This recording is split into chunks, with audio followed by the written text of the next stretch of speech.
Okay, I felt like playing an RPG, and I saw this was on sale, so I bought it for a second time.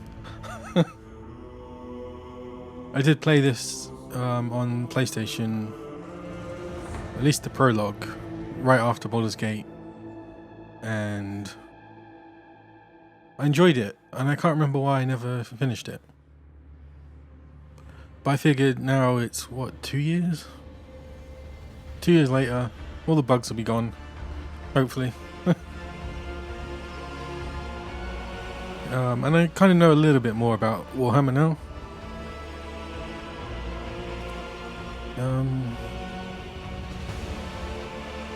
Yeah, so new game. What's Void Shadows? That's the DLC, right? Yeah. 15 hours. Jeez. This might be like a 1 or 2 days a week kind of thing, maybe. A Death Cult Assassin.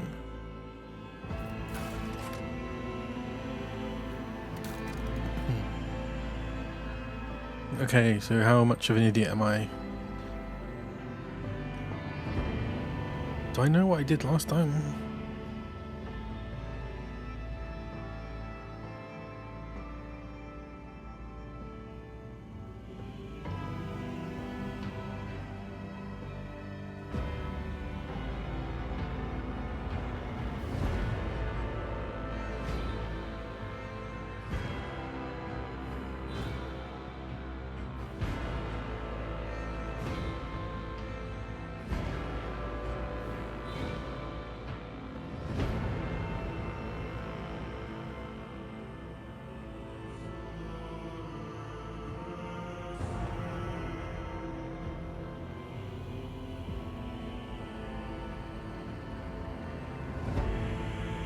Who knows? So normal, daring. This difficulty level is not recommended for players unfamiliar with the Warhammer 40,000 Rogue Trader system.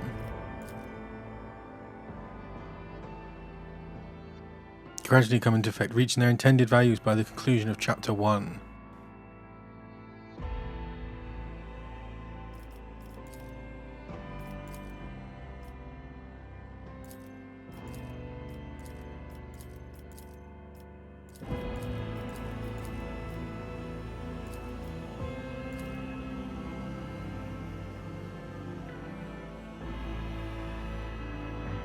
A hard difficulty level is designed for players who want a challenging experience and either know the base game systems well or have extensive experience in analogous tactical games or CRPGs.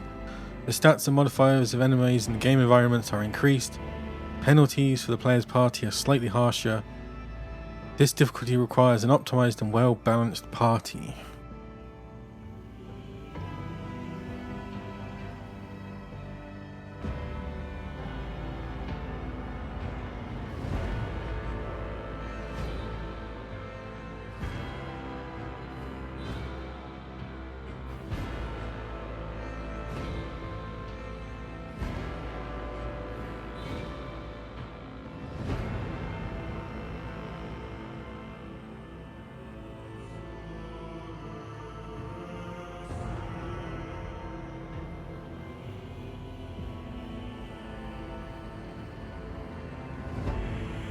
Oh, daring or hard?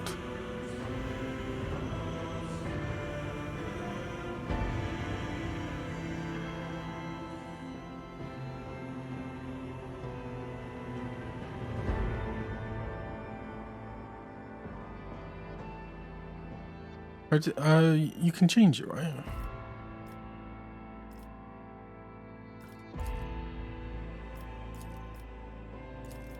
Yeah, go with hard. Grim darkness. In the grim darkness of the far future, there is only war. This mode is the ultimate challenge for the boldest of Lord Captains who want to truly immerse themselves in the world of Warhammer 40,000. With the highest stakes possible, all decisions, victories and losses in the grim darkness mode are final and irreversible. You only have a single save, which is updated automatically every time you exit the game. No loading from an earlier point, no second chances, and no changing previous decisions. If you manage to successfully overcome all obstacles and make it all the way through the epilogue, bringing glory to the von Vallenesius dynasty, you receive There Is Only War achievement, and a special item for all your future playthroughs as a testament to your skill and bravery. If your party or your void ship is defeated in battle, your Grim Darkness journey ends there. You'll be offered to either honourably accept your fate and delete the save, or continue the game in custom mode.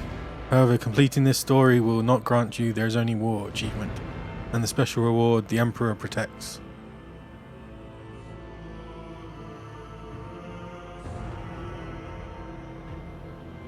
Well, obviously you'll not turn that on.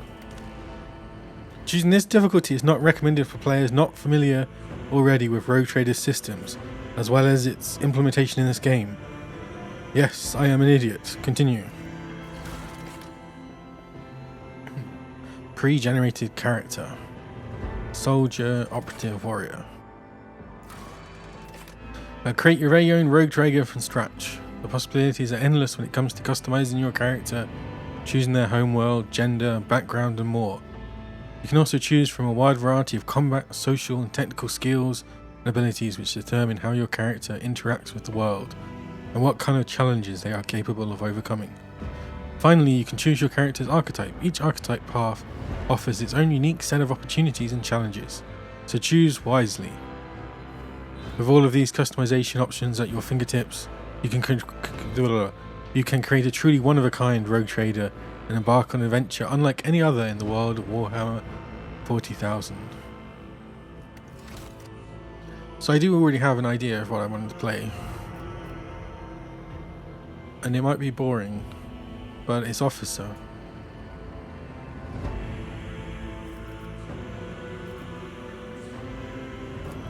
That's me. I have not missed having to pick a portrait and then your character looking nothing like the portrait. That was one really nice thing about Baldur's Gate 3, where it generated the portrait based on your character.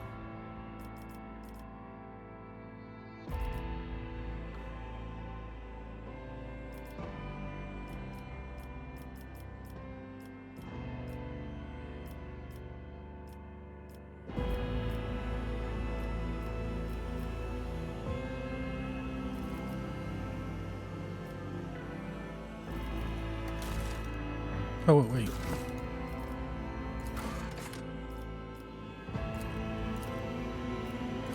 Okay, that just... Oh.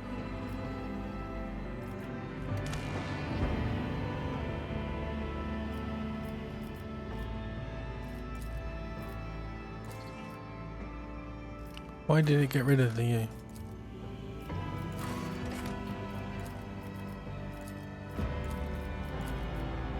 Why did... Excuse me. Why did it get rid of everything?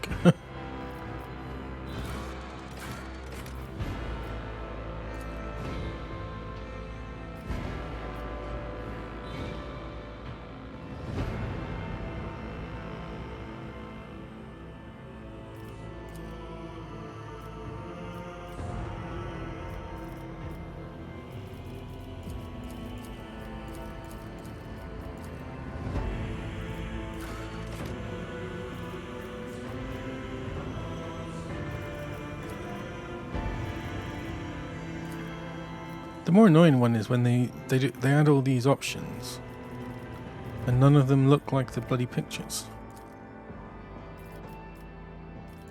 That's the closest.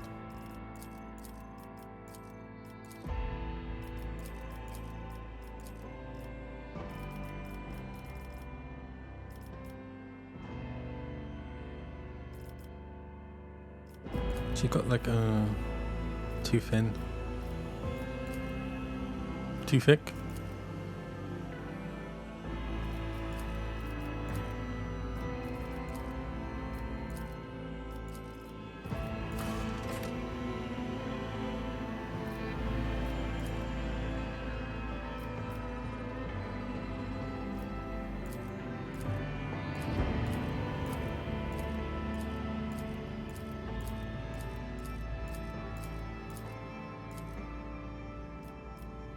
close enough.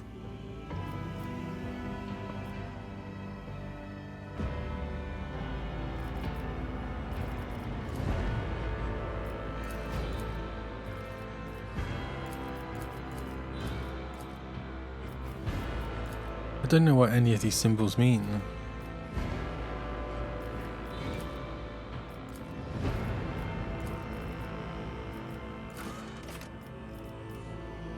Is that something on her ear?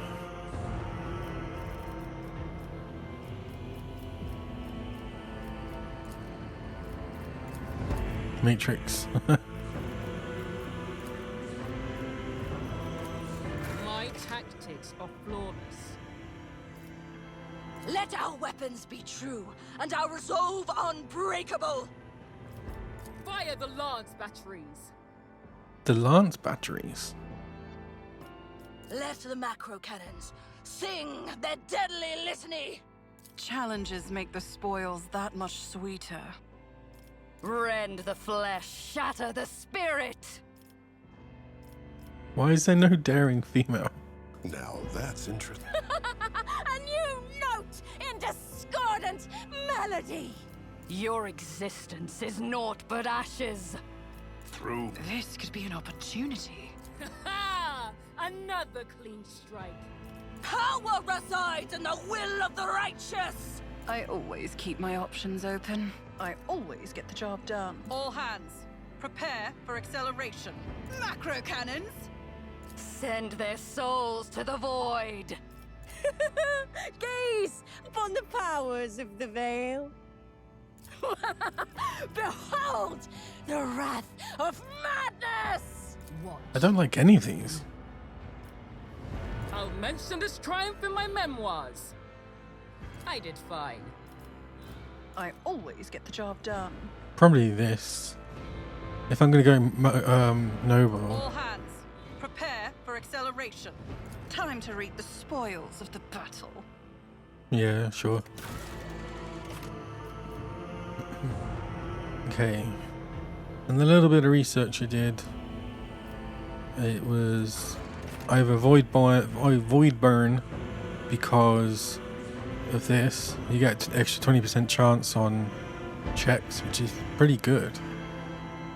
A void burn character can re-roll any failed attack, dodge, parry, characteristic, or skill test with a 20% chance of success. This chance cannot be greater than the base success chance of the roll. Additionally, any enemy dodge or parry against a void bind character has a 20% chance to fail after a successful roll. So that's pretty good. What does CL mean? I don't know. Bloody mess. Anytime a void bind character scores a critical hit, there's 10% double. Nice. So it's quite oh yeah, fortune, so it's all like luck. Jinx. While a voidbind character has more than 50% runes, all chances of all creatures, including enemies, in a 3-cell radius are increased by 10%. While a voidbind character has less than 50% runes, all chances, including enemies, in a... Ooh, interesting. And then Hive World, because strength in numbers. So if your next Hive World characters gain +1 fell bonus divided by 2 resolve if there are 3 or more creatures in a 3-cell radius. Yet they suffer a -2 penalty to resolve when no creatures are around. Interesting. So I think maybe just getting 10 extra fellowship. Ready to serve. Better to die for the Emperor.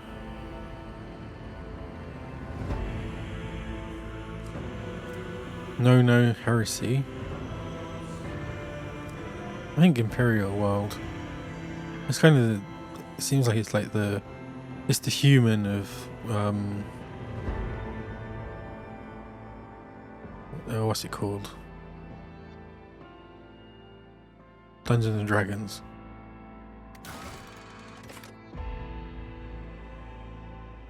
So Fellowship, I think.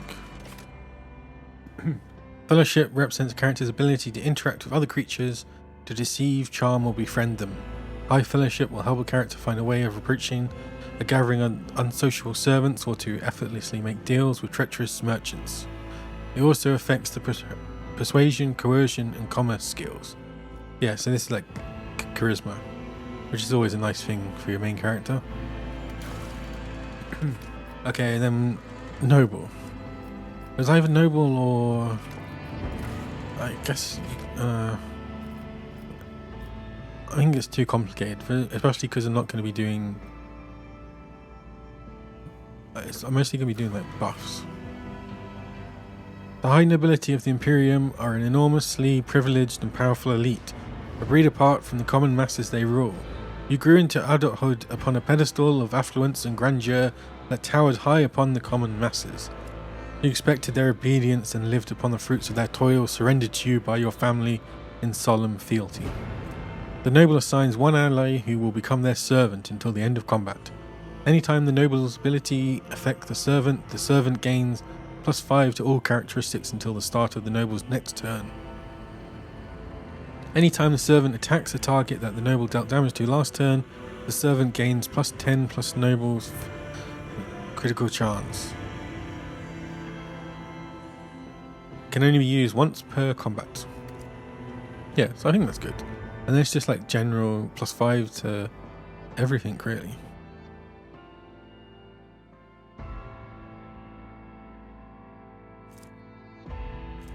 You do something, you are next. You kill it. Yeah, this seems like good for like an officer. Triumph. Your strong presence and persuasiveness stopped a feudal war between neighboring systems. Illustrious glory. You were named planetary governor and survived, having made useful connections on both sides of the law. Commerce. You had a rival noble's house reputation destroyed and its members exiled from the sector. It represents a character's talent to manipulate other people through intimidation and... Okay, so that's intimidation and this is just persuasion.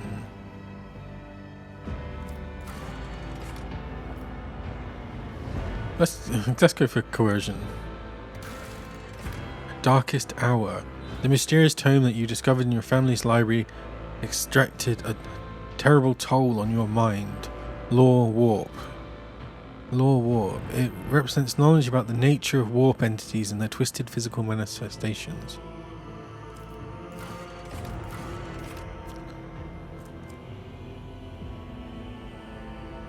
Shadow of Torment. You were kidnapped for ransom and your captors mistreated you up until the moment you were released. What's this? It represents the ability to resist negative effects applied by poison, simulators, or alcohol. Brand of Shame.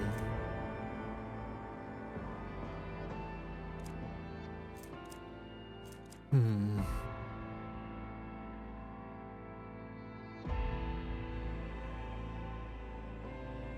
not quite sure.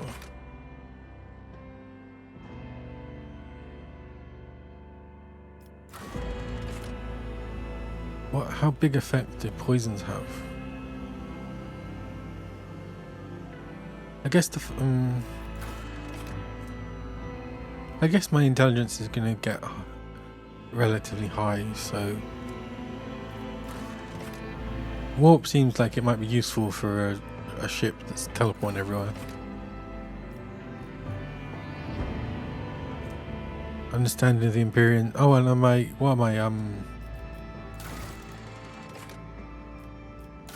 I've already got. Did I not? No.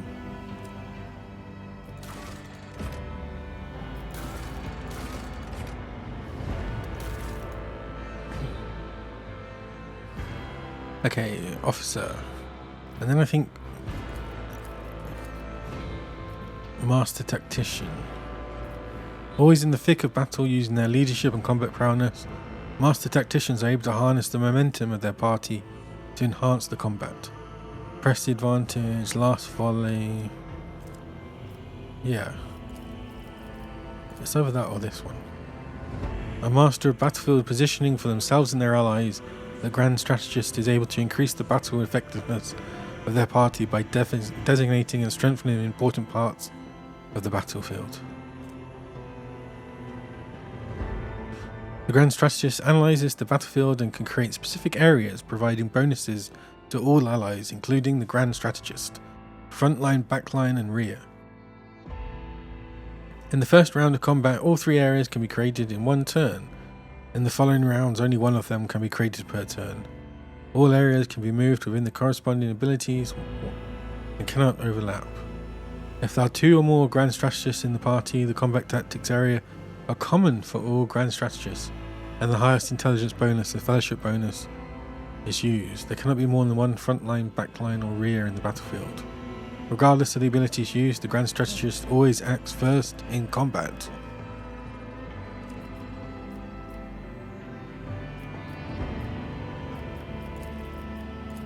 Think about that whenever 16 comes. Okay, now skills. I think this is quite important.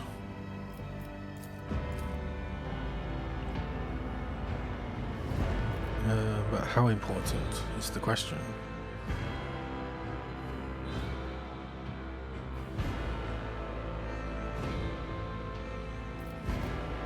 Willpower.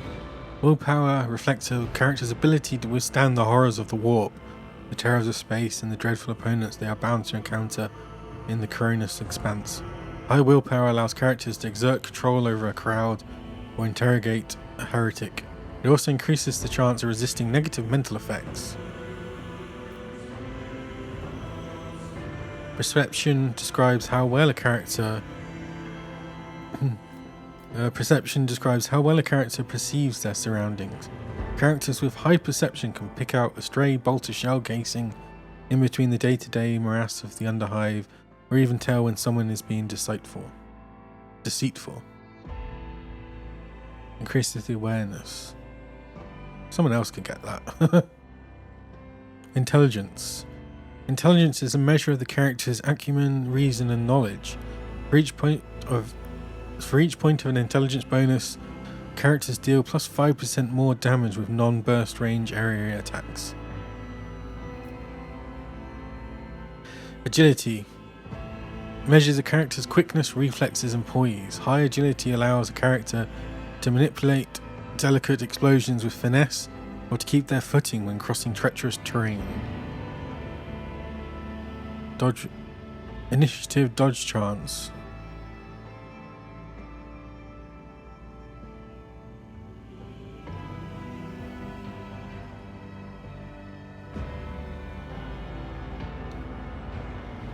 That seems useful, especially for initiative.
Toughness defines how easily a character can shrug off pain, as well as how easily they can resist toxins and poisonous environments, diseases, and other physical ailments.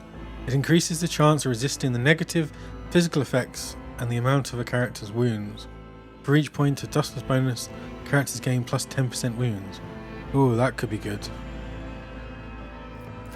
Strength, it affects the damage, who cares.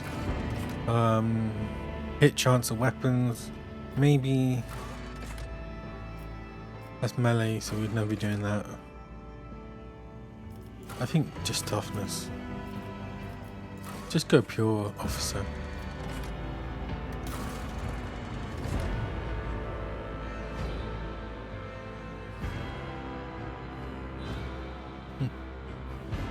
Okay. 2 ships. The Sword class frigate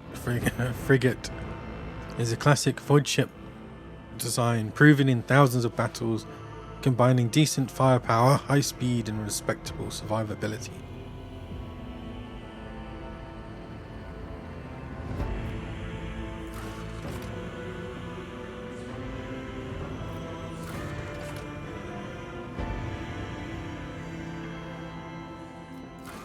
They both look pretty cool.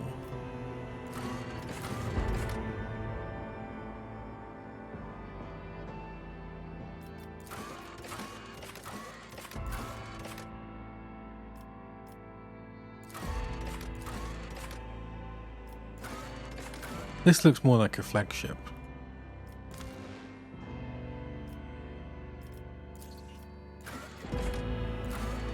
Why would you... Hello.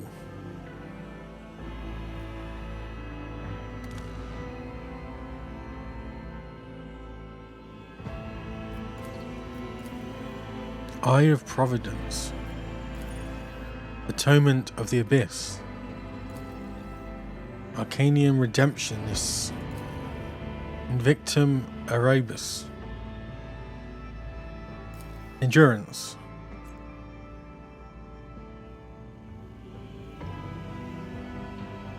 Is that from here or no? Oh, you mean for the ship?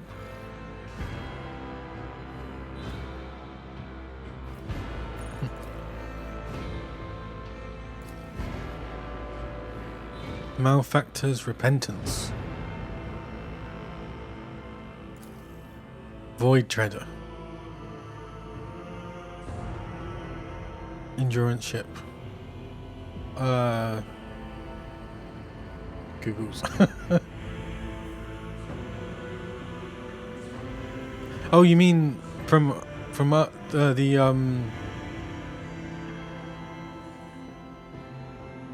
what's it? The one in the White House.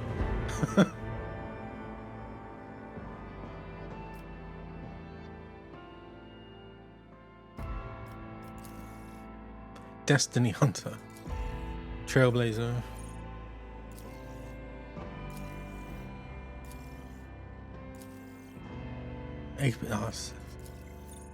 Void Trader.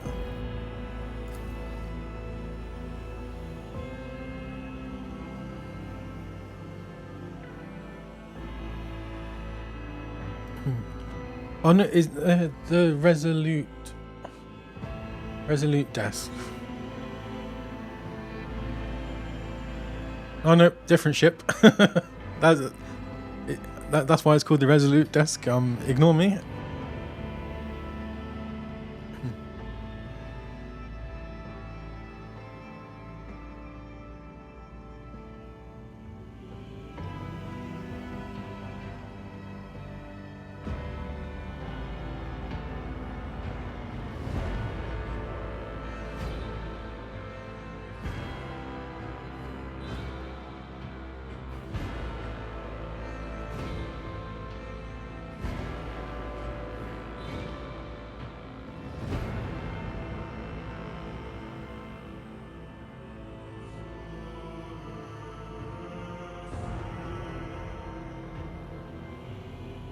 Oh, 5th of March 2022.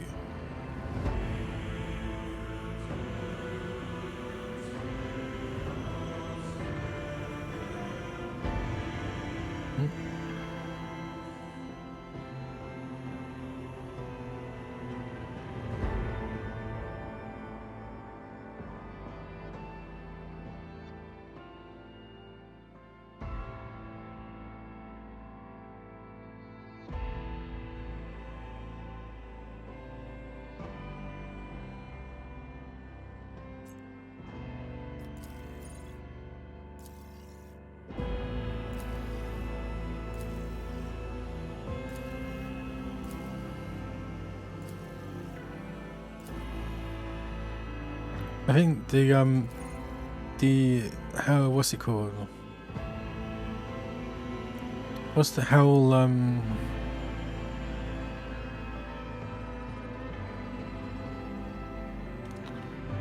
You've been playing it.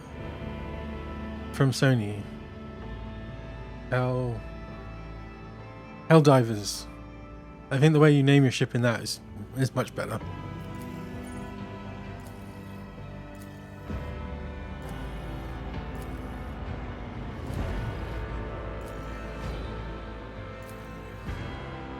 Glorium Libertanium.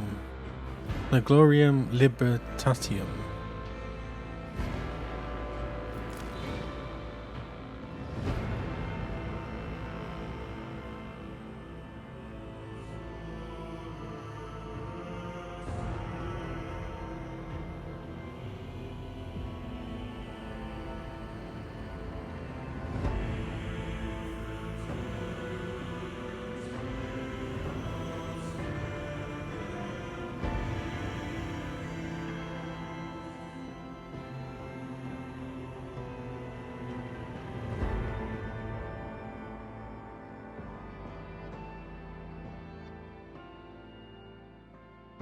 Oops.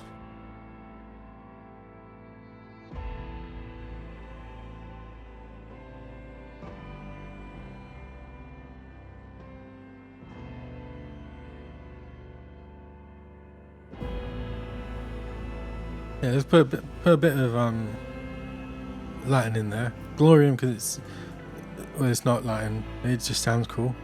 And then Stultus. So it's Glorium the Fool.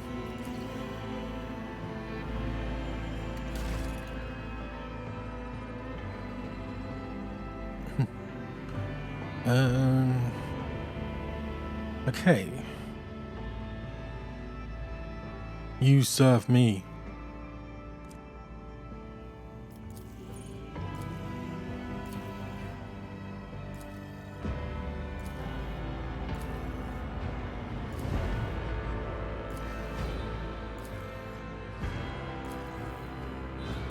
Punch.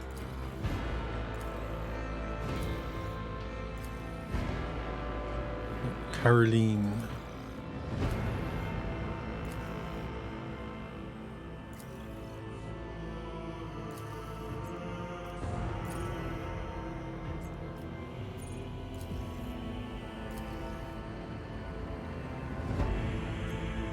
Augustania. I might just go with that just because it's such a word for mouthful.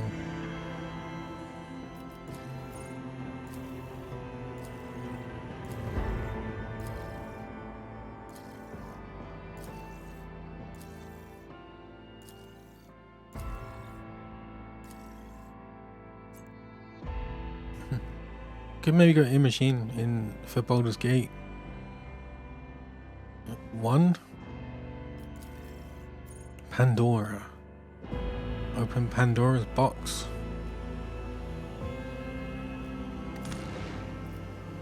Show base outfit headwear.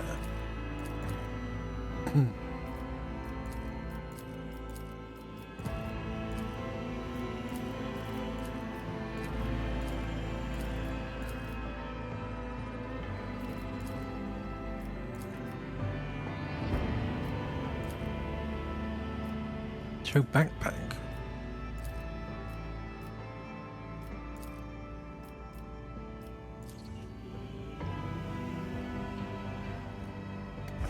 Oh, there we go.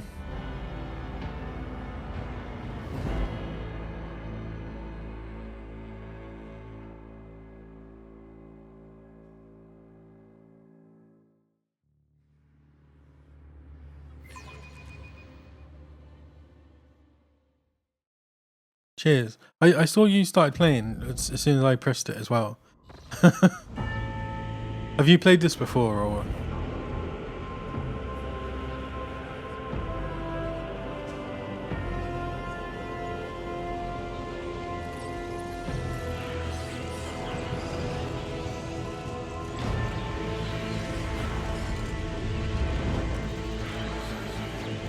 I played the prologue before, that's about it.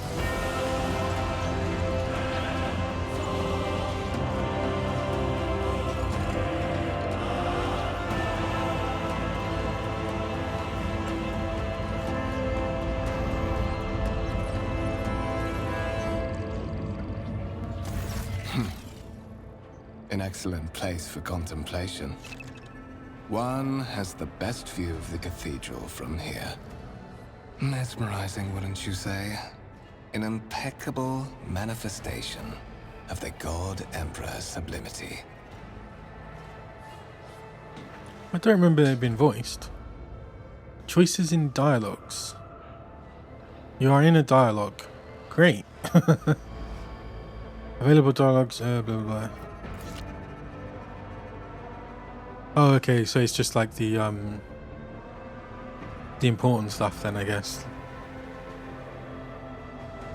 This did really come out at a bad time straight after about Baldur's Gate 3, didn't it? Is there? I don't think there's anything in Baldur's Gate 3 that's not voice acted.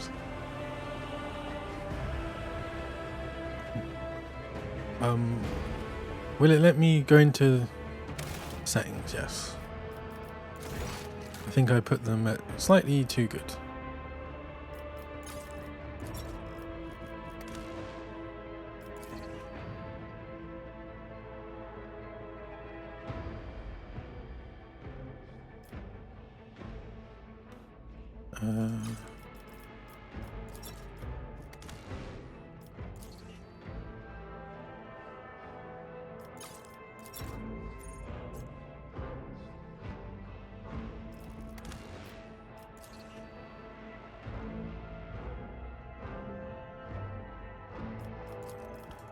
I'm an idiot.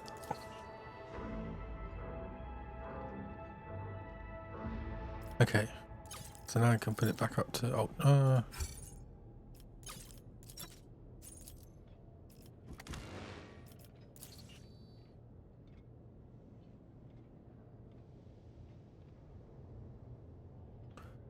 Ooh, that's this.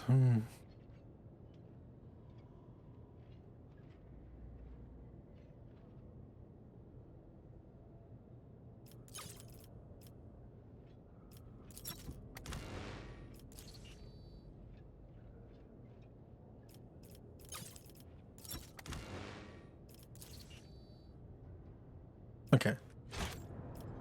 It's not so it's the most graphical game. So what did he actually want? One of the best views of the cathedral from here, mesmerizing, wouldn't you say?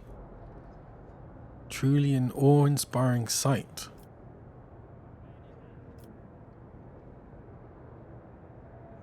Do you have a particular reason for disturbing me? My apologies. I did not seek you out to pester you with unwanted attention.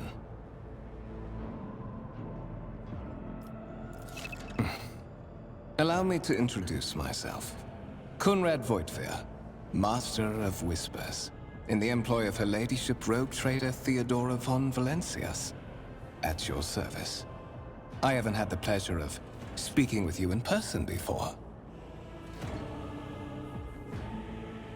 So my name being Pandora kind of... I don't want to turn that off just in case. Duchess Pandora, Eos, Venera, Del Val, o Af Calixius. You may call me your grace. My deepest respects to you, your grace. A noble of the Imperium. It's been a long time since Providence last brought such eminent guests aboard this vessel.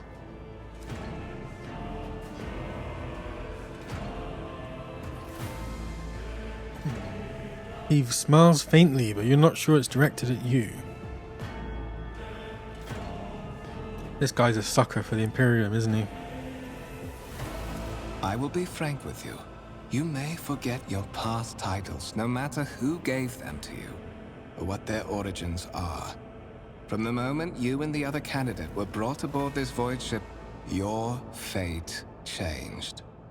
You now serve Lord Captain Theodora von Valencias, and carry the burden of an heir of this house. Henceforth, you share your dynastic name with Her Ladyship. Bear it with honor. Bear it with honor. Oh yeah, Master of Whispers.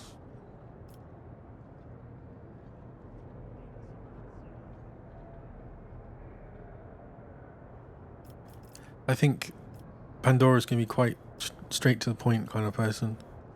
I assume you had some goal in mind when you decided to seek me out. Let us address it. But of course, I have come to invite you to a meeting with Lady Theodora. I imagine you have many questions for your patroness, and I'm sure she has just as many questions for you. It is regrettable that you haven't yet had an opportunity to speak. It has been an arduous voyage thus far. The Lord Captain and Master Edelthrat von Valencius are conversing on the observation platform. Let us join them there. By the rights of God, blood, rogue trader Theodora von Valencius. Oops. Movement. Okay. It's been a while since I played. It's not dawdle. I played one of these with a mouse.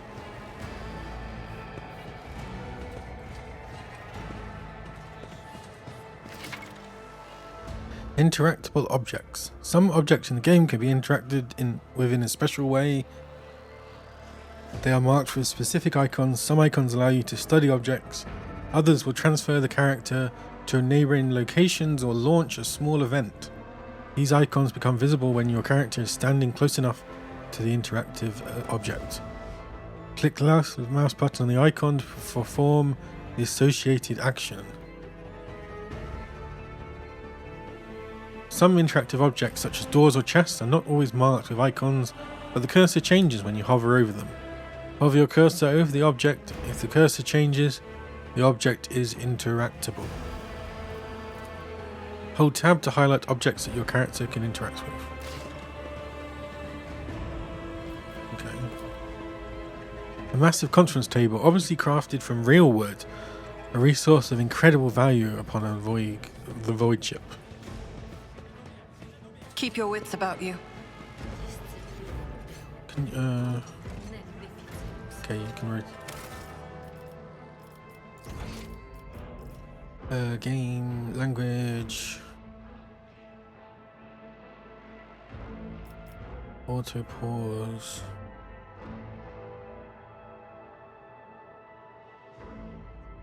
Controls.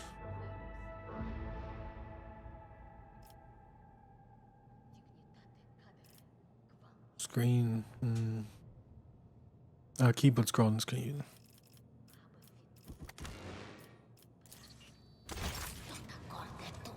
Okay, that feels a bit nicer. Is there money to be made? Autosave. Ooh.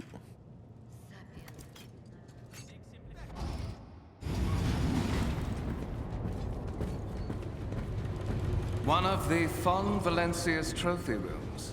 Perhaps you would like to take a look around after your audience with the Lord Captain.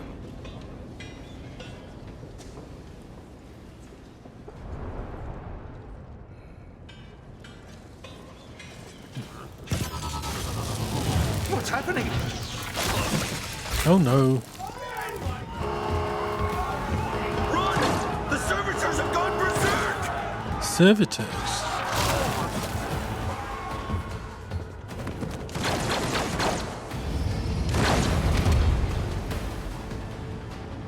Challenges make the spoils that much sweeter.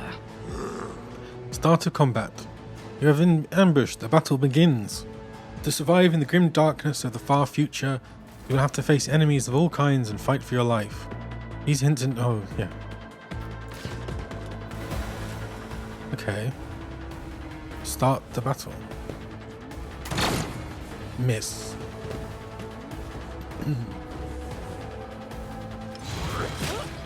Jeez. Jeez.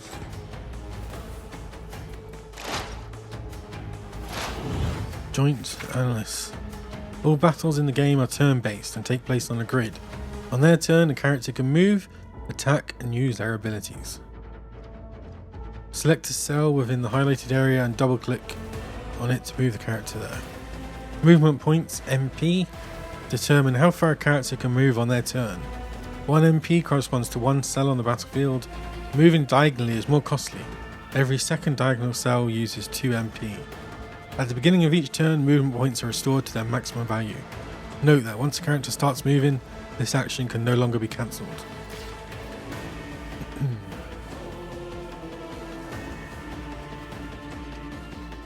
So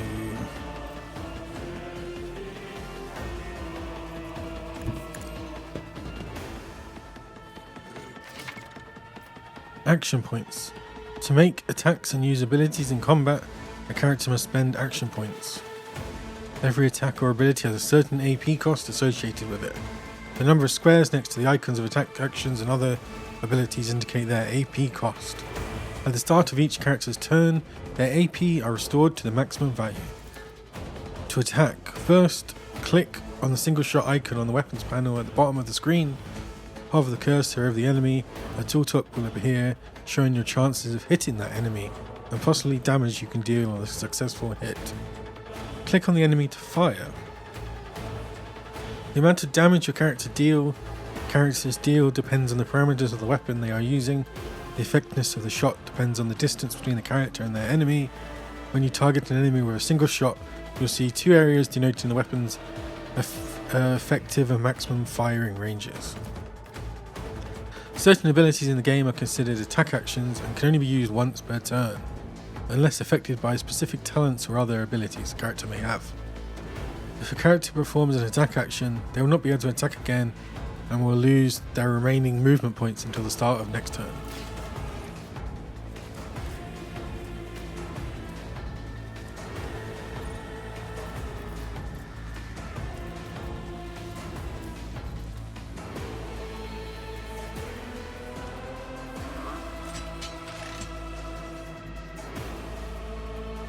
The noble assigns one ally who will become their servant until the end of combat. Anytime the noble's abilities affect the servant gains +5 to all characteristics until the start of the noble's next turn. Anytime the servant attacks a target that the noble dealt damage to last turn, the servant gains +15% critical hit chance against that target. Voice of command. The officer forces an ally to fully push themselves, increasing their characteristics by +15 for 1 round. Additionally, all of the officer's abilities can be applied to the target of voice of command from any distance. A character who comes to target of voice of command cannot be targeted by this ability again for the next 2 rounds.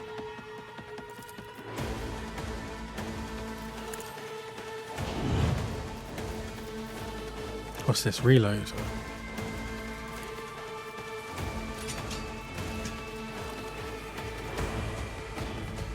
One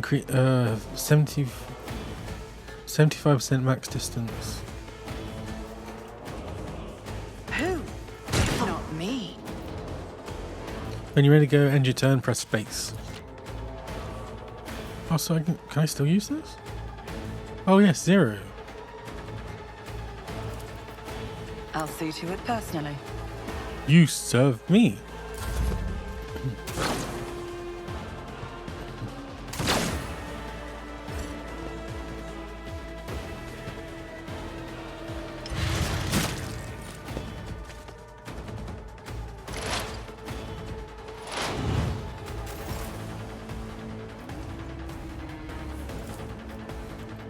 I won't compromise my principles. Oh, right, I can't, can I?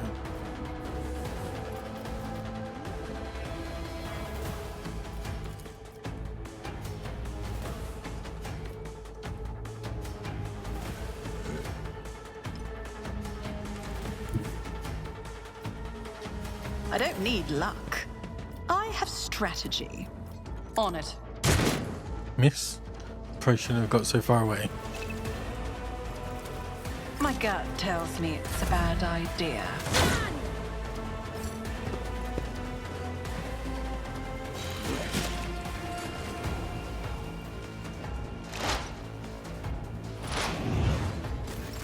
Does this guy just do no damage?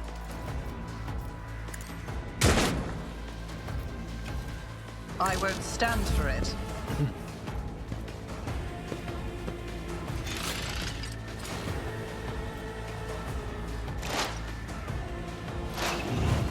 Attacked an aisle. Whoa. Characters with... Oh. What suspiciously poor timing for such an accident. Servitors malfunction on the officer's deck at exactly the same moment when the rogue trader and her heirs are gathered here. I have blocked all passages between the upper and lower sectors of the residential decks. If this is a deliberate attack, it should stop the culprits from advancing their plan. Characters with melee weapons block adjacent enemies' ability to perform attacks with ranged weapons.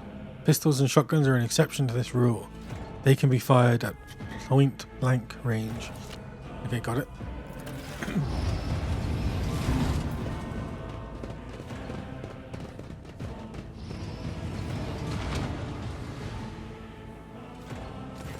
I'm afraid I must remain here. For Lady Theodora's safety, I have to oversee the execution of these orders personally. I hope you will have no difficulty reaching the observation platform on your own. It is just at the end of this corridor.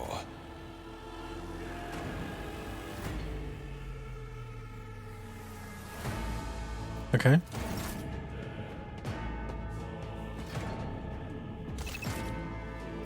You can open the map using M. Okay. Always keep your eye on the prize. The wires in the servitor's head are still smouldering. We've seen the cause of this malfunction was the short-circuiting of the motive force. Tarantula sentry gun constructed with a blessing of the Adeptus Mechanicus. Do they...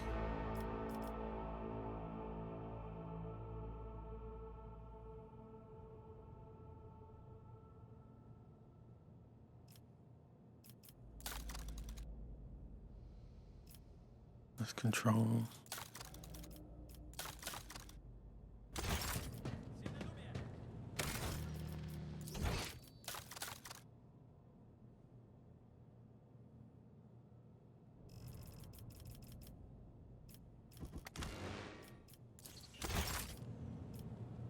Okay.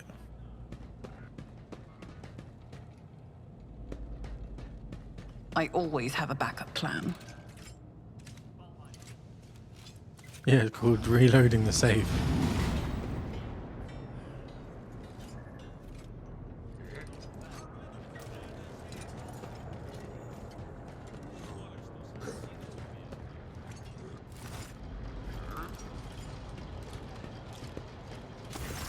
That is simply irrational. Yeah, exactly. Dora. Assimilation into the trade structure would be political and economic suicide. Practically an admission of heresy. Then suggest an alternative that will satisfy me. I have described the situation. No worse than my seneschal could have done. Make a decision. What will you do with Ion 6, Edelthrad?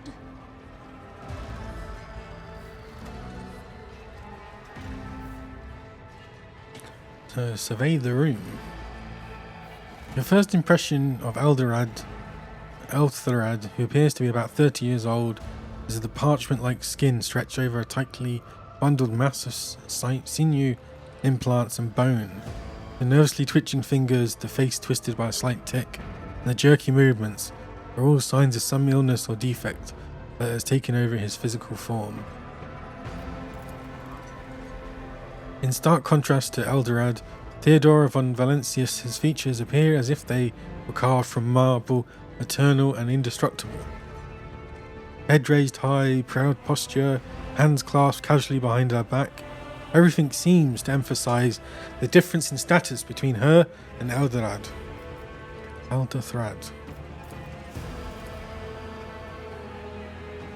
Next to the two of them, you see two more men. One is a grey-haired officer of impeccable bearing who is studying the contents of his data slate. An electronic digital storage device similar to a tablet computer. The other is a behemoth bristling with holsters and baldrics containing all manners of weapons. Our second candidate has joined us. Approach and give me your answer. Consider this hypothetical situation. Ion 6. A new world on the fringes of the Coronis expanse. High seismic activity, regular magma eruptions, metamorphic rock deposits, prospects for large-scale mining. The world is populated by natives I'm back who in worship school. some heretical underworld spirits that protect those who offer them sacrifices. Flights of fancy, you might say, but attempts to install ore extractors have failed for the second time. The mining crew sent to the planet's surface simply vanished overnight. My question to you is, what would you do with this poisoned treasure?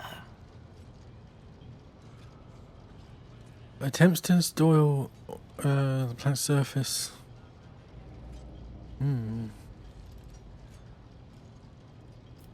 Those spirits could well be the natives' name for dangerous aliens. I would first verify if that is indeed the case, and if the population of Aeon 6 engages in Xeno worship. There are ways to confirm whether what is happening on Aeon 6 is witchcraft or not. It might cost several psychers to do so, but will give us the answer. Why should I concern myself with making decisions? I always have servants on hand. Ugh. Those reports of spirits certainly sound like evidence of heresy.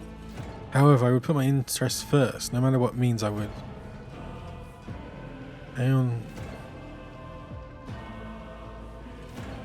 Those spirits could well be the natives' name for dangerous aliens. I would first verify if that is indeed the case, and if the population engages in Xeon worship. Reasonable and prudent.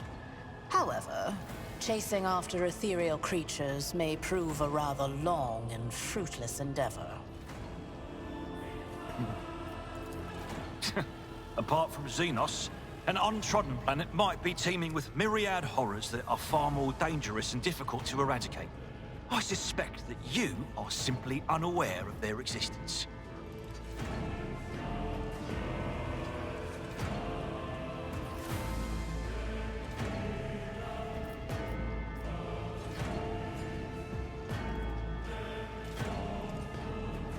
I gave a straight answer to a simple question, which as I understand was still more than you could do, Eldrathad.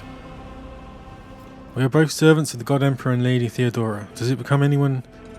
No, because I think she'll want us to be engaged in petty feuds. This just sounds stuck up. I find your tone most disagreeable. You will kindly alter the manner in which you address me, or else you will live to regret the consequences. Shut your mouth. I gave a straight answer to a simple question, which as I understand was still more than you could do. Insolent, ignorant upstart. How dare you? Edelthrad, I believe I gave you an assignment on this ship. Explain to me then why my senior congregator is still dawdling about the officer's deck, instead of proceeding to the middle decks to commence the inspection of the compartments in his purview. Yeah, why aren't you? I beg your forgiveness, Lady Theodora. Your presence has such a profound effect on me that I well forgot the time.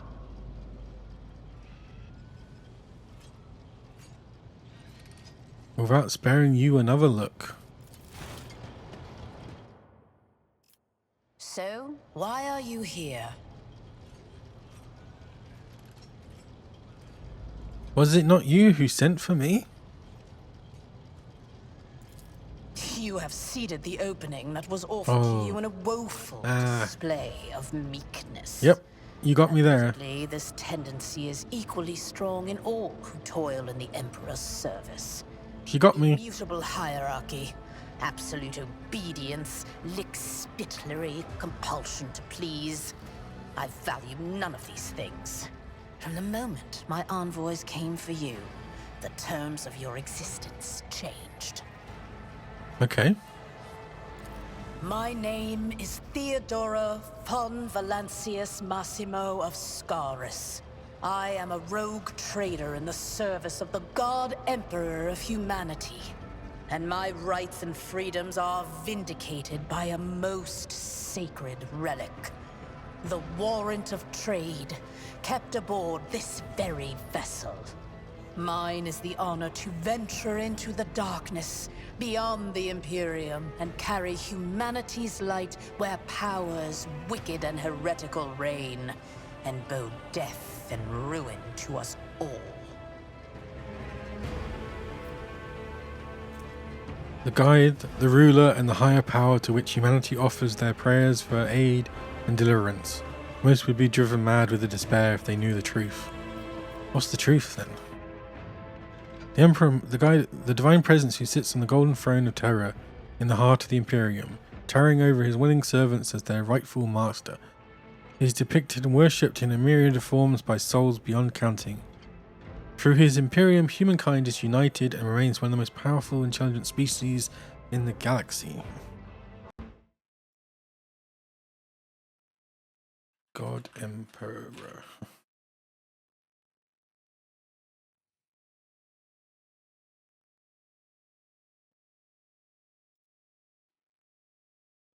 The Emperor of Mankind, often referred... oh god, I hate fandom. Ugh.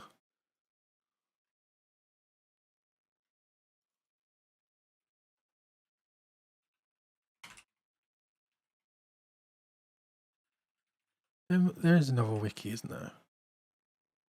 Lexium, here we go. What the hell?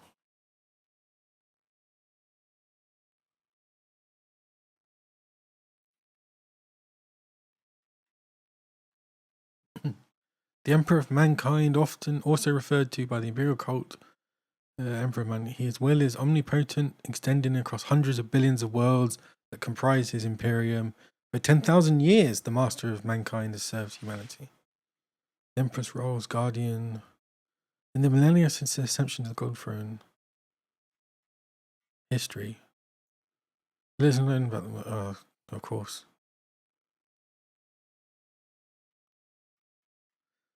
The Emperor was born to mortal parents in the 8th millennium. Does that mean that he's like 32,000 years? At some point, the Emperor became a king. The immortal being who had become known as the Emperor proceeded to haunt the history of humanity as a ghost. What? One identity of the Emperor during this time was Alexander the Great. Okay. You could get lost in that.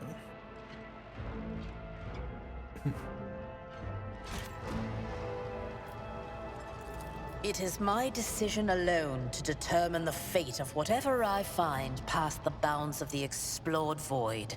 Every world I discover, along with all there is to find thereon. Resources, people, riches, and mysteries, is mine by right. I command millions of lives, rule over numerous planets, and possess fortunes that no planetary governor or commander could dream of amassing. And you are one of those with Von Valancius blood in their veins and a rightful claim to this inheritance when the hour comes.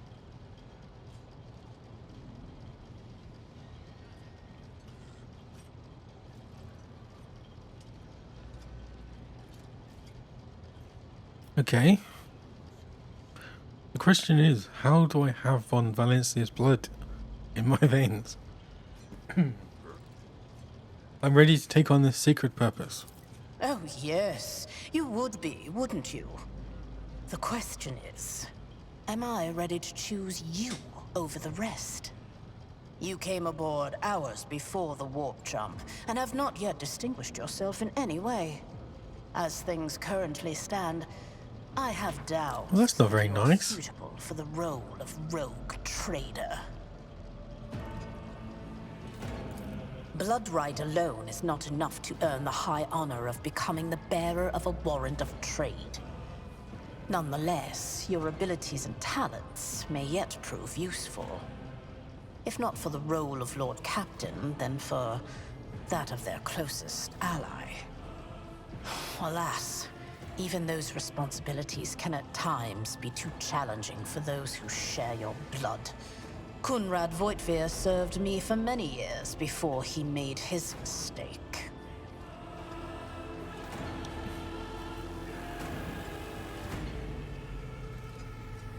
Did I hear you correctly?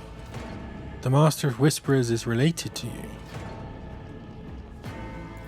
His kinship to me is most distant, as is yours.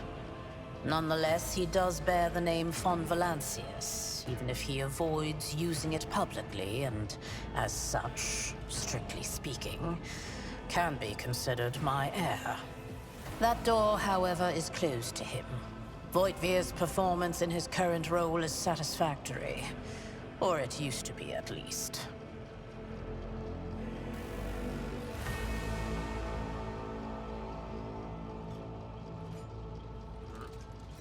Thank you for clarifying.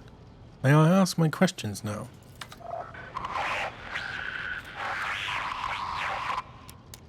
I have some time before the Navigator gives the signal to initiate the Void Ship's translation out of the warp, and my presence is required on the bridge.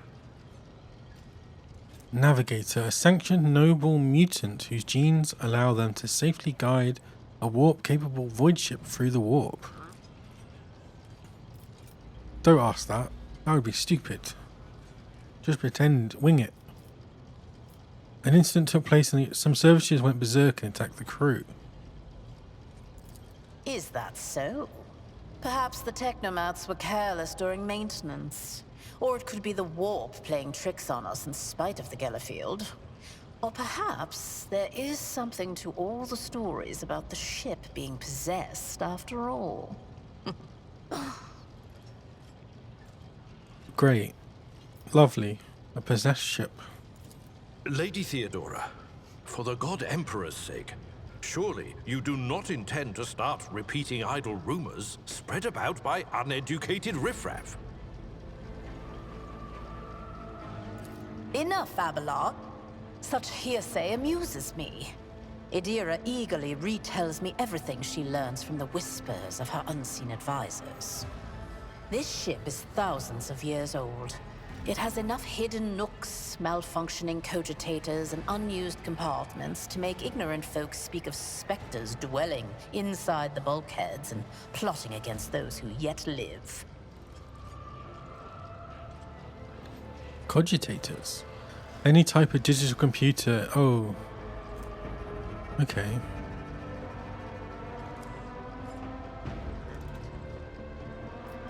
Gracious Lord Captain, surely there are ways I can prove myself a worthy heir. I don't think she'd like that. I don't think she'd like that either. Where is your ship headed? The Rykad system, the domain of rogue trader Winterscale, one of my peers and rivals. Besides me, 2 other rogue traders exist in the Coronis Expanse, and each of them possesses resources comparable to mine. Perhaps you will one day assist House von Valancius in surpassing both of them in affluence and splendor. Cronus Expanse, a scattered, poorly explored region on the frontier of the Imperium, full of fearsome xenos, treasure, heathen worlds, and the echoes of ancient doom. Ancient doom? I set the course for Rykad on the demand for a very specific reason. Perhaps I shall yet apprise you of the purpose for this voyage, but now is not the time. I have no more questions. In that case, I shall head to...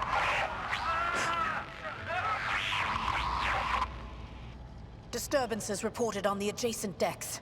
Seneschal, if the need arises, protect the new blood. It is possible that the chance to prove your worth may present itself sooner than you may have anticipated.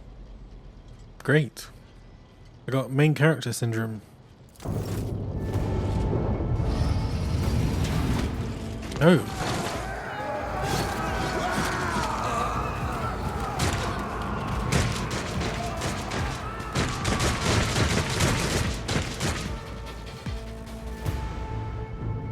How the hell did they get on? Arrogance will be your downfall. You'll make a suitable sacrifice. Initiative. All combatants act in turns Their order is determined by an initiative roll. The order of turns is displayed on the left side of the screen from the bottom to the top. Okay, it's 13. Jeez. The character at the very bottom goes first and the... Oh, okay. Okay, so bottom to top.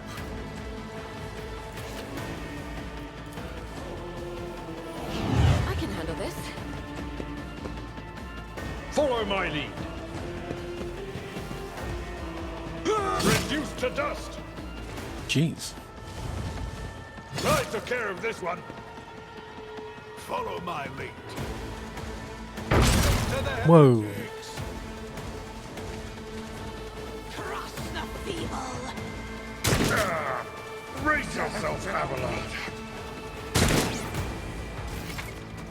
Cover. Use cover to avoid enemy attacks. Cover that a character can hide behind. Cover that a character can hide behind a mark. What? Cover that a character can hide behind.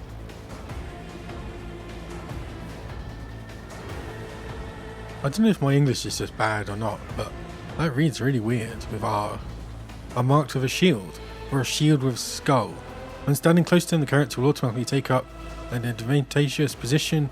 In this case, the chance that enemy attacks will hit cover and not the character behind them increases. The character will not receive a bonus if attacked from the side, not protected by their current cover. Okay.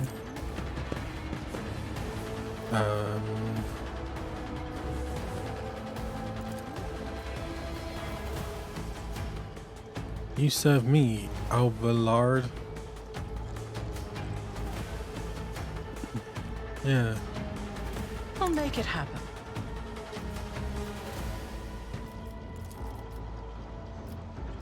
I won't compromise my principles. Voice of command.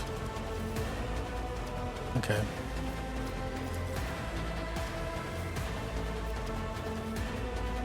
Who, if not me? Your end wasn't Nice.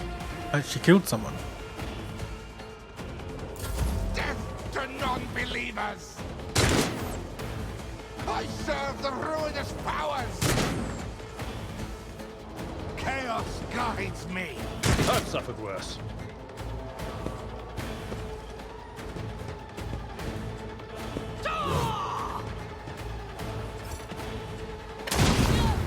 Jeez.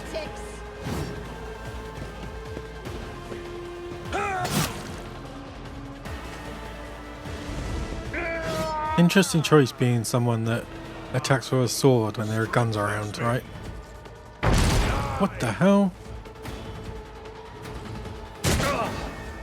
Pain and duty go hand in hand. Chaos guides me! Chaos guides me. Positive effects. Your character has received a temporarily positive effect from an ally. Such effects enhance the character's capabilities in combat in some way. To learn more about the effects you have gained, hover the cursor over the effects icon next to your character portrait. Kill them. Source Theodora. Duration permanent. Plus 50. Oh, no wonder I hit someone.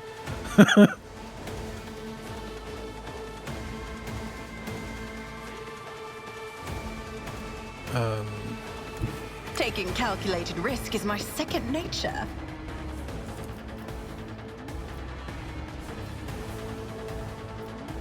I'll see to it that You never stood a chance.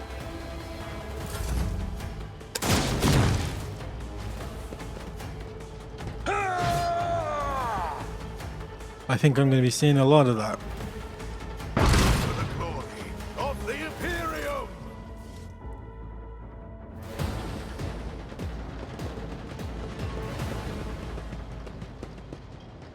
Mort, take a team with you and clear a path to the transport line. Do not let a single whoreson survive. Didn't bat an eye when that scum burst onto the deck, huh? Not bad. I have seen many an officer who panicked at the sight of combat on the upper decks. The false sense of security offered by their position makes them that much more vulnerable to the harsh realities of warp travel. She's only getting lifeless static. What are your orders? Mort has gone on ahead to clear a path for us. If you want to make yourself useful, go after him and see if the Arch-Militant requires aid. And be quick about it. Okay.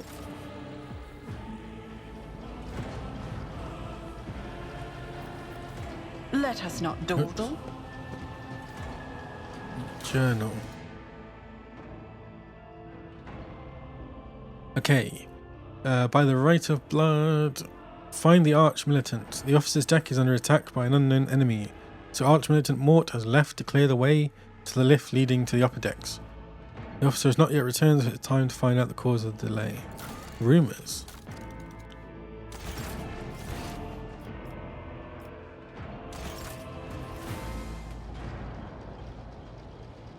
Okay, which way did he go?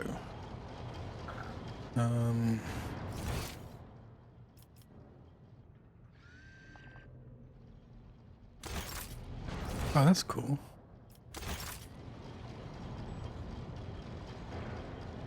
I assume it's here then. Oh. I have a tool that will allow me to check the status of the distant compartments or outer Vox. We have to wait for Mort's results first.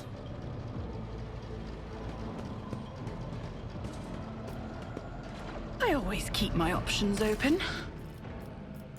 Is there a control to reset the camera?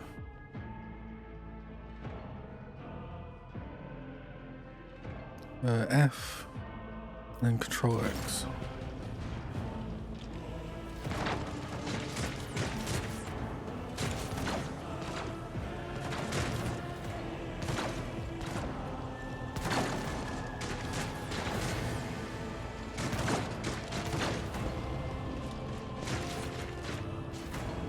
Keep your wits about you.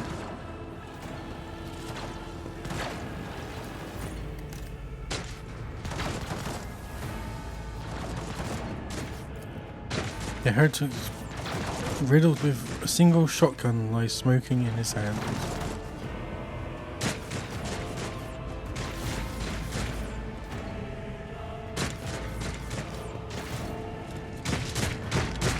Oh, there's more.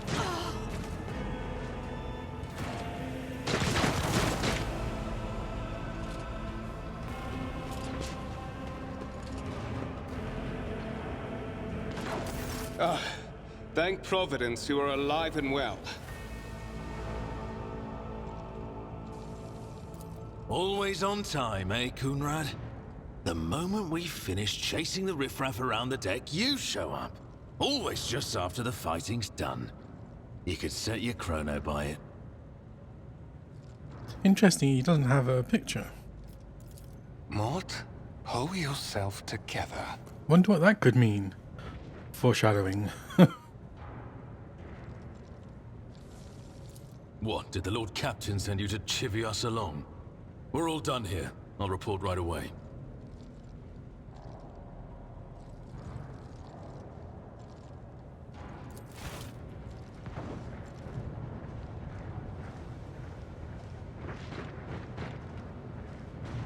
Master of Whispers, what is happening on my ship? The Voxnet is silent. The Voxmaster is not responding. Armed assailants have stormed the officer's deck, and my arch-militant just destroyed several more heretics on the way here. Is this a severe case of warp madness? Have some of my crew lost their minds and forgotten who they are and whom they serve? Report! I have not yet received word from the Engineerium regarding any Gellerfield failures, but communications were already unstable half an hour ago, and now they have ceased altogether. Whatever the cause may be, the consequences are spreading fast. I am receiving scattered reports from the middle decks, and the only Voxcasts from the lower bays are one-way heretical gibberish. That the madmen have already reached the officer's deck suggests that this outrage was planned in advance. Perhaps this is an organized mutiny. Mutiny, but who would attempt a mutiny here in the warp? A mutiny against the Emperor's anointed. Execute the traitors. Now, that's a waste of time. We must provide immediate assistance to those still on the middle decks. Perhaps then we might stop this wave from spreading. We must provide immediate assistance to those still on the middle decks. Perhaps then we might stop this wave from spreading. First, we have to confirm that the bridge and the navigator's sanctum are secure. And I have the means to do both things at once. Her expression changes as her eyes flash ominously. Edelthrad, where is he? I must know if he is unharmed. A psyker aboard a ship that is potentially being assailed by the Oh, yeah. greater threat to himself and others than a whole army of madmen with improvised weapons. I tried to locate him, but the last thing known about his movements is that he arrived on Transitional Deck 18.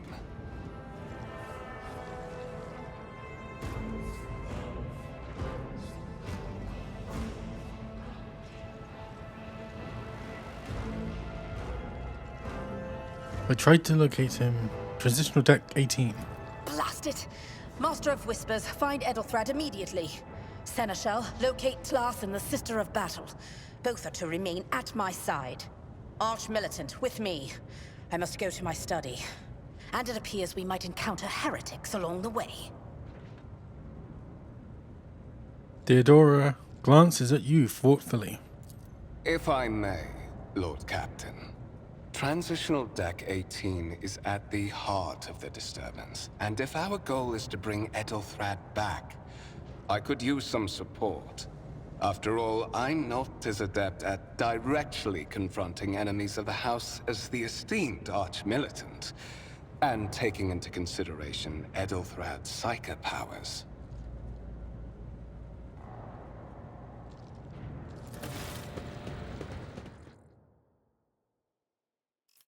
Then it's settled. Find Edelthrad and bring him here. In whatever state you find him. This elevator leads to restricted compartments such as my personal chambers and the bridge. Do not let me down. I require you both. Do you understand? I hear and obey, Lord Captain. Then move out! Mort, come. Oh, jeez.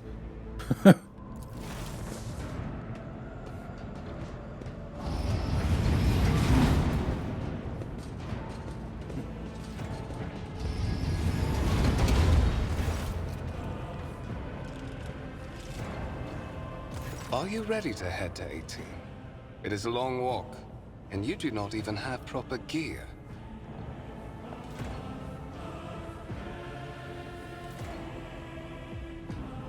I shall make do lead the way. You'd better not fail me. I shall make do lead the way. Of course you will. Lady Theodora would never have someone she couldn't rely on as one of her heirs. But that is no longer relevant. What do you mean? Something hits you hard with a sharp crackle, and you are consumed by unbearable gut-wrenching pain. Oh no, he was a traitor. How would we ever not have guessed?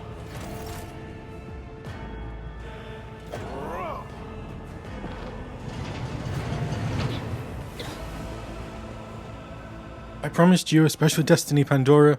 It is time to fulfill it. Upper decks.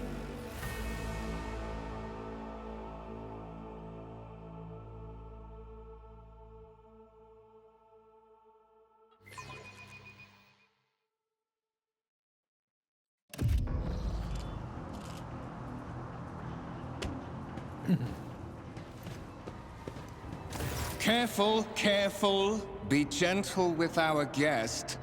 She has an important mission to complete during our visit to the Warren Chamber, and for that, I need her breathing. Oh, you are back with us, I see. Delightful. Wait, this is where the warrant of trade is stored? Forgot there, you two-faced scum. You are the one behind this mayhem. How perceptive of you. I'll help you with the next insight. I need you here for your blood. You have the option to share it voluntarily, or I will squeeze it out of you myself. Jeez. We are in the anteroom of the Warring Chamber, this void ship's most hallowed vault. There, beyond those gates, lies the relic that gives Theodora all of her power. The sacred Warrant of Trade. Only one obstacle remains on my path to obtaining it. The gates of the chamber are guarded by the Sentinel, an ancient device that will only open the door to a true heir of the dynasty. I expected to do this part myself, but never mind. You will offer your blood to the Sentinel. Offer my blood? What was wrong with his blood? I thought he was part of the family. Oh, what is it, inbred? Is your blood too thin for the Sentinel? Yeah. On the contrary, the Warp's blessing has raised me too much above your kind, Fon Valencius. The Sentinel refused to submit to me. But you can help. After all, isn't that what family is for? Coercion succeeded. What sorry, pathetic excuse do you even have for apostasy, you sordid, wretched piece of grog shit? Wretched? What do you know about wretchedness? Theodora's cur. Are you hoping to buy a grain of her indulgence with your blind loyalty? Oh, I know this delusion. But thank the gods it no longer has power over me. Humanity can rot. I no longer serve mortal kind. You don't serve mortal kind? Once my work is done, I'll make that pompous wench Fon Valencius watch as I sacrifice her entire dynasty and commit their fate to the gods. And you will be the instrument by which I will accomplish this righteous act. Go on.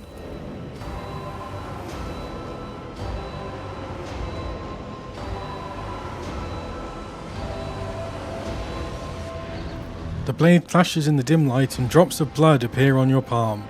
For a brief moment you feel nauseous, your head is spinning, and then quiet whispers begin to flood your mind.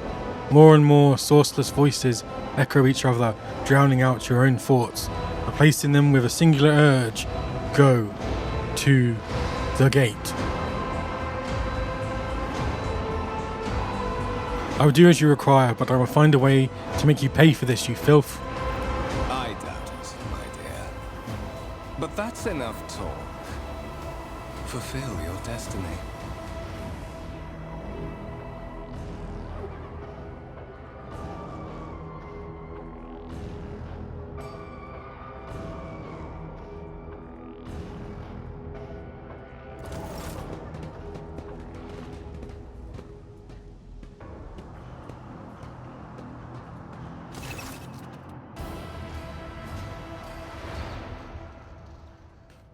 One of the available dialogue options requires making a skill test. Unlike with passive tests, which are made automatically, in this case you can decide whether or not to select an option, the consequences of which will depend on the result of the associated test. Success or failure affects how the dialogue develops, depending on the context. You might change the course of the conversation, alter the character's attitude, or perform an action whose consequences will only become apparent later. Hover your cursor over the dialogue option that requires a skill test and you'll see a tooltip detailing your chances of success. The number after the skill's name indicate the difficulty of the test. Once your character starts travelling with allies, the party member with the highest score in the applicable skill will be selected for each test. Tech use. Chance 90%.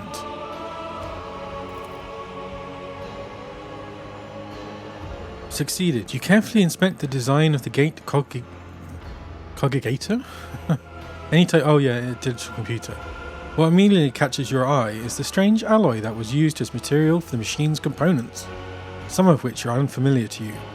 You suspect this might be some kind of archaeotech relic, an incredibly rare and powerful piece of technology from humanity's ancient past. The servitor on the gate begins to move.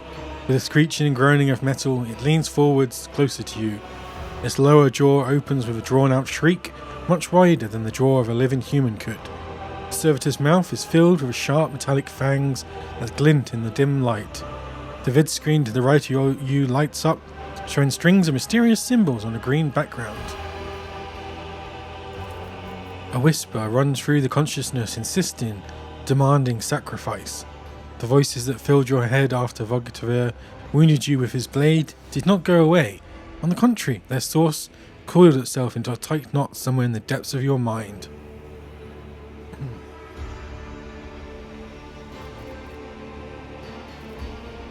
Now just go with it, put your hand in it. The Senator's jaws clamp around your hand, puncturing your skin and sinking into your flesh. A few dark drops fall into the servitor's throat, and immediately you hear humming as the servo motors start up and pumps stir into motion.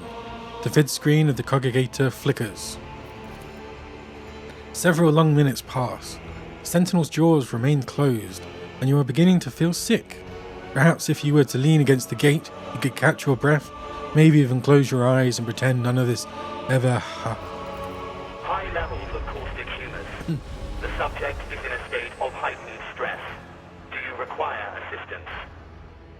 You do not understand where this quiet voice is coming from, crackling like static. Is it the Sentinel, the congregator? Is it a figment of your wary mind? Whichever it is, you can clearly hear every word. Yes, I do require assistance. Pain shoots through your head and subsides just as quickly. It would seem the entity you were wounded by the corrupted weapon which led to a warp entity invading your mind. It would seem the entity coiled in your consciousness does not have the ability to do you any real harm. Request accepted. Initiating defense protocol.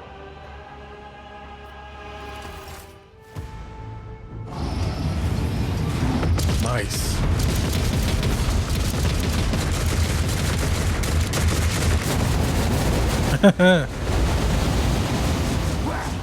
There is still another way. Oh.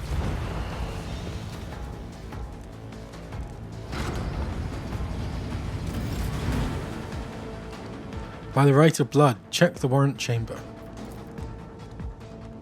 Can I,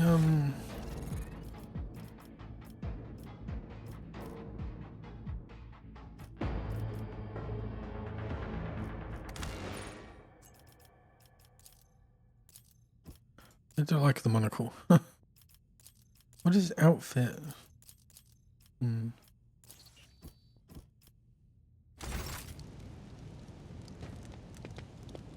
What's this? Old injury. An injury that wasn't healed in time. It can be healed with a medikit, but it requires passing a Medicae skill test to succeed. Too many injuries reduce the character's resolve and cause traumas.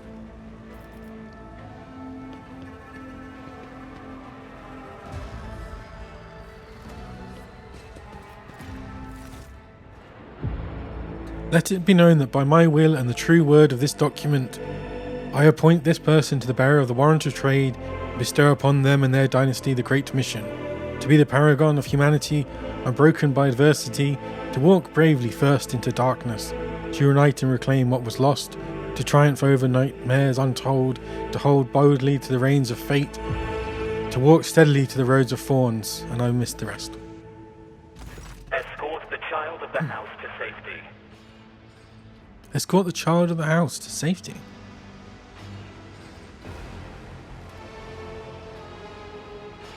I need a weapon. I am utterly defenseless. Voxcast frequencies disrupted. Initiating setup. Establishing connection.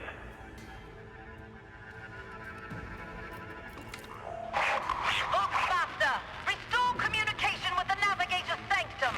I am trying to contact the bridge. If anyone can hear me on this frequency, regroup all available forces and head to the upper decks at once. I repeat, regroup all available forces and head...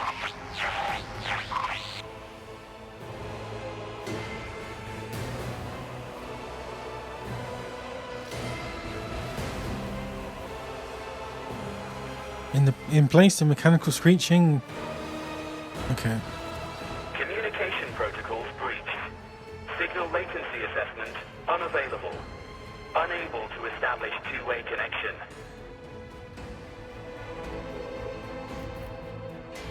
What madness is happening here? Who are you? Who addresses me? Temporary obnubilation following acute stress. Mobile unit of the Warren Sentinel standing by. Mobile. Okay. Are you the Warrant Sentinel? Mobile unit of the Warren Sentinel, designed as a personal escort of the child of the house and a means of communicating with the rogue trader's subjects. Mobile unit standing by. I need a weapon. I'm utterly defenseless. Distance from the current location to the nearest arsenal. Initiating situational calculations. Lead me away from here. Middle and upper decks. Assuming the probability of safe placement in areas of concentration of armed units.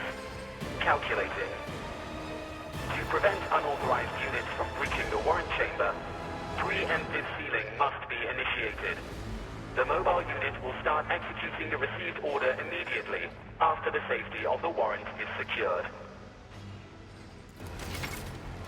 Journal. As the game's story unfolds, you'll see notifications at the top of the screen indicating the status of your current objective has been updated and that new information has been added to your journal. You can open the journal by pressing J or clicking left mouse button on the notification at the top of the screen. Journal entries help you keep track of current events and guide your character on the journey. The Quest tab tracks the progress of the main story.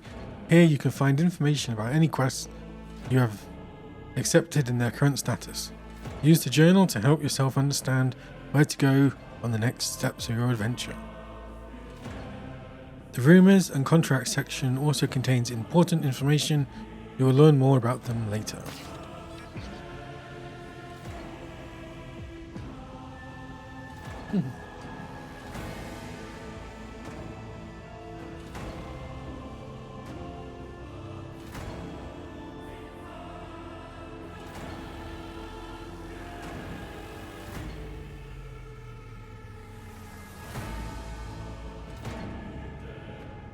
Rise to the top, or get left in the dust. What was the button?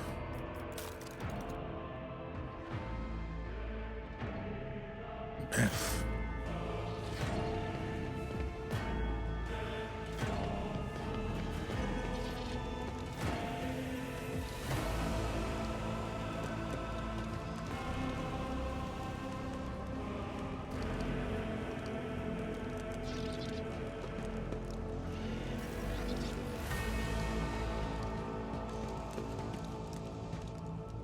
Is there money to be made? A simple order. Oh.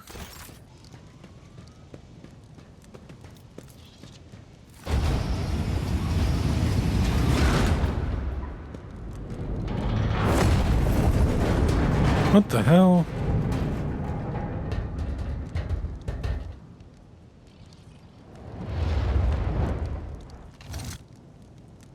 Run, fools, or fall!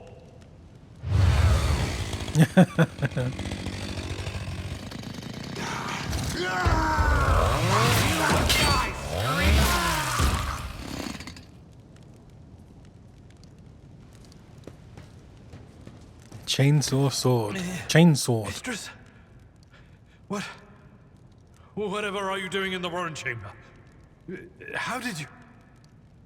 Throne preserve me, what is the meaning of this?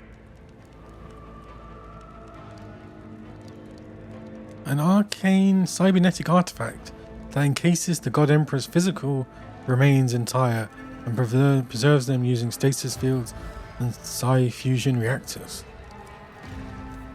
Conrad is a traitor. When we parted ways on the officer's deck, he stunned me somehow and brought me here. What?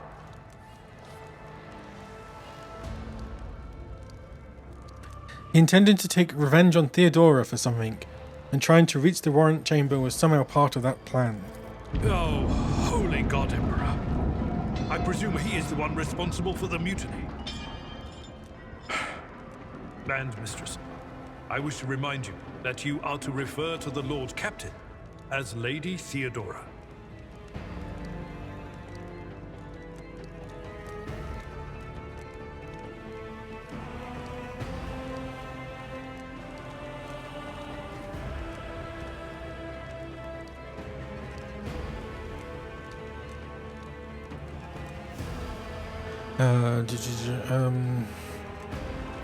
He openly admitted, unquestionably. Why don't we leave matters of etiquette for another time? Absolutely. With the Lord Captain's permission, I shall give you an hour-long lecture on how making use of proper addresses corresponds to showing due faith in the God Emperor's anointed. For now, however, we have more pressing matters on our hands. You're in a bad way. I can treat your wounds. I have a Medicaid kit with me. And for the love of the throne, now is not a good time to be walking around the decks without means of self-defense. Here. Stub revolver, sword, armored body glove, medikits. Treating injuries. While fighting, your character can lose some of their wounds. Wounds are a measurement of how much punishment a character can take before suffering debilitating effects and ultimately death.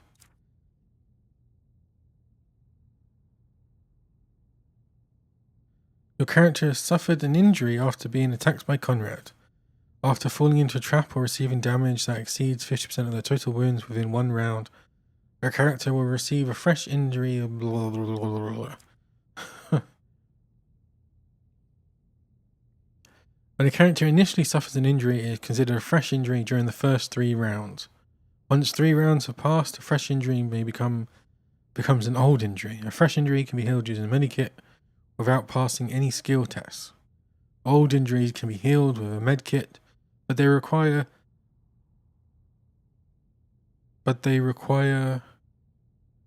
the character administrating the treatment to pass a Medicaid skill test to succeed.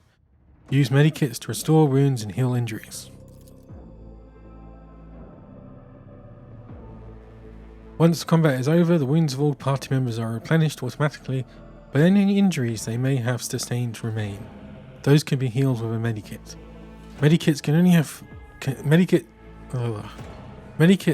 can only be used by characters who have field mechanic feature, base skill Medicaid, or have taken Medicaid skill advancements at least once. Whenever a character uses a medikit in battle, a medikit skill test determines the number of wounds that will be restored as a result. Abelard can heal your character's injury. Click on his portrait, select the medikit on the panel at the bottom left of the screen, then use it on your character. He needs to be standing right next to your character to administrate. Okay. Inventory. So click on his portrait. Your seneschal is always there for you. Click on the medikit. Let me help. I owe Click you a on debt. my character. And be healed. Miscalculations are for commoners. I don't make mistakes. Weapons. Profitable learning experiences. To equip new weapons or armor, open your inventory from I and double click on the item. Alternatively, you can hold LB. Okay, just drag and drop. To view the parameters of an item, hover your cursor. Blah blah blah.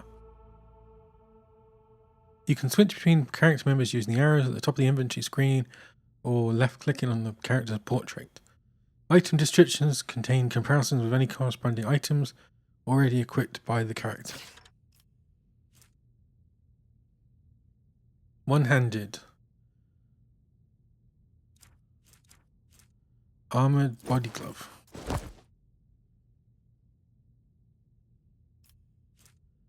Most warriors prefer swords, for they provide more flexibility on the battlefield against close combat enemies.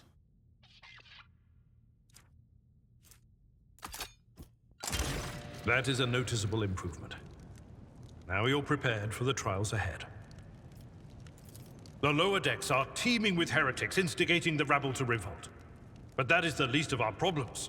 The ship's enforcers are rounding up the scoundrels and suppressing the resistance.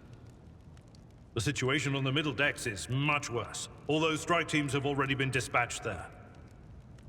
All communication with the bridge and the engineering bay was lost. So, apart from scattered voxcasts, we have no information to go on. But that is not the worst of it all. All these jolts and shaking are most alarming. These are signs that the navigator and the master helmsman are having difficulty translating the ship out of the warp and into real space. I fear that they may have already lost control. We must reach the navigator's sanctum and get a handle on the situation. If we can manage that, some aboard this vessel may yet survive. Okay.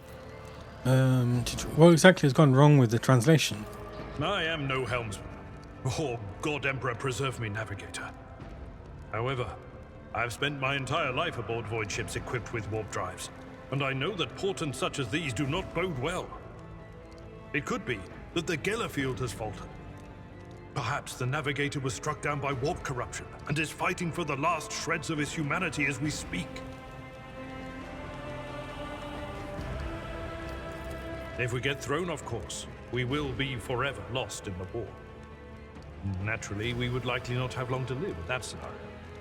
But I will not resign myself to such an outcome just yet. How did you find me? You sent me a Vox message. Specifically, a Voxcast on the officer's frequency. Oh, which I don't remember had the doing good that. fortune to receive. You mean to say you did no such thing? I think the Warrant Sentinel may have sent you that message. It appeared when I opened the chamber. Warrant Sentinel? The Lord Captain barely ever ventures down to the chamber, and I was at her side only once or twice when she did. And I did not see anything of the sort. The Warrant Chamber is an ancient and rather sacred mechanism that the ship's tech priests treat with the utmost reverence. I assume that whatever it is that you did, you must have activated certain processes and caused the Sentinel to awaken. But then, why did none of it happen when Lady Theodora did the same? What can we expect to find in the Navigator's Sanctum? During warp transit, the Sanctum is closed to all who are not involved in traversing the Empyrean. And for good reason. For the Navigator to open their third eye and perceive the way, the Sanctum must be bathed in the energies of the Immaterium. Only a Navigator can withstand such an ordeal. For the rest of us, any contact with the warp is fraught with perils such as loss of sanity, spontaneous mutations, and death.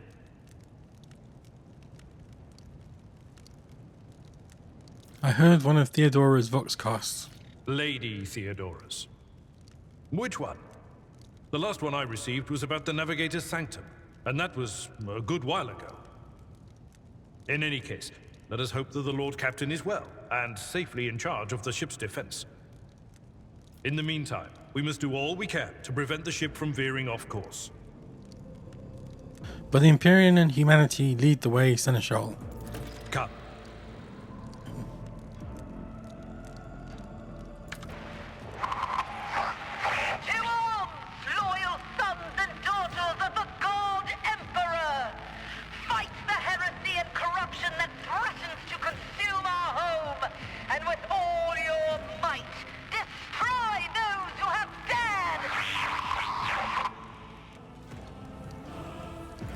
The Lord Captain is calling her crew to battle, which means the Vox networks are set up for broadcast transmission, not message exchange.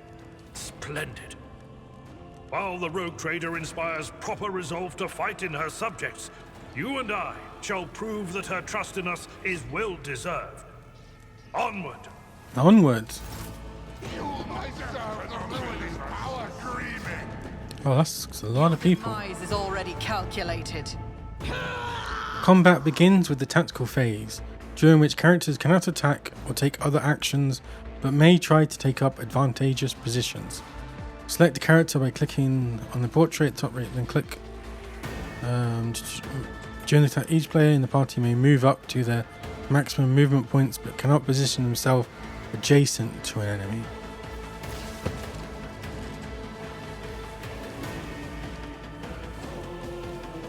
These are all sword people, aren't they?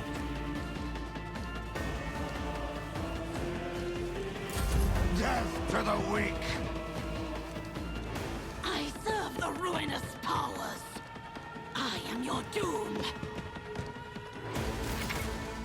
Albalard's abilities. Your new companion is a warrior.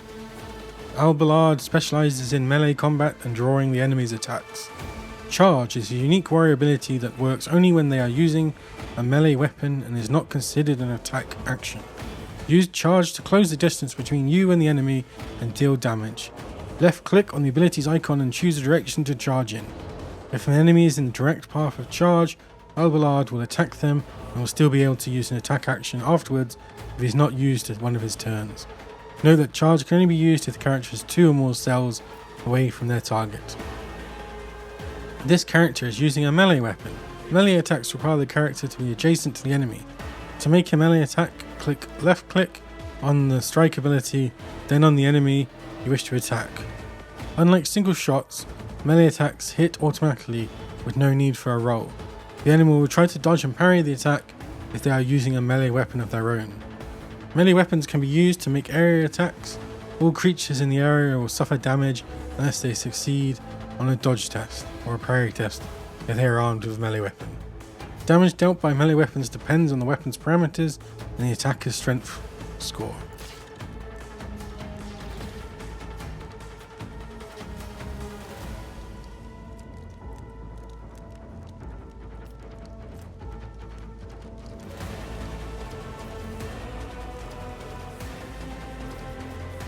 What's the cooldown?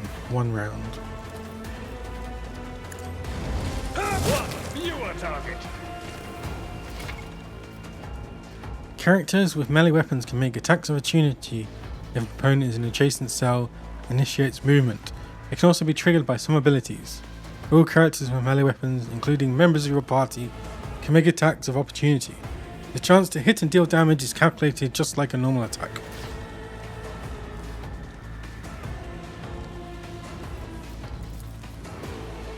I will do like you. Reduced to dust. Reduced to dust.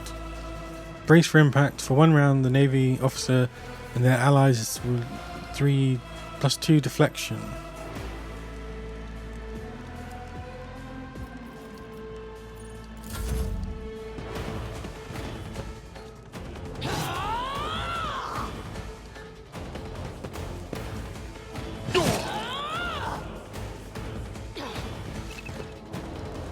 Be careful, companions can get hurt by your burst attacks or area attacks. To avoid friendly fire, keep an eye on the trajectory of the shots and the area of effect. Melee, okay. Common abilities of characters differ depending on their archetype. Available abilities are located at the bottom right. Okay.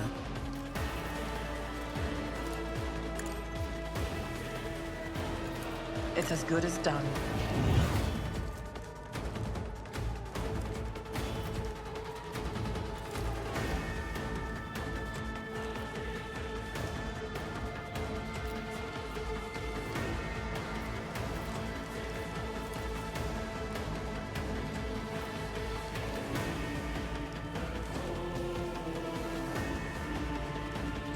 I'll see to it per your end. Oh, wow.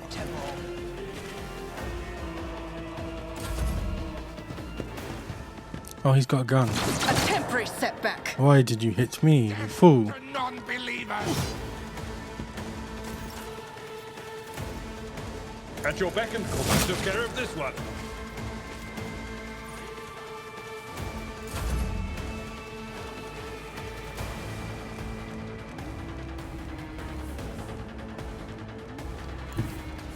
Don't let your guard down. On it. Such is the will of chaos.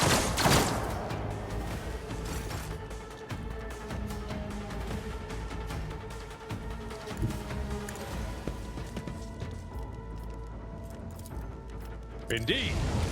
Once you were talking. Nice. Experience points. You can advance the level of your character and companions. Prevailing in battles, exploring the Cronus Expanse, and completing quests earns you experience points. Once you've accumulated enough experience, your character gains a new level. Click on the arrows symbol on a character portrait to open the level up screen. Each level gained offers your characters new progression options, which include new abilities, talents, skill improvements, and other enhancements. Your character gain new levels at the same time as your character, even if they are not included in the active party during your journeys. You can always increase their level later. Love to hear it.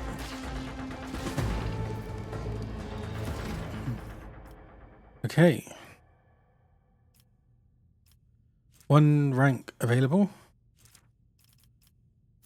Choose skill. What's this mean? Recommended, I guess.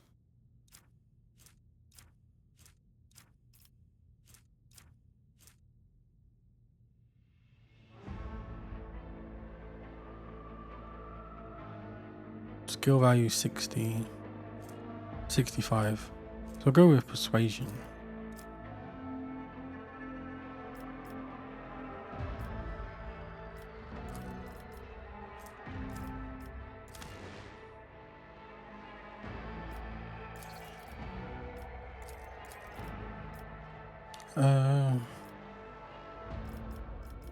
Is that? That's weird UI. Oh, 1 rank available.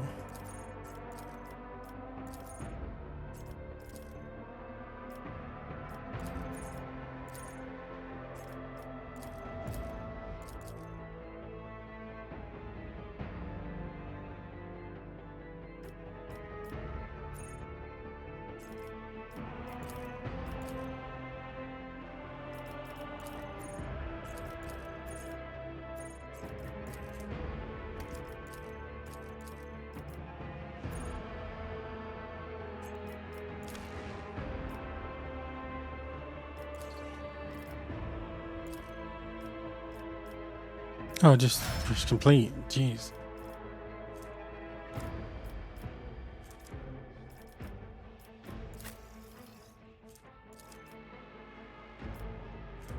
What's athletics? Strength characteristic.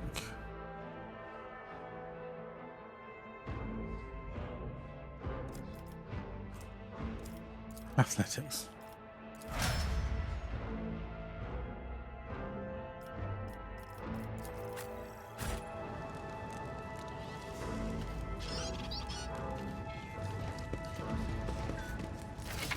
What the hell? Defeated enemies have no further need of their former belongings, but you can discover valuable trophies among them.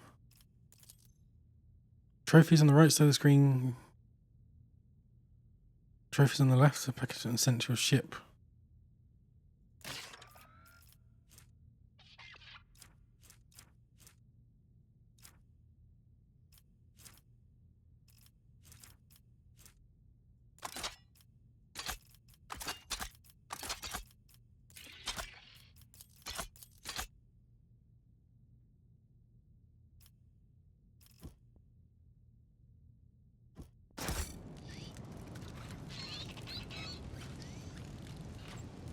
Oh, that's nice. He just did it all in one go.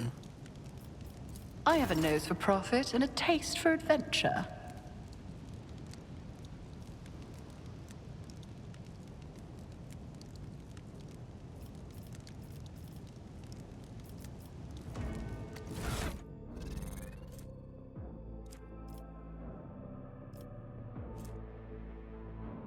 The stub resolver does more damage.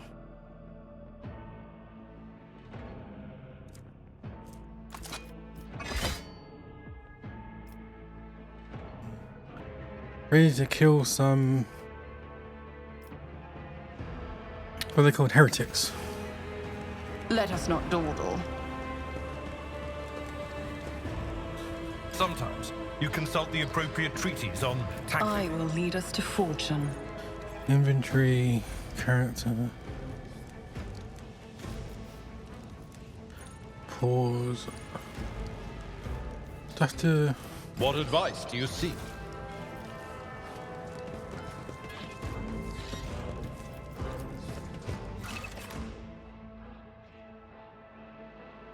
Here's a map of your void ship. It consists of several parts between which you can travel. Some parts are not yet available, but over time your character will be able to access them. Warrant chamber, navigator's sanctum.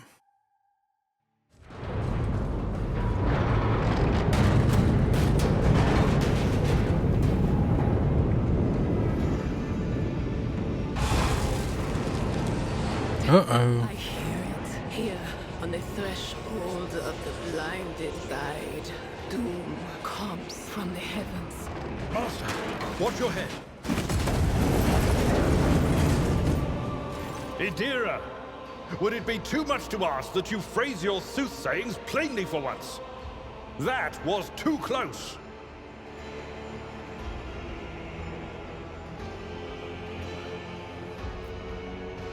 Idira.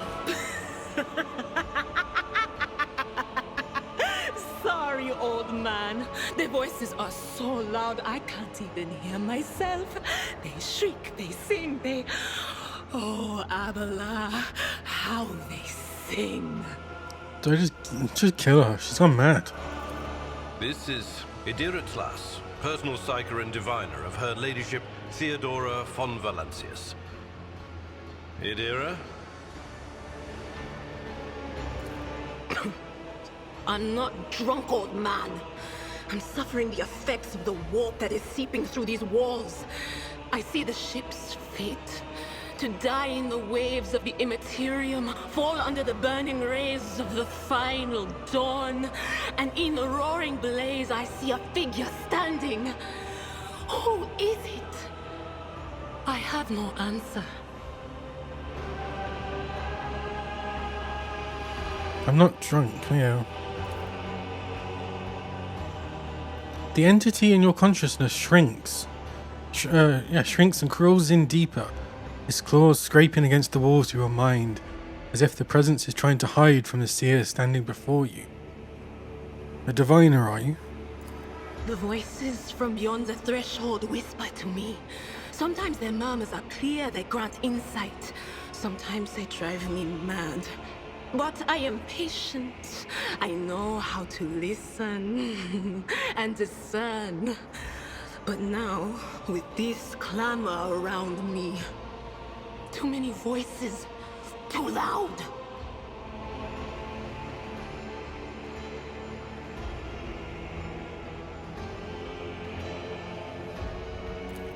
And you are von Valancius, one of Lady Theodora's heirs. Well then, we finally meet.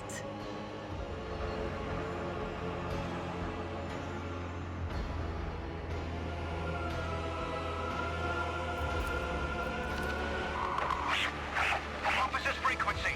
To all who can hear me, those with a weapon in their hands are to gather on the officers' deck at once. I repeat, gather on the officers' deck at once and prepare to launch a counterattack. Launch a counterattack? That's Edelthrat. Oh, Emperor's Providence. The other heir lives as well. Quickly, we must head to... Uh-oh. Not so fast, old man. If we drown in the warp, Lady Theodora's heirs won't be any good to us. Fair point. If Edelthrat's like me and hasn't yet surrendered his mind or body to the mercy of the warp, then he can still hold on a little longer without us.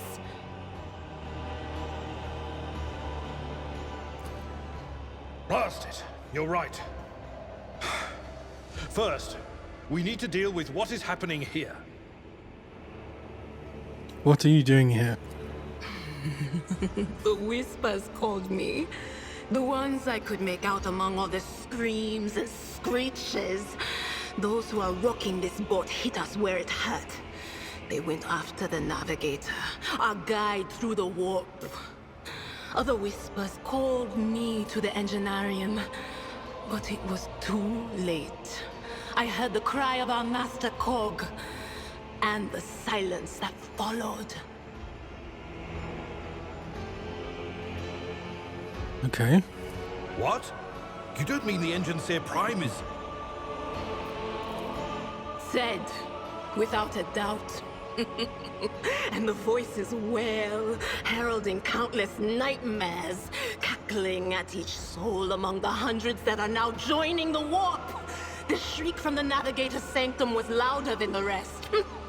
And it's better that we saved the Navigator than some lever puller from a cooling module or a cook from the middle decks. We must see if the Navigator is well. Oh no. No. Nothing is well about him. Can't you feel the chill crawling on your skin? The eyes watching you? The warp ice has already encased the bulkheads. What follows is calamity. But we're not just going to stand here and take it, are we? The state of things in here suggests there's a Navigator around. Maybe one who's crippled or at death's door, but still kicking. And since our skin hasn't peeled off our faces just yet, his third eye must be closed. At worst, it's a little roughed up. So what are we moping around for? Let's go protect that noble mutant while we're still alive. Sounds like a plan. Adira has joined the party, which now consists of several characters.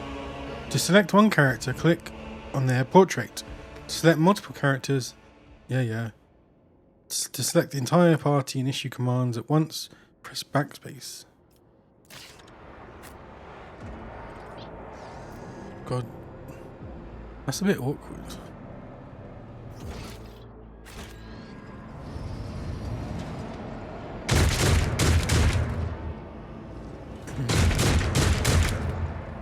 I feel like maybe I shouldn't have run in.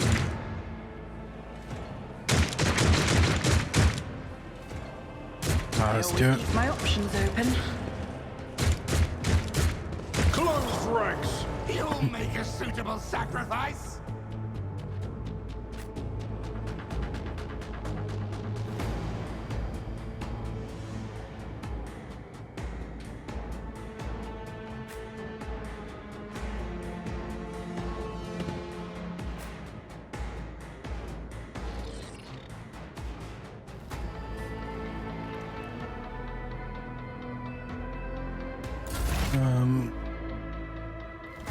Adira is a psyker and an operative.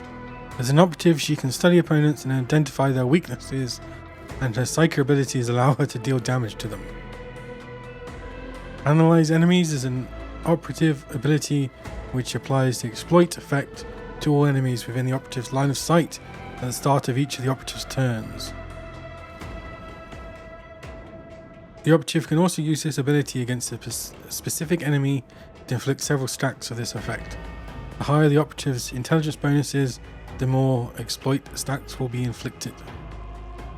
Whenever the operative hits a target with an exploit applied to them, the attack deals additional damage. The amount of extra damage depends on the target number of exploit stacks and the operative's perception.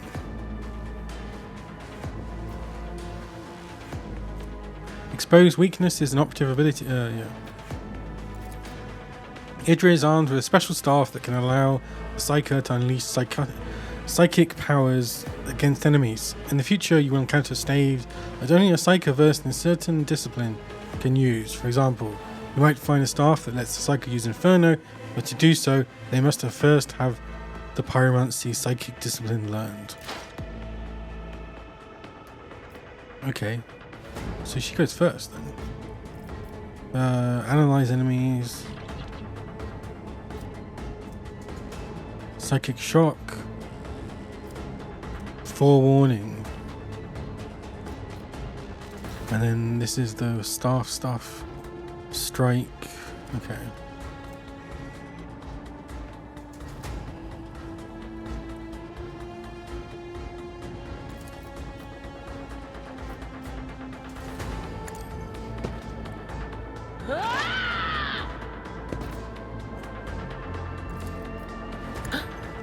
What an unfortunate turn of fate.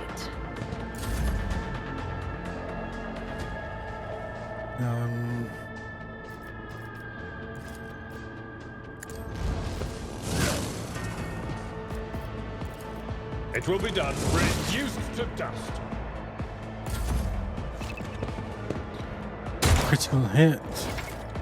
Well, you can use the hologram to gauge the effectiveness of your intended actions in combat before. Click on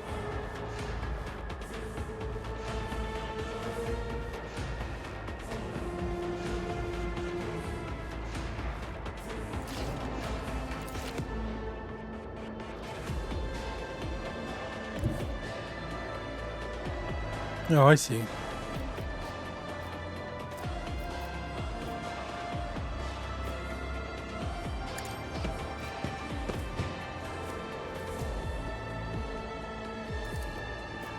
Who if not me?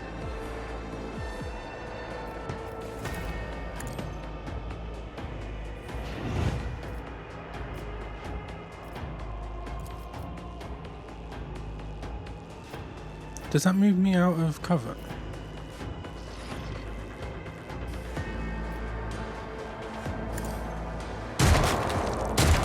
Jeez, why is she hitting so well? That's not how I remember this going last time.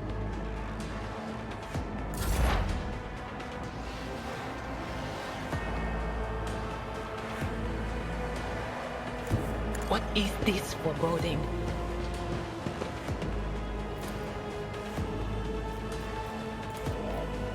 On it, go!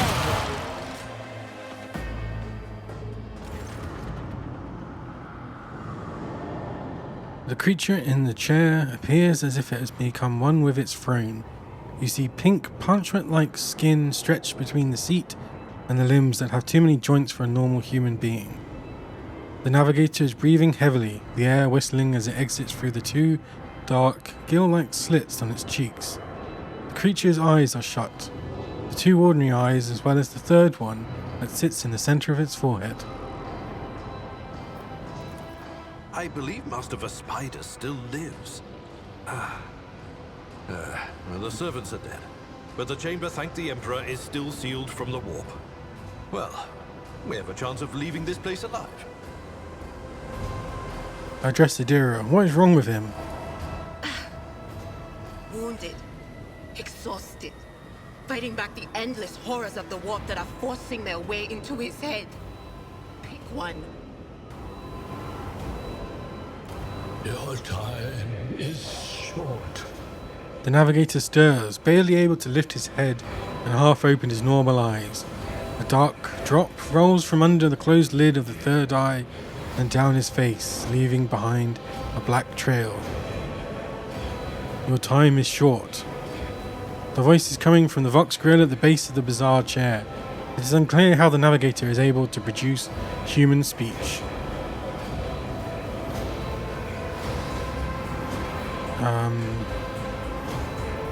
Our time is short to do what? Fall to your knees, mortals, and behold the Oh god. Suddenly, the navigator's body starts thrashing in place.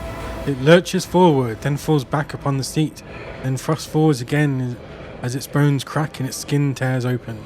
However, the fusion between the body and the chair appears to be stronger than these wild impetuses. The mutant remains seated but leans as far forward as he can, his layered raiment slowly turning crimson. The gill slits burst open, forming two hideous, screaming mouth-like pits. Fall to your knees, mortals, and propelled the final dawn. Ah! It came from beyond! His body is not his! Idra's scream is echoed by the silent cries in your head. The unseen creature triumphs at the sight of the navigator, succumbing to the paroxysms of corruption. Its march thunders under the burden of hopes. Unseal your hearts, and I will flood your souls with myriads of words and meanings, each one a portent of salvation within me. The navigator continues to convulse violently in his seat, shrieking and cackling, but then his fit stops abruptly. His face is drenched in black and crimson. The dark ooze from under his third eyelid has turned from a trickle into a stream mixed with the blood coming out of his nose, and there is purplish swelling around the eye. Run. Flee from this place while I still have the strength. I can contain the intrusion, but not for long. We must begin the translation. Leave the warp. But it can't be done without the Master Helmsman's help. I want to help you. Tell me how. Run. The sanctum will be sealed. I will hold it off. signal from the Master Helmsman. Then I will commence the translation. So, run! Run! Address Alballard. The navigator is still alive, but barely so. What do we do now? The ship can only begin the translation with the assistance of the Master Helmsman, if he is still alive. It is worth a try. We must get to the bridge, but we will need support. Our only option is to fight our way to the officer's deck and join forces with Edelthrad and his people. I believe we will also find Lady Theodora there. She must have heard the call to arms that the servo skull relayed to us earlier. Vespidas, good luck. And thank you. The navigator does not give her a response. Black tears mixed with blood are streaming from under the closed eyelids, and the Vox at the base of the chair is bellowing out static interspersed with distant echoes of otherworldly laughter.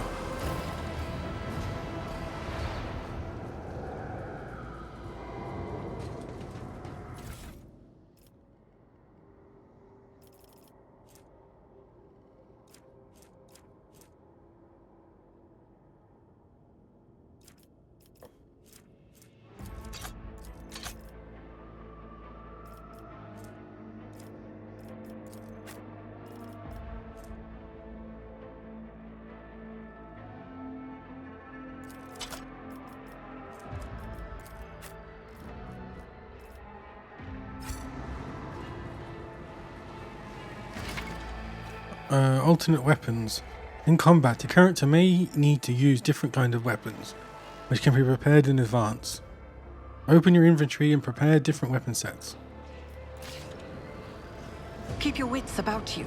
Fate and fortune favor the bold.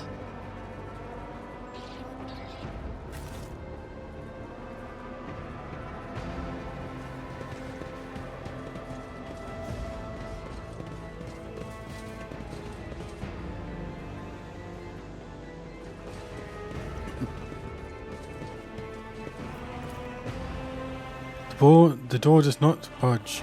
Clots of viscous flesh have entangled the metal, sealing the door shut.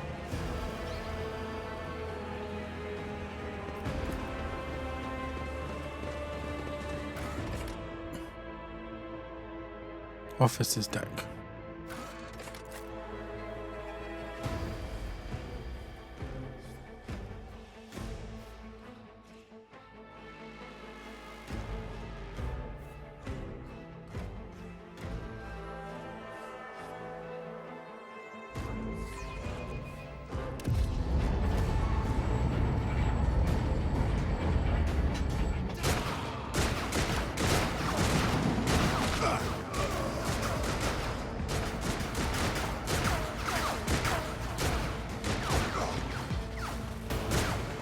Ship's as good as ours! It's all over for you! I shall pity not your enemies. I shall heed not their pleas. Somebody shoot these men! I shall betray not your tenets, nor stray one step from them. Take not your gaze from me. Leave me not without your grace. I told you he would protect us. My God, my light, my Emperor.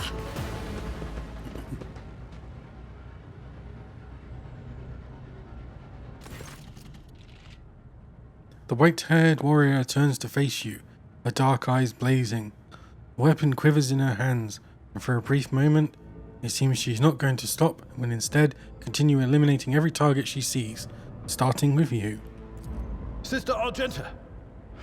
Sister Argenta, it is a relief to see you. We require all the forces we can muster. Your face, it is unfamiliar. Who are you? Pandora von Valencius, the Lord Captain's heir. The hour is dark and daunting. Heir? Bounds with corruption. The faces of friends are twisted by sneers of heresy. The eyes of comrades ignite with the archenemy's hunger. I will do what I must to halt the advance of the Dark Forces. But in these dire moments, little can be trusted. So I must know, why are you here? Sister, I beg of you. Now is not the time for interrogations. The ship is under attack by heretics. We've been betrayed by our esteemed Master of Whispers. Edelstrad the Heir is waiting for our aid, and Lord Captain Theodora is expecting a report on our success. We are here to deal with the situation, so I suggest we all do just that. I am no traitor, sister. You can be sure of that. If you speak truthfully, the Emperor will not forsake you. If you are lying, you will not escape his retribution. So don't piss her off. I cannot wait to rain righteous fire down upon each and every heretic. What is a warrior of the Adepta Sorrentius doing aboard a rogue Traeger ship? Your orders serve the Ecclesiarchy, do they not? Sister Argenta is a guest of the Lord Captain. And that story deserves its own time and conversation. Under more appropriate circumstances. Fair enough. We're about to get killed by, I guess, like warps, something? Enough idle chatter. I am where I must be, and that will suffice. What is happening on the officer's deck? Massacre, my lady! And heretics are not just killing the crew. Some kind of blight is sweeping through the decks, filling the air. I saw people going mad the moment they breathed it in, screaming about seeing their dead comrades, tearing out their eyes. I implore you, my lady, be on your guard. We must get to the main hall of the deck. Through this door. I shall join you, for it is my duty to the God Emperor to destroy this heresy. We will follow. For now, we will hold off any heretics who might try to crawl in through the cracks to join the main assault. And we'll take a look at the generators while we're at it. Those villains made a mess of the cables. Oh, I wish we had a Tectomat with us. But we'll see what we can do without one. Good to hear it. Sister? Ready. May Terra's light illuminate our path through fire and darkness. By the right of blood.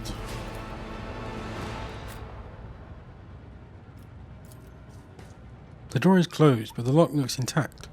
It can probably be opened with the right tool.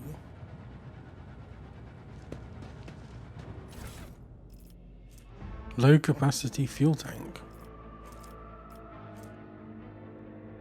15% of provisions cargo. Oh, okay, so this is all cargo stuff. Well maintained stub revolver. Nice.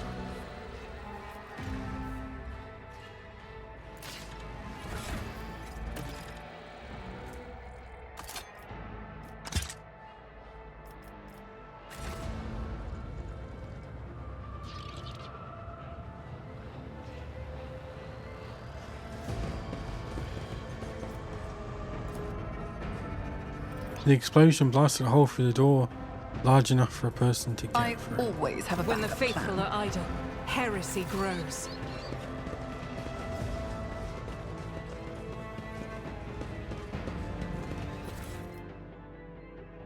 Yeah, cool. See you around. Have fun.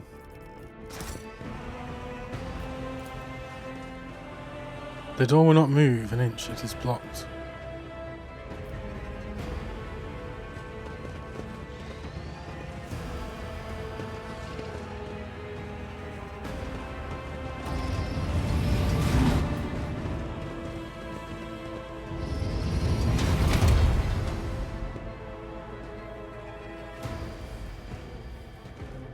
I will deliver furious retribution! All of you will bleed!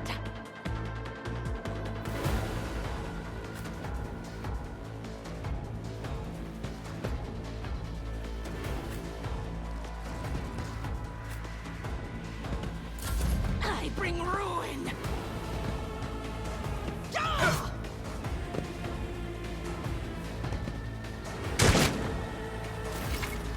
Types of cover, full cover, 60%. Partial 35. Oh, move area, okay. I'll see to it personally.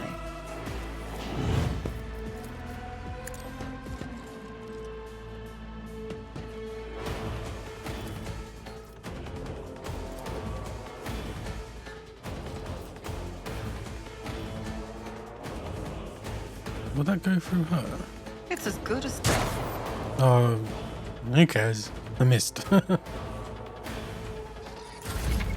Agenta's abilities.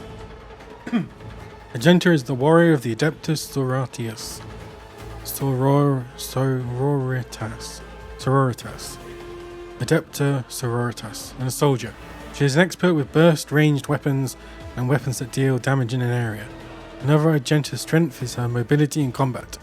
Run and gun is a unique soldier ability. Using it grants the soldier extra movement points and reduces the cost of their next attack by 1 action point.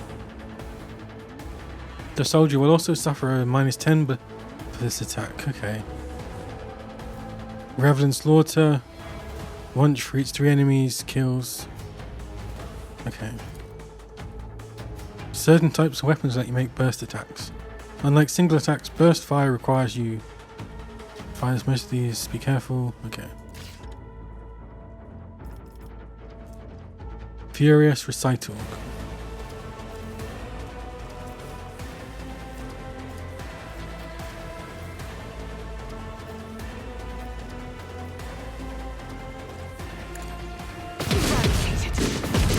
Strike is a prayer.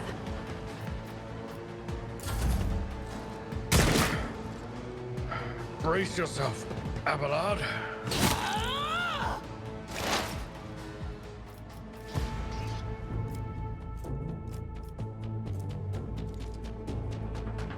Chains up to...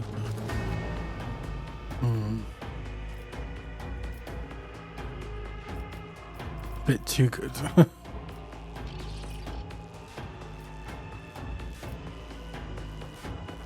Who's next? Anything else?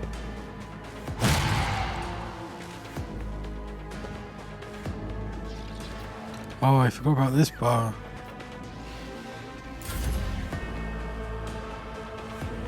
Can you move and then...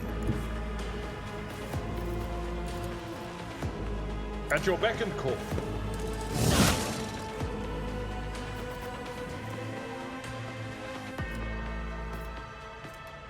It will be done.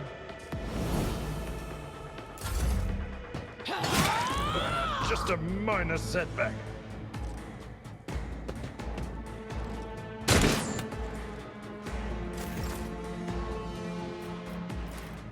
I'll see to it personally. I refuse.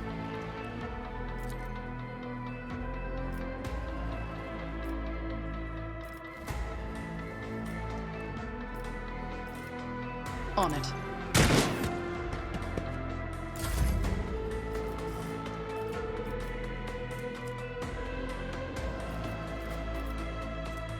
I'll do it.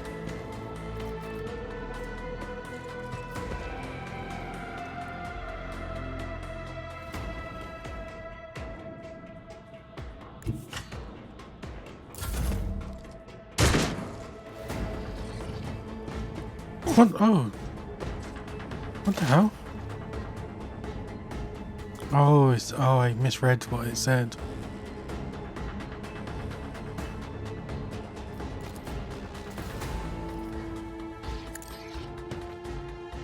What an unfortunate turn of fate. Oh, there's more coming.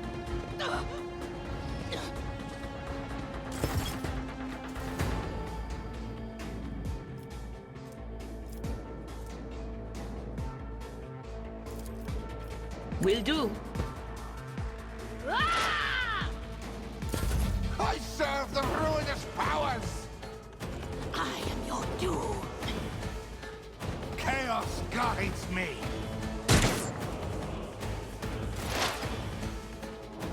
Why has she got another attack?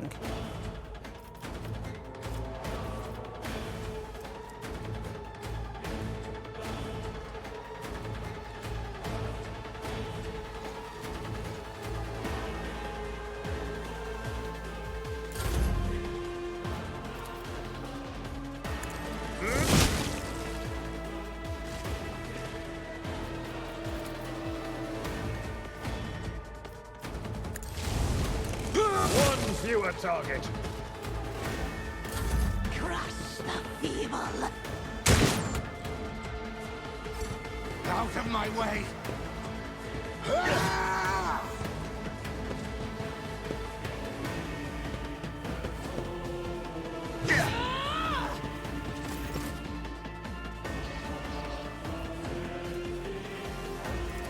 I won't stand for it.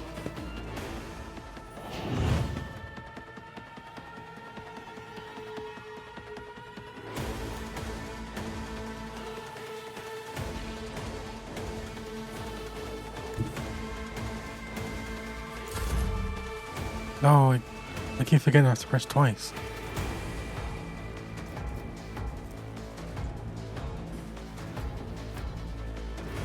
As the Emperor commands, I act. God Emperor, move through me. Be the fire in my heart. Doubt is for the weak.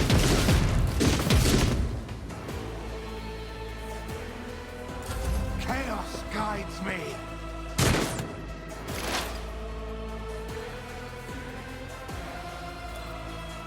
I'm not so sure.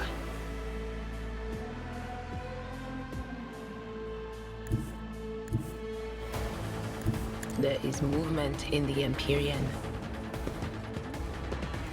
Not the Scryer's job. That is not my destiny.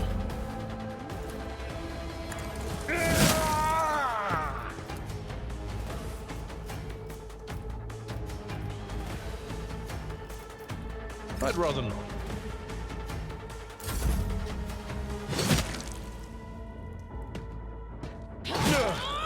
My ears are ringing.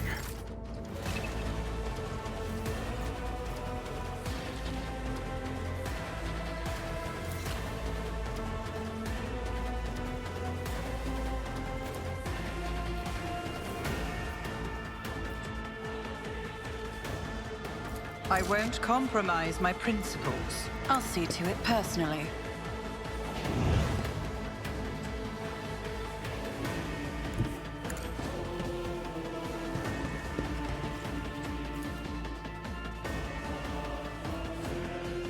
It's as good as done. What?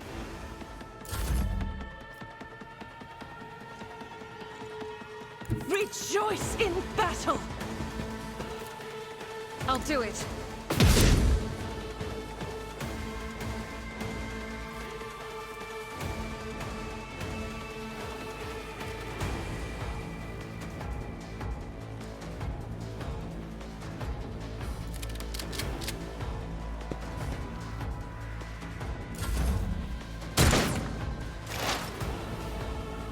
I know what is to come.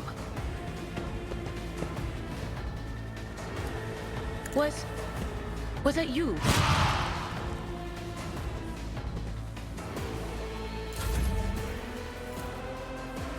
I will do my part. Took care of this one.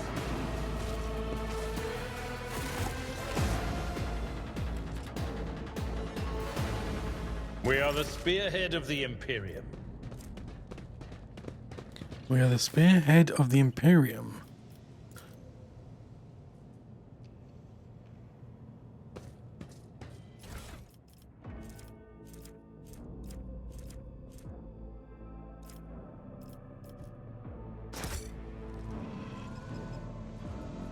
Open the door.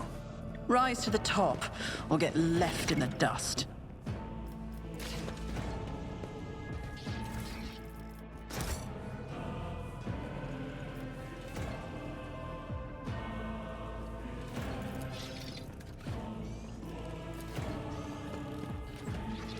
That's how it's done. D100 system. Okay.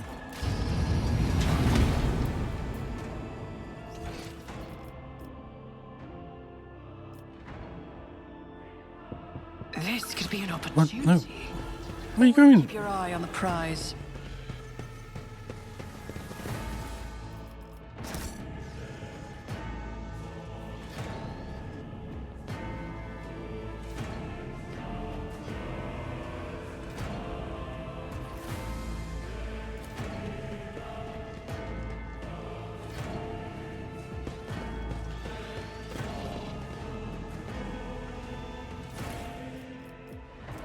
Machine write set. Multi-key, universal lockpicking.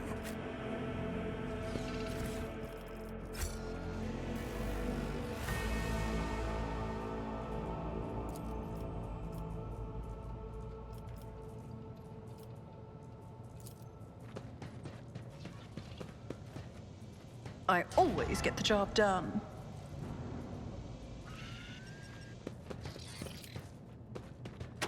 Success is the only outcome I accept.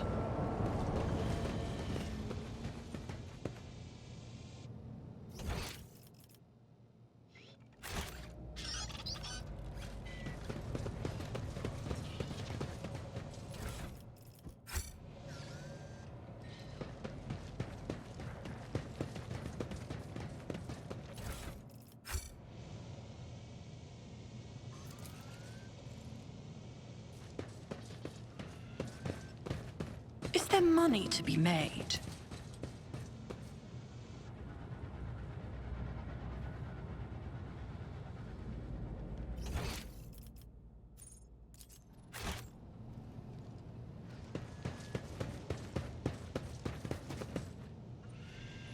This is the door I opened, isn't it?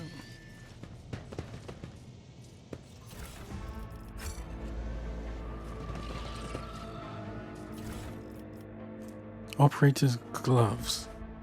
The wearer gains a +3 bonus to tech use.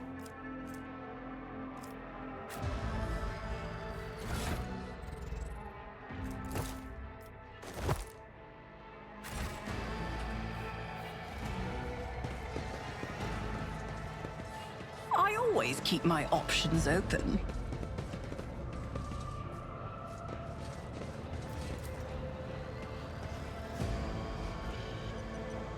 Duty prevails.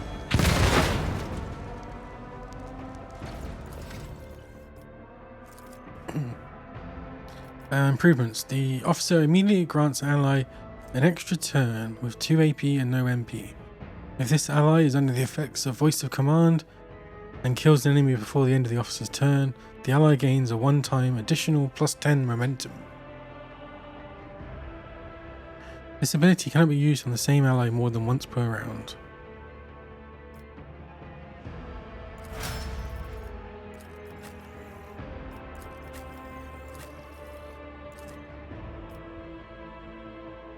Endure. Until the warrior's next turn, all incoming damage is reduced by -2, and the warrior gains +10 temporary wounds. Okay. The operative removes all exploits from the target, decreasing the target's... Why does that sound familiar? Soldier. The soldier immediately removes the winded effect. Until the end of combat, the soldier gains the following bonuses: +10 ballistic skills, +15% critical. This ability becomes available after the soldier kills 3 enemies. The kill counter is not reset between rounds. Oh, okay.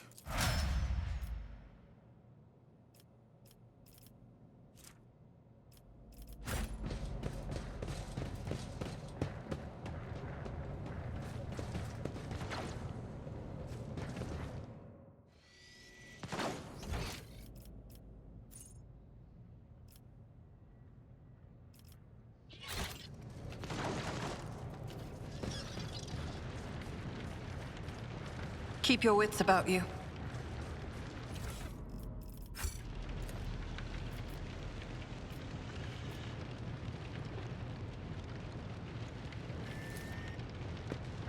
Never doubt me.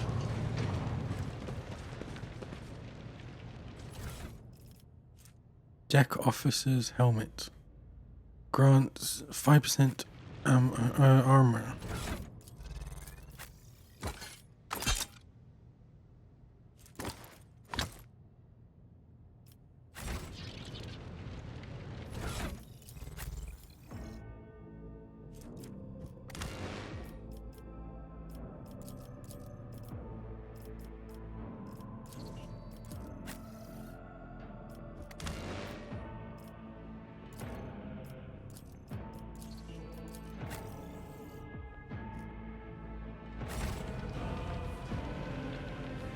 Let us not dawdle.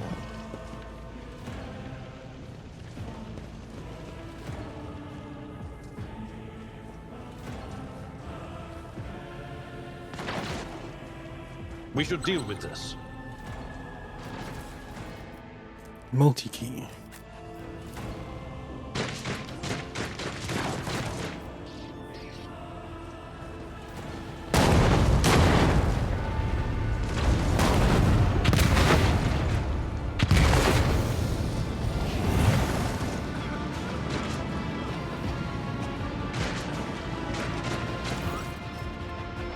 The roar of flames rings in your ears, and the choking smoke makes you cough and grasp for air. You instinctively recoil from the scorching heat, wiping your face. A moment later, a hazy silhouette forms in the raging wall of fire. You are surrounded by ear-splitting noise and screaming, yet you distinctly hear the sound of footsteps. And then you see the figure walking out of the fire towards you. It is Theodora von Valencius. Are you lost, my heir? Her expression is calm, terrifyingly so for someone whose body is engulfed in an inferno.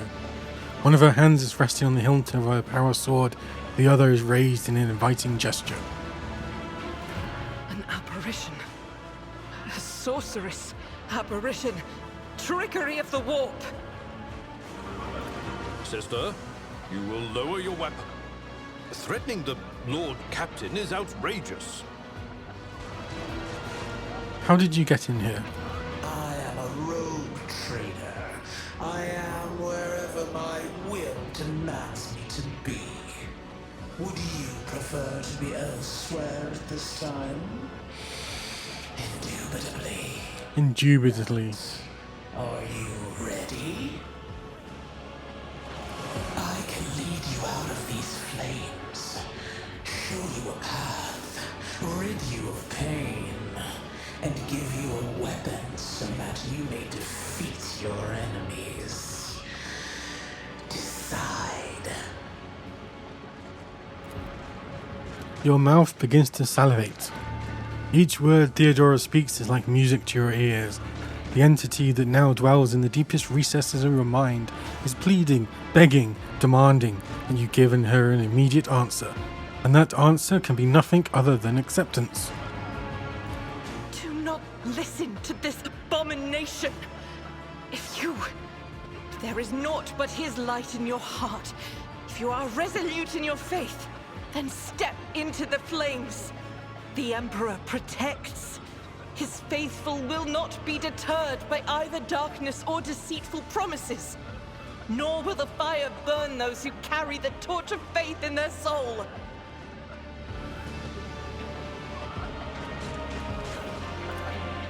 To the void with you. We need to follow Lady Theodora before we suffocate in this furnace.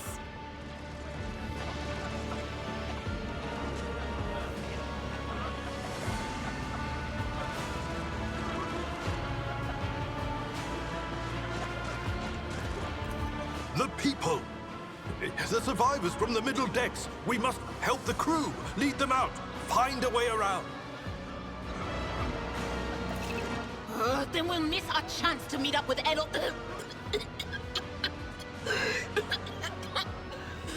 What are we waiting for? Sometimes your character will have to make tough decisions based on their values, interests, and goals. Such decisions affect their convictions. This can be developed in 3 directions: dogmatic, iconoclast, heretical. Each includes 5 ranks. The higher the rank, the more zealously the character follows their convictions, and the more noticeable the world around them reacts to their actions and decisions. Promotions through the rank of each of the 3 directions opens up access to a new dialogue lines, events, unique abilities, and also changes the attitude of others towards your character. Also, some items can only be equipped by characters with certain convictions. When one of the conviction branches reaches rank 3, Vitari, it becomes the character's main focus. When that happens, the other 2 conviction branches cannot be raised above rank 2, Adherent. Your character's allies have convictions of their own as well. Dogmatic. Walk through the fire. The Emperor will guide the righteous on their path. Iconoclast. Get the people off the bridge. I will not leave my people in harm's way. What's the difference?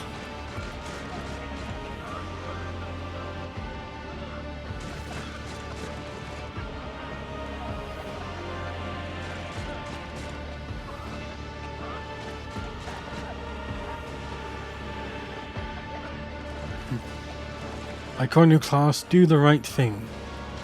Iconoclasts are heroes of the Imperium. Caring for the common folk and keeping them safe isn't expected of a rogue trader, so choosing to do so is sure to make the Lord Captain's deeds stand out. Protect the innocent, show leniency to their subordinates, save human lives even at their own peril. Dogmatic. Do as the Emperor wills. A dogmatic adheres to imperial law, rather patriotism, faith, or simple pragmatism. They know the forces of chaos are always looking for an opening and will make harsh decisions for the good of the galaxy. Distrust anything out of the ordinary, shoot first, ask questions never, strictly punish insubordination and incompetence, destroy heretical or alien artifacts immediately. Heretical, do what it takes. Undermine, So am I dogmatic or heretical? No, ironclast. Walk through the fire. The Emperor will guide the righteous on their path.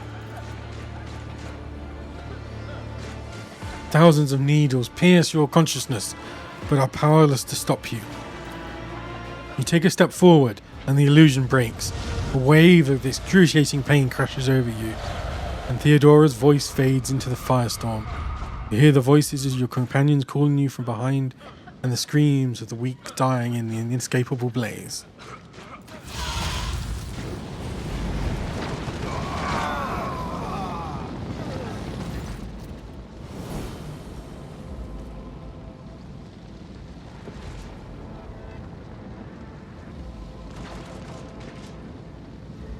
The blinding inferno, the harrowing pyre, the all-consuming storm releases you as you step out. Barely able to stay on your feet, the blood is pounding in your ears, drowning out the world around you. Your eyes, caked in soot and burnt eyelashes, refuse to open. Free from the flames, you take 2 more steps before collapsing to your knees. The rush of blood in your temples and the horrible pain all over your scorched body cloud your mind, before suddenly retreating as if driven away by some mighty will. A new strength spreads through your veins, and despite the wounds, your body is once more ready for trial and struggle. You open your eyes and see a glow with warm light before you, the Kelia, the sacred symbol of the Imperium. The 2-headed eagle. Okay, yeah. In the next moment, you are struck with another realization. The repulsive presence, the one that has plagued your mind since Vogatvar wounded you, is gone. The fire seems to have burned the entity away without a trace. Mistress, can you hear me? Oh, you're alive. Which is more than I was expecting after what you just did. Praise the Emperor! We passed through the flames! How can this be anything but a portent? For so it is said, that the Emperor will bless the worthiest and most steadfast in their faith. Behind Argento, you see Idira Tlas double over in a fit of nausea. The rest of people who were following you have withered away in the fire that continues to rage mere 2 steps away from you. The Emperor protects Seneschal. Indeed he does. Oh, if I hadn't seen it myself, I never would have believed.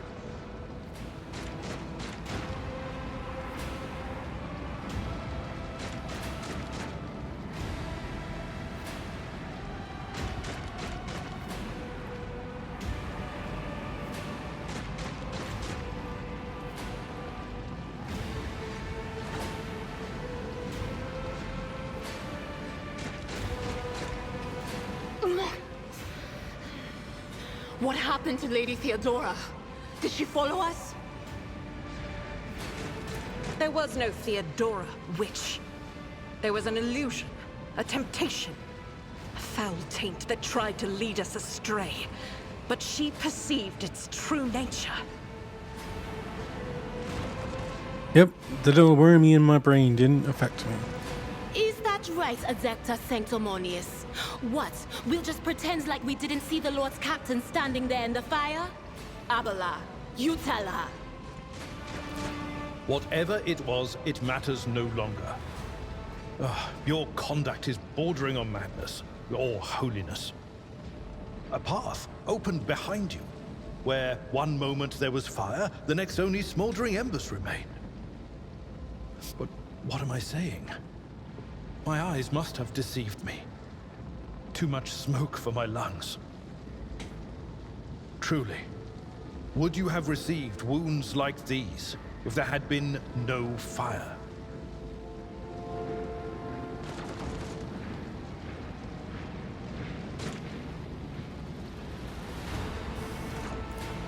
The wounds are merely a sign of a trial laudably passed. It is something to be proud of, the same as decorations or badges of honor.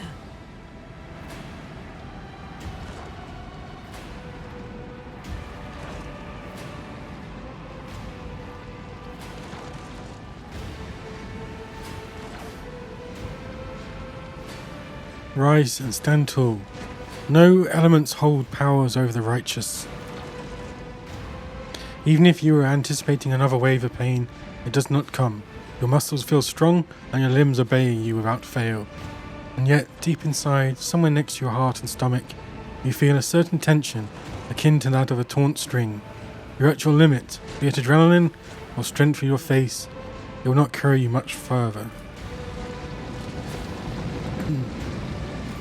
Did my eyes deceive me? I could swear that I just witnessed you step out of a pillar of fire with the rest following in your wake. Yep.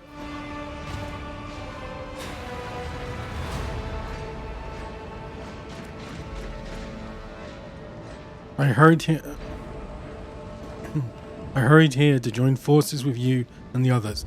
It is time to push the heretics back. It was the only way. We are here in response to your Vox call. I loathe being late for an engagement. Nothing good ever comes of such rashness. Yet it appears that the Emperor favors you.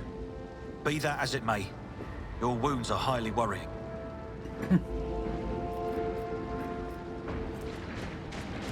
Look closely at Edrithold. Law, warp test succeeded. He does not seem to have changed since you first met, but only at first glance. His face has taken on a strange hue. The skin at his temples appears scaled, and his voice now has an uncanny screeching quality. These are not traces of fatigue and stress. The Psyker's body has begun to mutate, a consequence of contact with the warp. You are not in the best shape yourself, Edrithold. Notice the signs of my blessing, have you? Yes, the warp is taking its toll. But I'm still sane and able to hold my weapon. I'll fight for the Von Phalanxius bloodline to the end. And if the price is the eternal curse of mutation, so be it. My faith will keep me upright with a weapon in my hand. That is all that matters. Pray, forgive my insistence. I shall not be the one to doubt the faith of she who has passed the trial by fire. I have gathered everyone who answered the Vox call and was able to hold a weapon. Yet I do not see the Lord Captain or her arch-militant in our midst. We are still receiving messages in her voice, but she is not responding to direct requests. I last saw Lady Theodora on the observation platform. When did you and she part ways? It was at this very elevator, Master Edelthrad. The Lord Captain, accompanied by the Arch-Militant, headed to her chambers to retrieve an item of particular import. After that, all we heard from her were Vox broadcasts.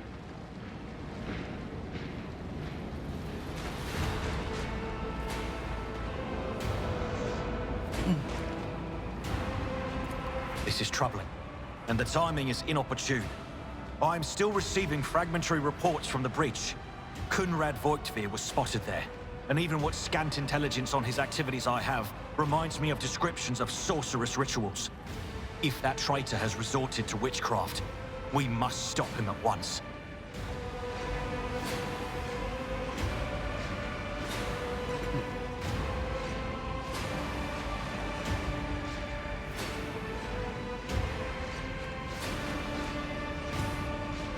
I should go to Theodora's chambers to find her.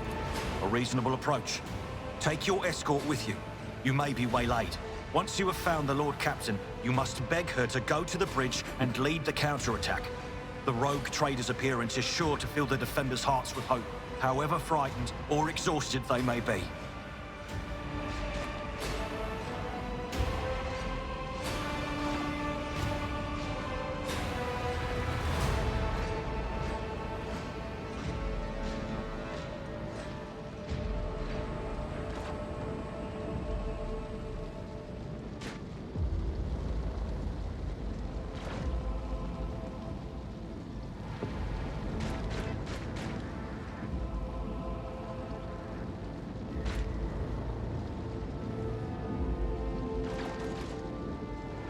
Until next we meet, may the Emperor bless your deeds.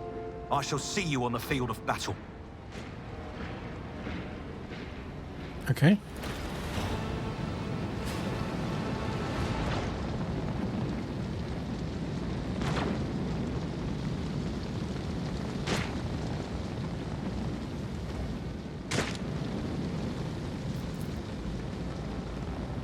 The generator hums softly. When you draw closer, your skin begins to tingle. Tingle. That's the elevator, right?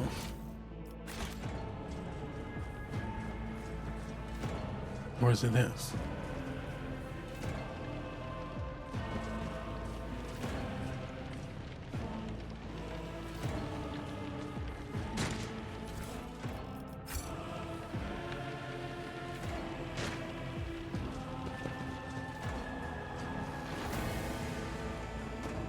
Is there money to be made?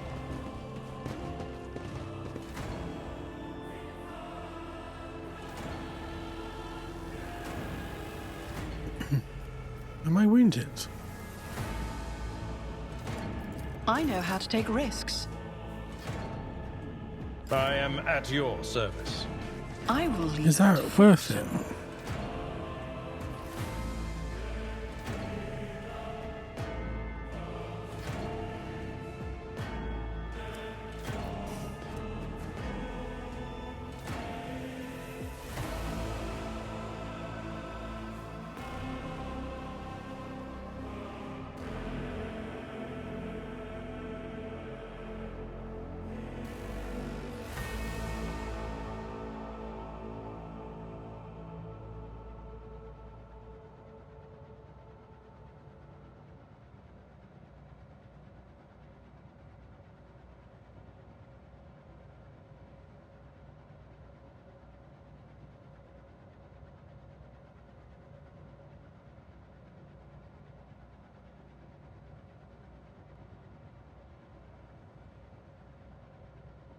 Oh, okay.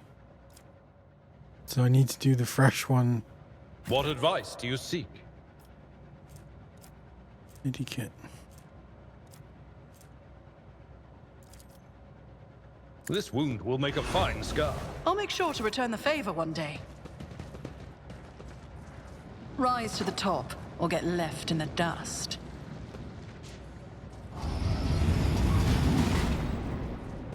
Attention to detail is the key to success.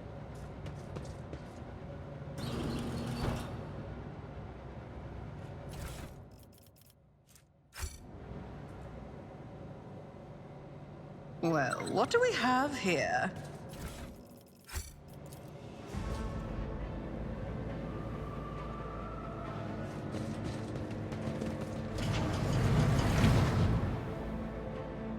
Keep your wits about you. Plasma conduits blaze with energy capable of powering a vast void ship.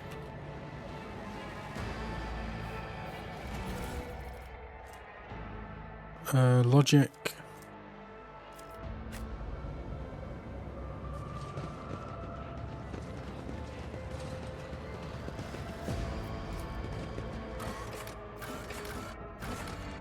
Lord Captain's quarters.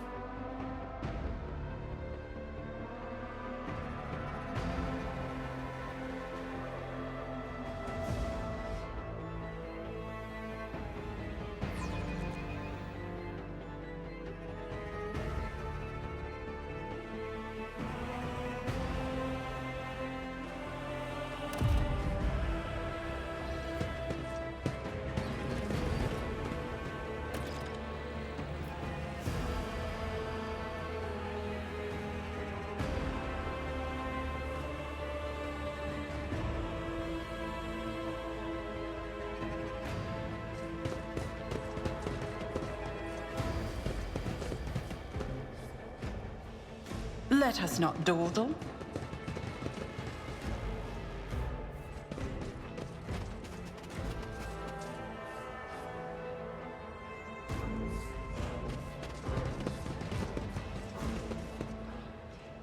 Oh no.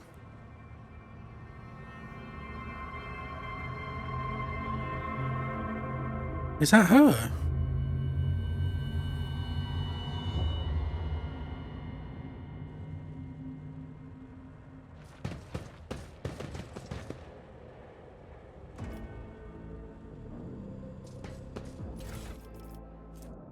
Protector of the devotee. Immunity to enemy critical hits. Always keep your eye on the prize.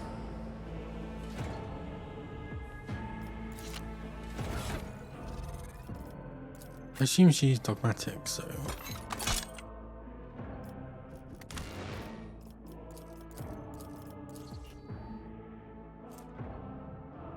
Three logic.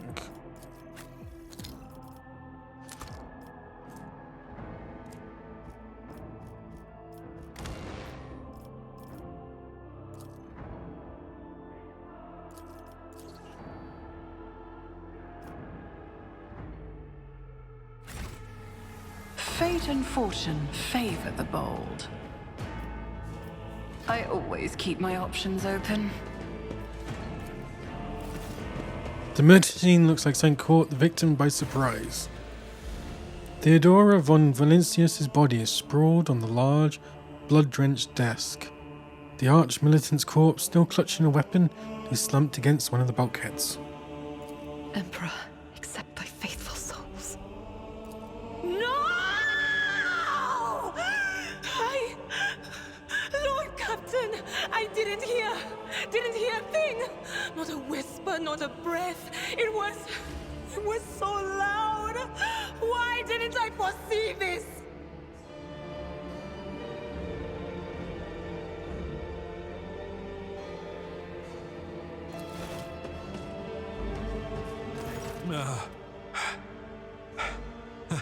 Lord Captain, who would even dare?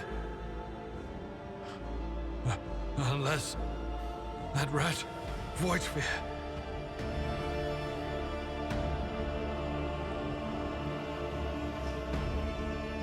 I doubt it. Forgiver wished humiliation and suffering upon Theodora, not a swift death. It could have happened in the heat of battle. Not to mention that Mort was here, and he would have protected Lady Theodora to the last.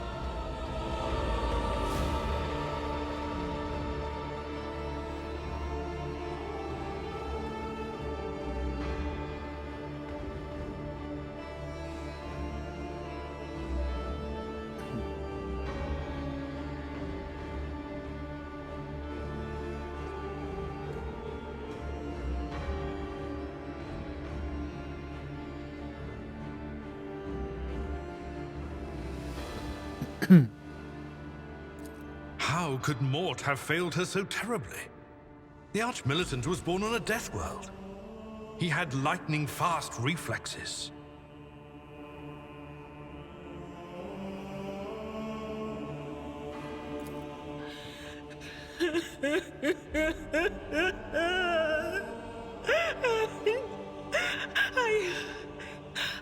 I can look at things in my own way. If you find something that might bear the imprint of the killer, just give it to me. and I'll try to see what secrets it holds.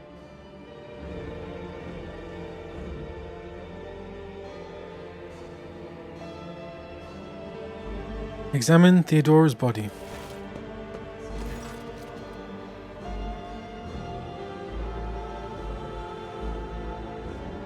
You lean closer to the body.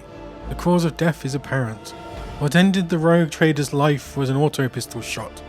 An extraordinarily accurate one at that. Theodora's face bears an expression of surprise. The last emotion she experienced in life. Something on the floor catches your eye. A heap of blood-splattered parchments and scrolls that must have fallen off the desk. As you lean down for a closer look, you notice something else. Small shards of glass scattered on the floor.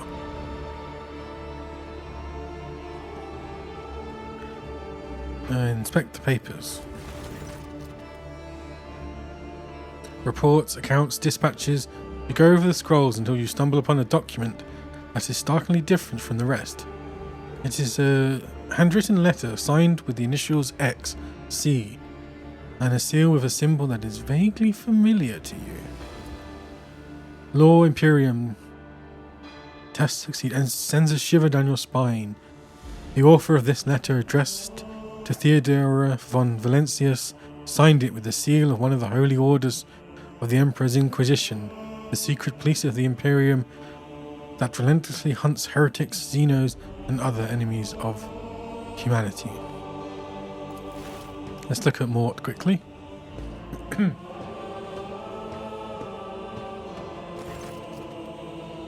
An auto-pistol shot went straight through Mort's forehead, spraying the floor and the furniture around with blood, brain matter, and shards of his skull.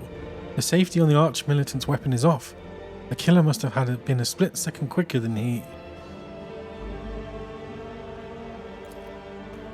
It is difficult to say what exactly was broken. The object fell on the floor, and that is as much as you can ascertain. Upon closer examination, the shards appear iridescent rather than completely transparent, as if they had been submerged in promethium. A broad term for combustible fuel. Okay. Idira, what do these shards tell you? I see streaks of color, luminescence, blue lights, faces drawing closer. Lady Theodora and Conrad and what is that? Ah! Something dark, enormous. Oh, this glass thing was something foul, that's for sure. Tainted witchcraft. Idira, would you try touching Theodora? You might be able to see the killer through her eyes. It doesn't work like that. I can try to read the memories of objects, but dead bodies are a different story. Something like that would require her soul. And after what we saw on the officer's deck, I won't risk searching for it in a warp. We'd best be on our way. Yes, the crucible of battle calls to me once more.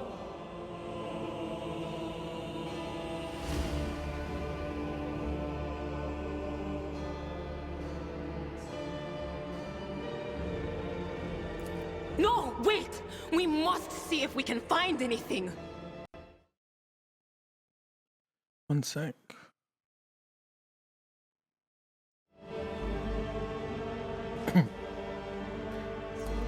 Idira, you can't bring her back.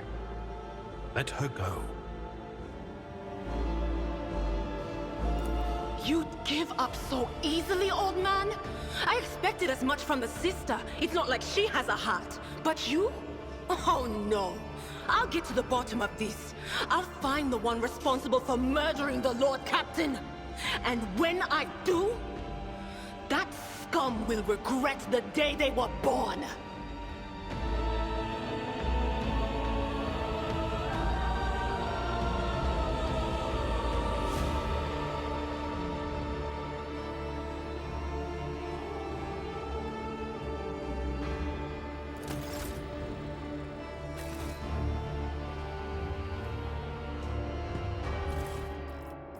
What's this? Rogues? Oh.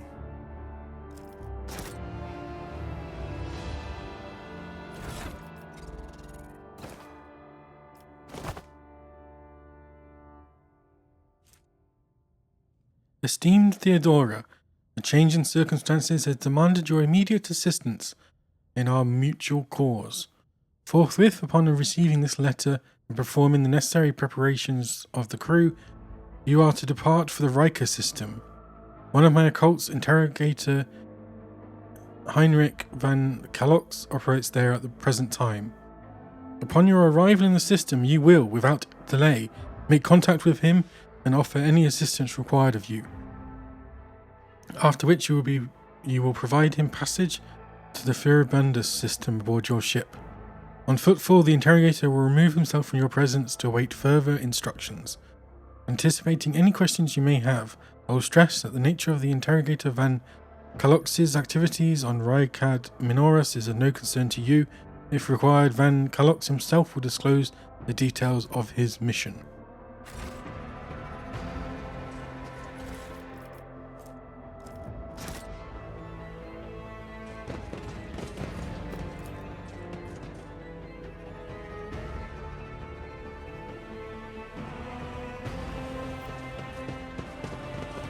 I always have a backup plan.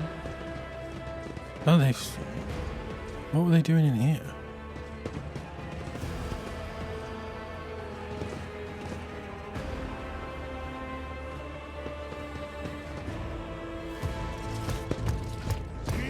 What the hell? More enemies to face judgment. We are truly blessed this day. Your Emperor won't save you!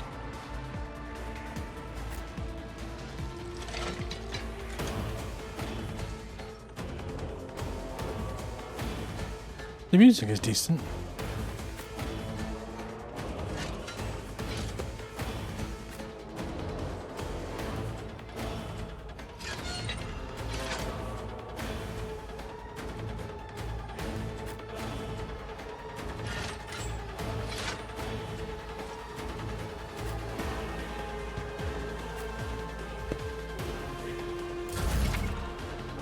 Light and medium armor. Armor protects the character from incoming damage. Light and medium armor types are both available to you at the moment. The armor stat indicates what percentage of incoming damage from any attack is absorbed. You have attained heavy armor. Unlike light and medium armor, heavy armor provides deflection. Only characters.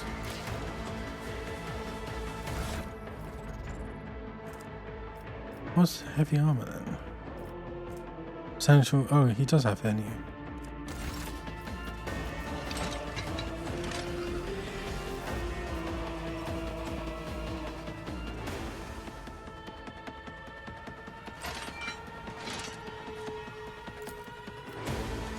Why can't he?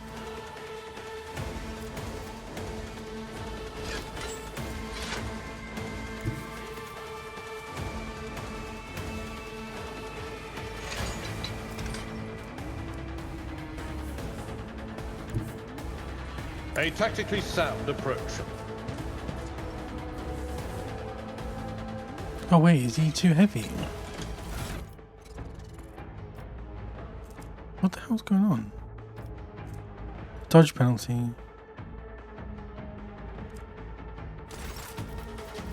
He's got no attacks. I'm so confused.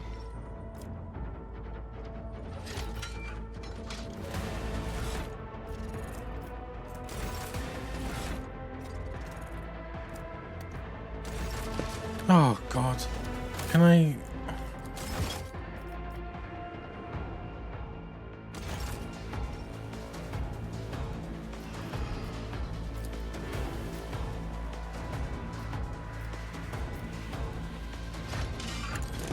Reduced to dust! That's not the Seneschal's job. Someone else can do this. It will be done. One fewer time.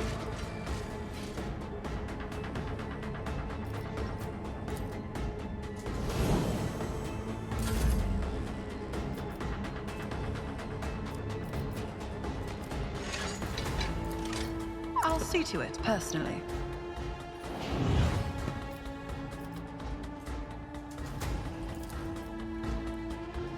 On it.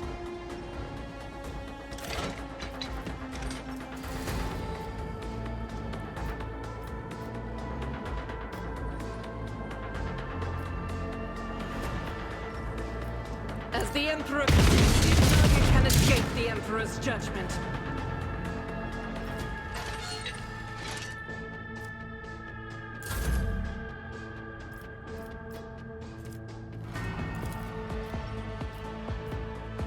I'll make it happen. Nice. You'll encounter enemies with various abilities and features. An icon next to an enemy's portrait indicates that they are under the influence of some kind of effect. Right click on the effects icon to see more details. How do I...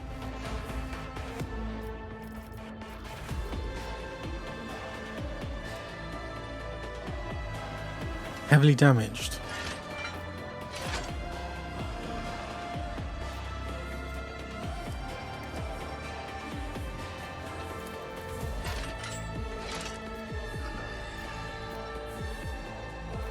I'll do it.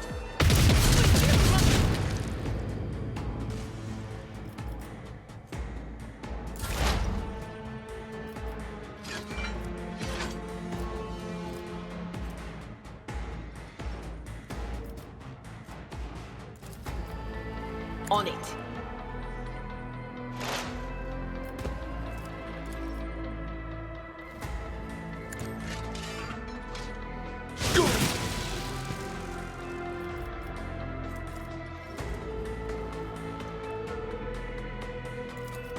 Will do.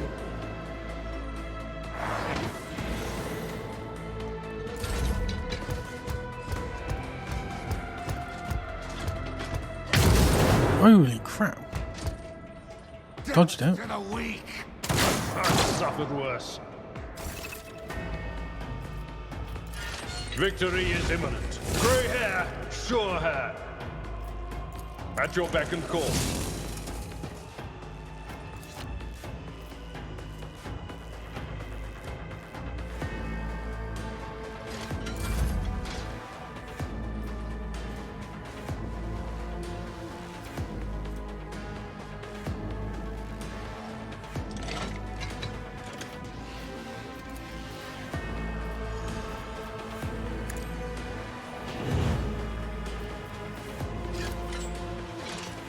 It's as good as done. You never stood a chance.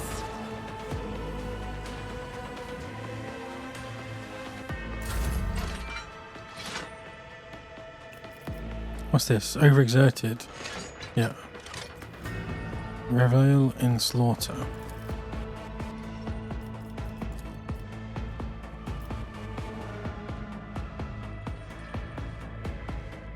I will bathe this battlefield in righteous fury. Faith without deeds is worthless.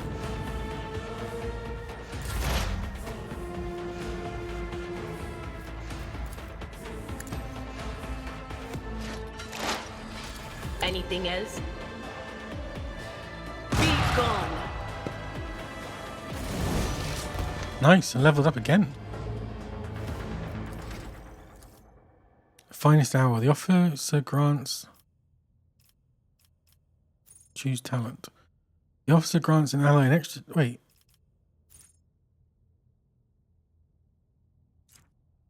With full AP and MP, during the extra turn, there's no attack limit. Okay. Is it this?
Okay, so things have changed.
Half of the bonus granted by voice of command remains until the end of combat.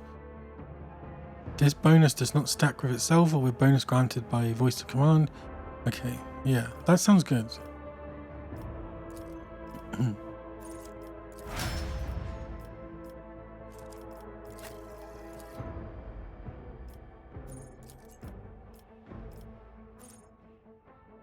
Whenever an enemy attacks the warrior's next melee attack against the enemy deals an additional +5 damage. Okay. The warrior's melee attacks deal an additional 3 damage.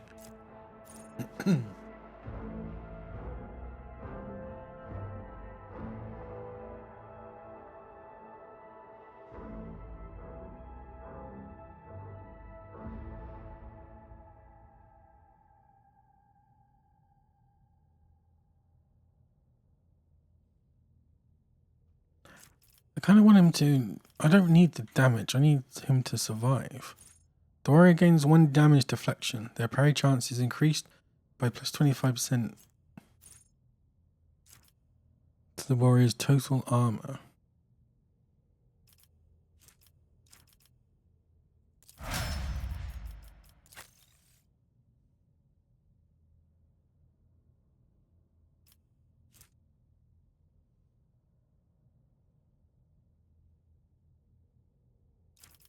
Okay.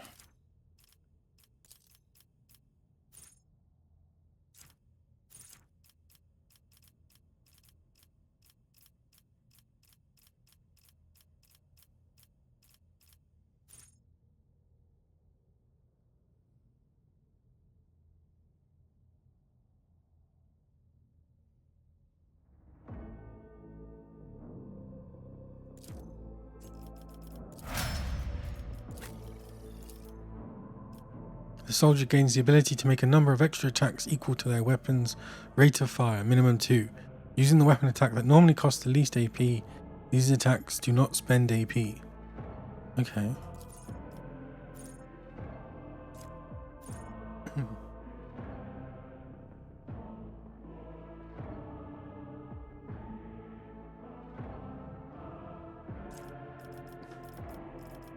For each adjacent ally, does 9% more damage. Cover efficiency is increased by 10%. Whenever the soldier deals damage, their critical damage is increased by +1. Rack and run. After the soldier deals damage to 3 different enemies. Okay, rapid reload. Unpredictability. The soldier gains +8% critical hit chance. This bonus is doubled against enemies from which the soldier is protected by cover at the moment of the attack.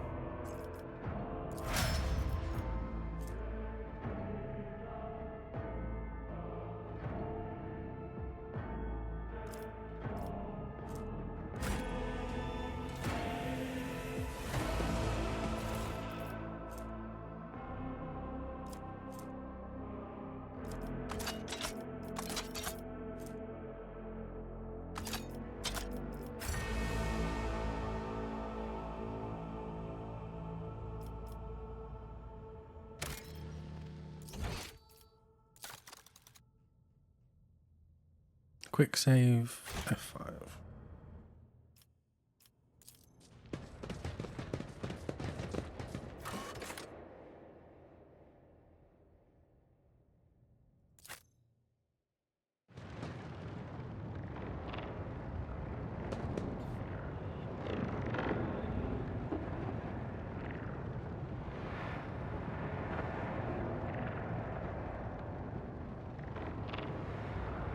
Keep your wits about you. The first sacrifice opens the ark. The second sacrifice draws its gaze.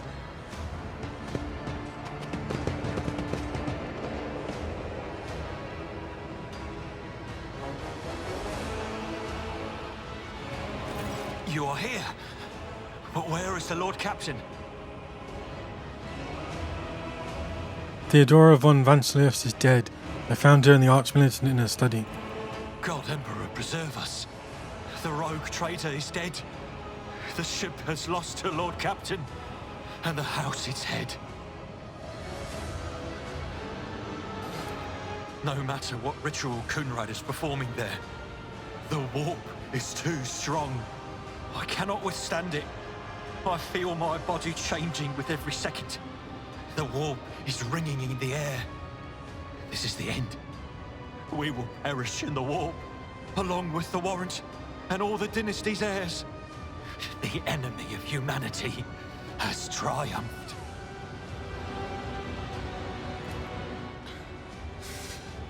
I've seen it before. We'd better get away from him. The changes are already accelerating.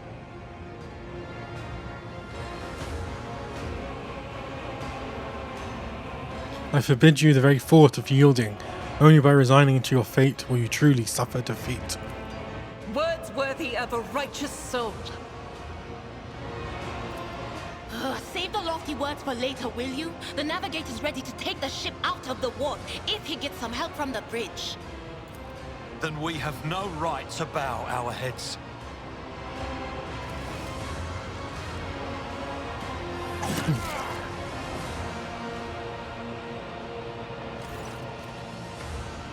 You can see Conrad Vogitura clearly in the gloom of the bridge. A broken blade he is holding is stained with dark drops that seem to have a pearlescent glimmer to them. We are out of time.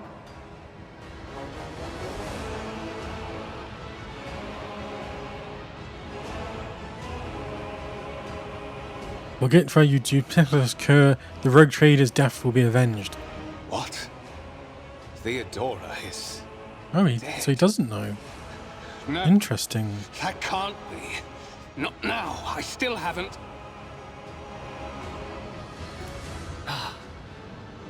The ritual will not be completed. I'll take care of it.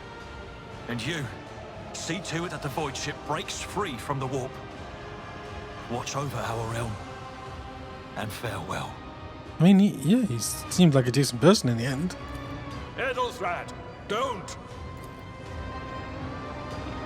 Your ritual won't be finished, heretic!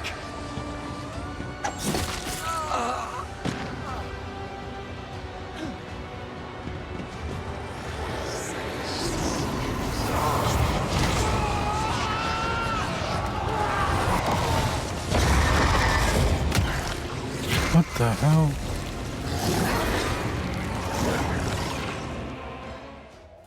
To arms!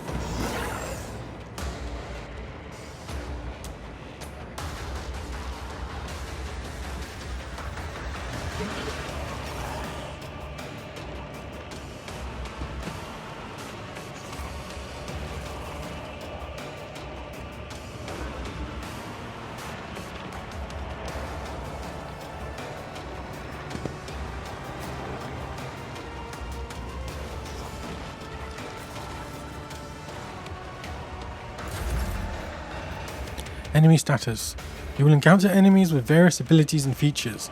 An icon next to the enemy's portrait indicates they are under the influence of some kind of effect.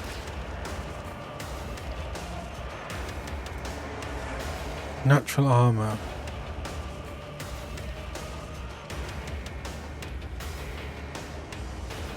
Whilst it always suffers plus 10%. Okay.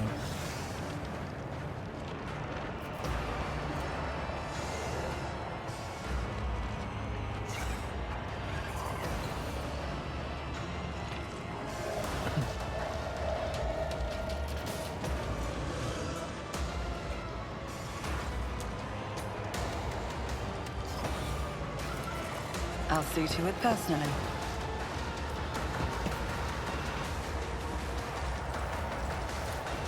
I'll make it happen.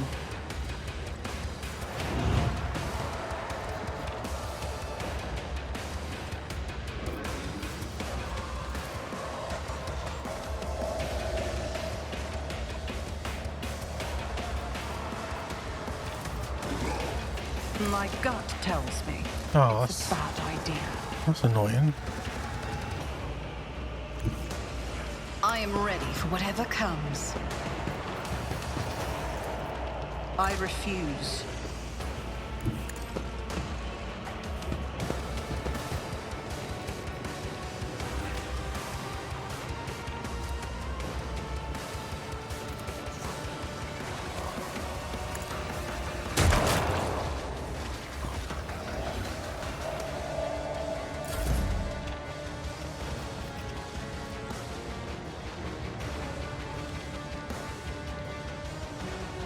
Doubt is for the weak.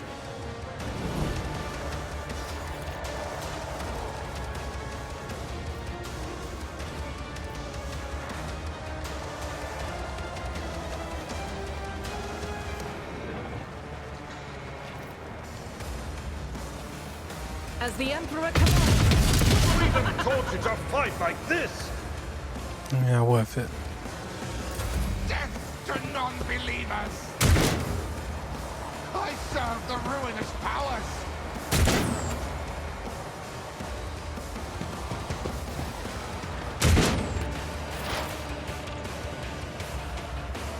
Who's this?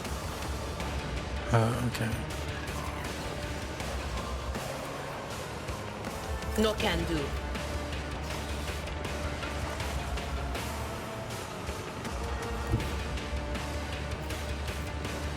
They who discern the future on the battlefield. Farewell. I'm a member.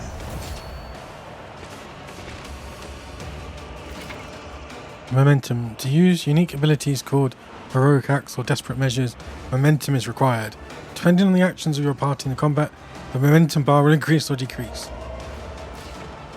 Yes, is that no? This one, right?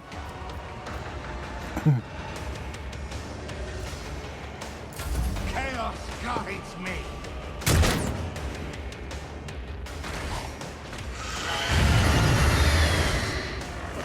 Pain and duty Oh, go God. hand in hand.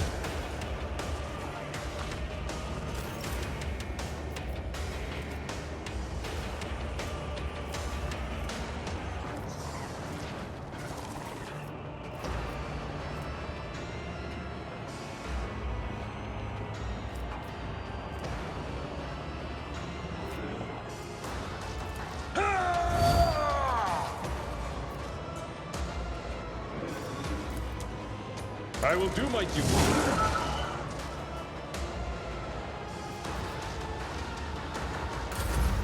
I serve the ruinous power.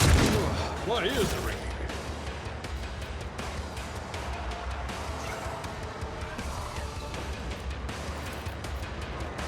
On it. Who, if not me? High momentum.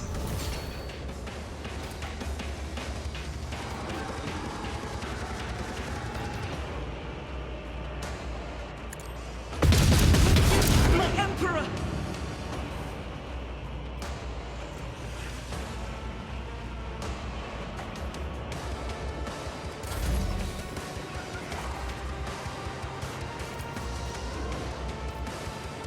I'll make it happen. Jeez.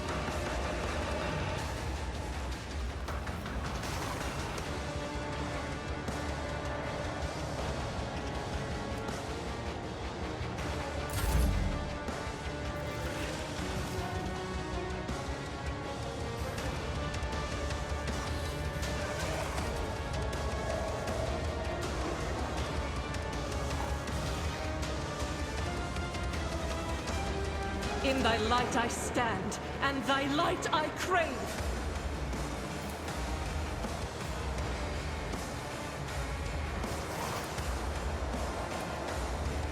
I'll do it. It is why I was chosen. Faith without deeds is worthless. Doubt is for the weak. I'll do it.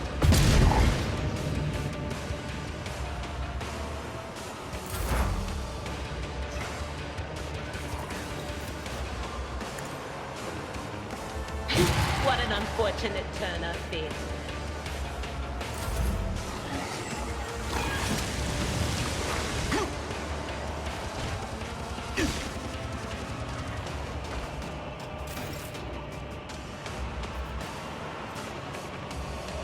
It will be done. Indeed.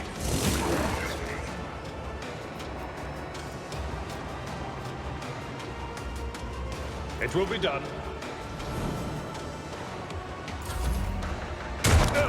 Just a minor setback.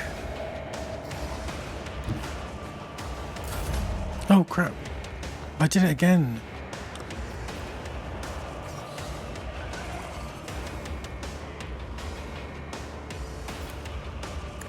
This is why I was chosen.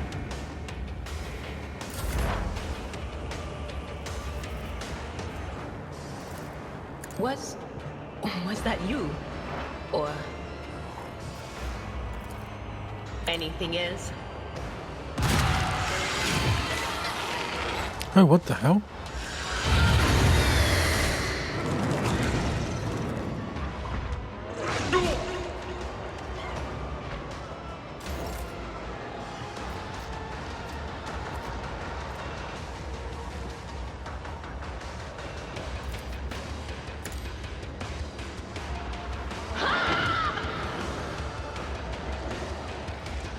Just need to tough it out.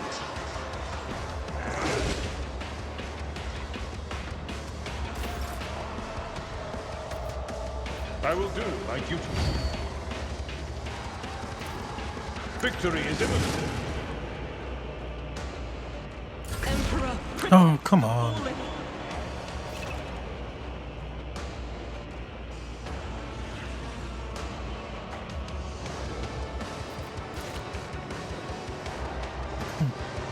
Let me try this again.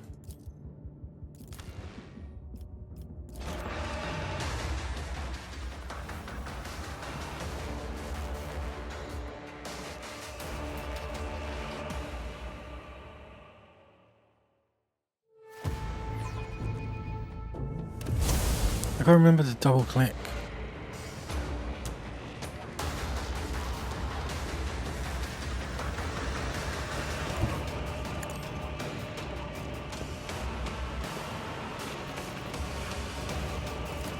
I'll see to it, personally. On it.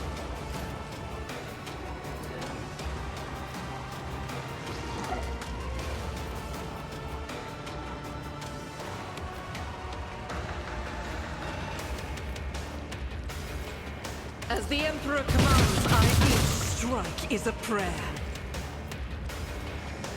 I'll do it.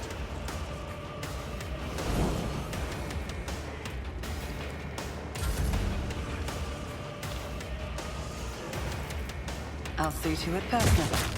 High momentum.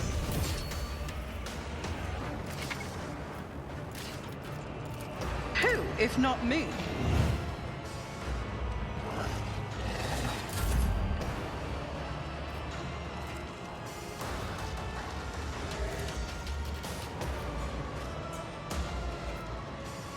Doubt is for the weak. You can do worse, but not by much! Out of my way! Chaos guides me! Pain and duty go hand in hand. I've suffered worse.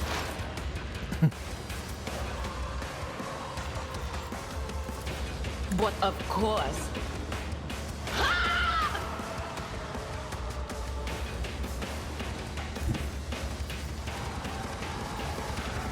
On it. Be gone.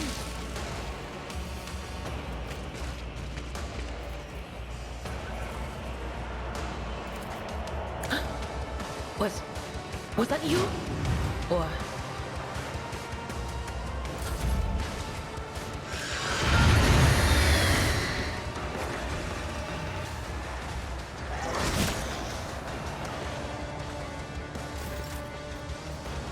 Indeed. It will be done.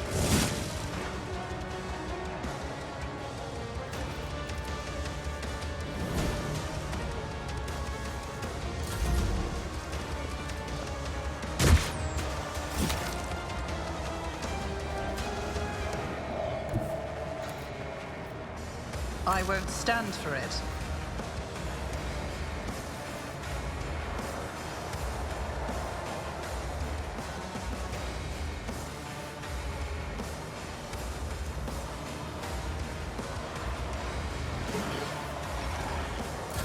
No, I did it again.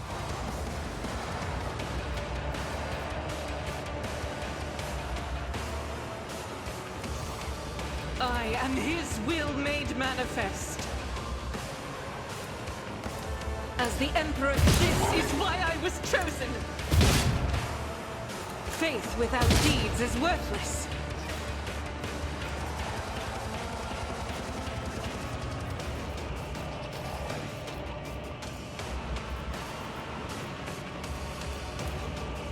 As the Emperor commands, I act.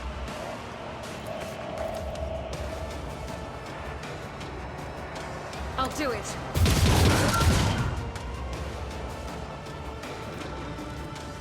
Can I go back now? Ah! Anything else? God damn it.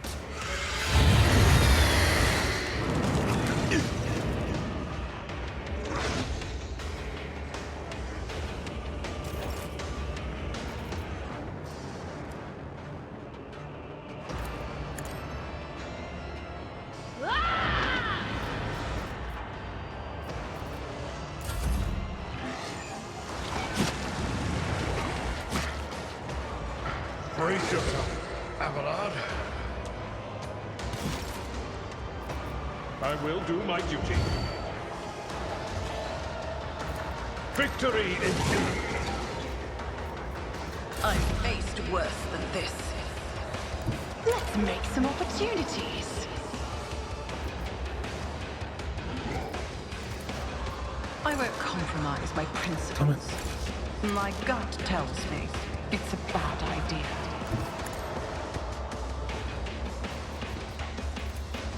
I won't stand for it. I'll make it happen. It will be done.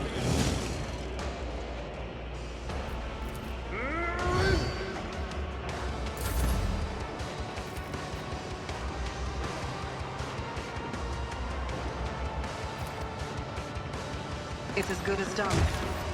Oh, I forgot to I'm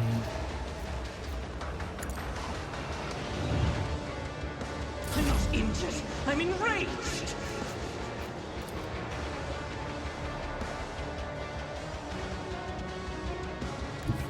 Guided by faith.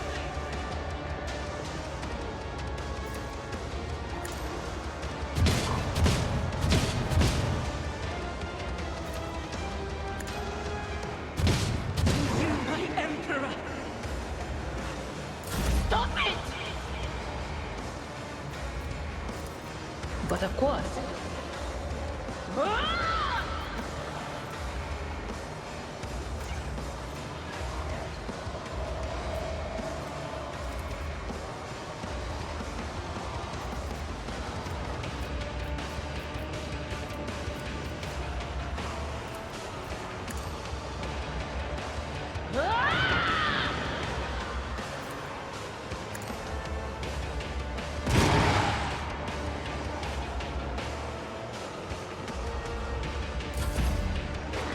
Oh God.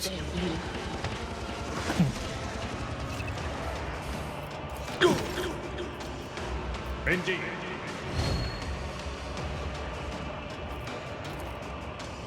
I'd rather not. I will do my duty.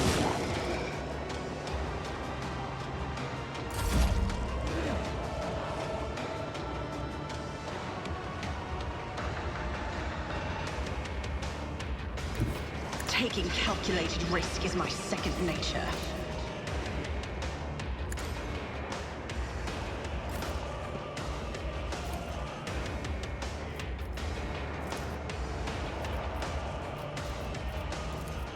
Anything else?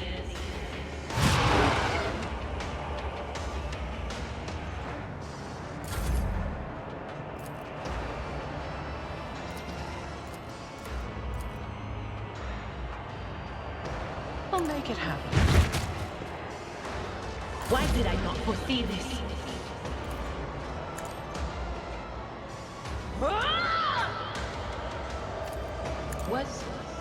Was that you? Or...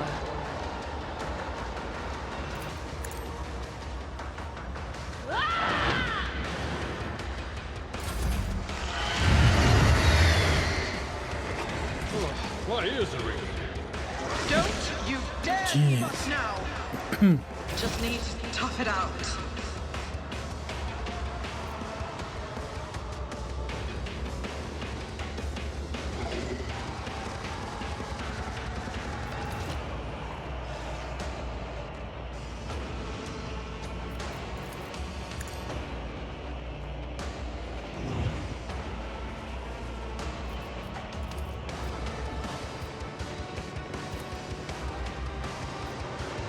Who, if not you? I'll make it happen. My prescience has failed me.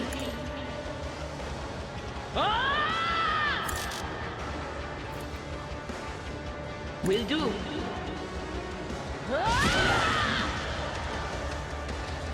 But of course.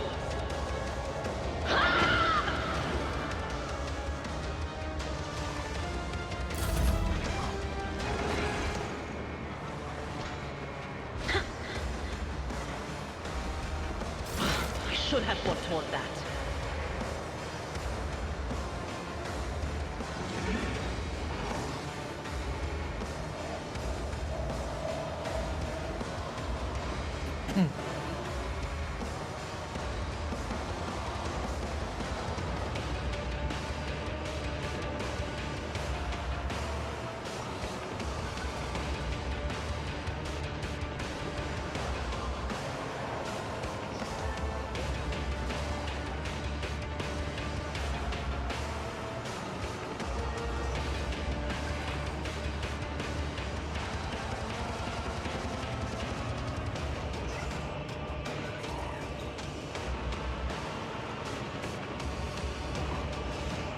I think I need to try this again.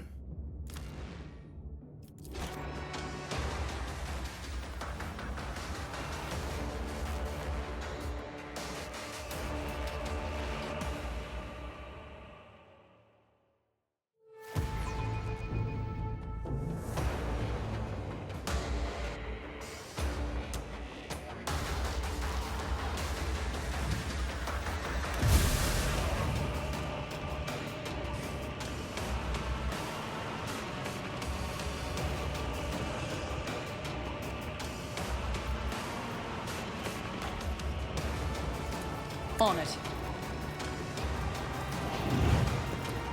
I'll make it happen.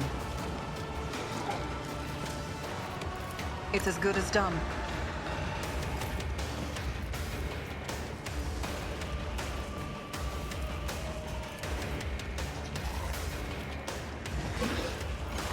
On it.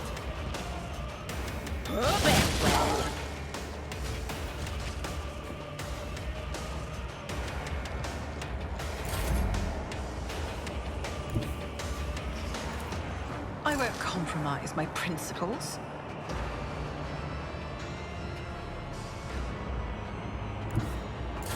No, I did it again.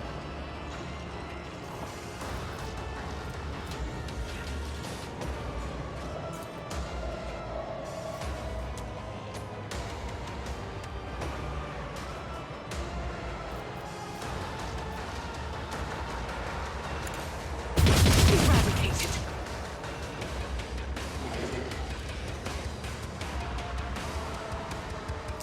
I keep pressing spacebar.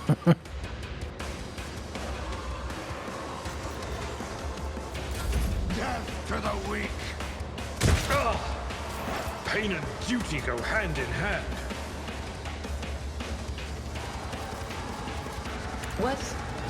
Was that you? Or...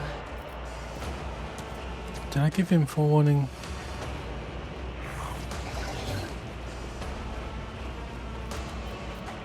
Will do.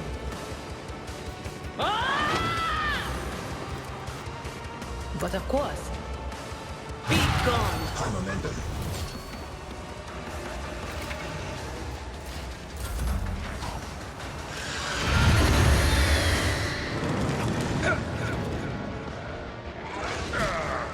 Brace yourself, Abelard.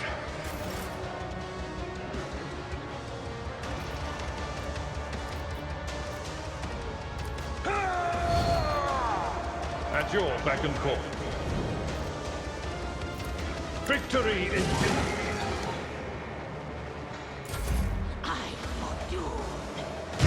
I've suffered worse.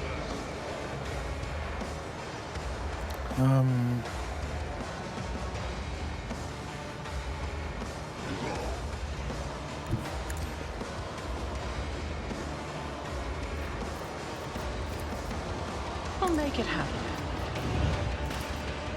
Who, if not me?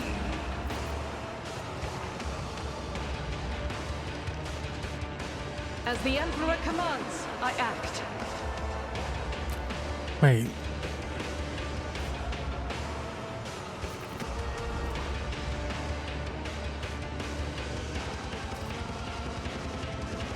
I didn't mean that. I can't get past him now.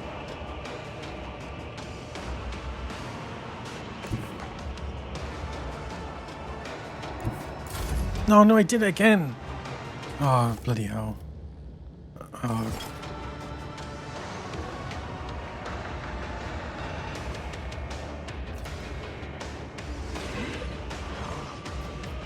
I refuse. On it.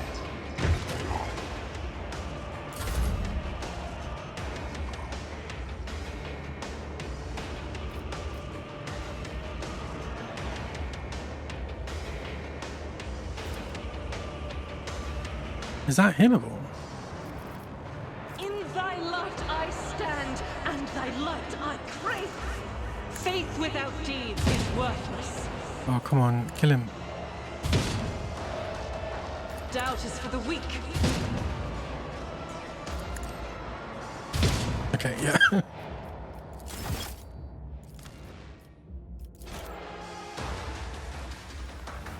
This is proper tough.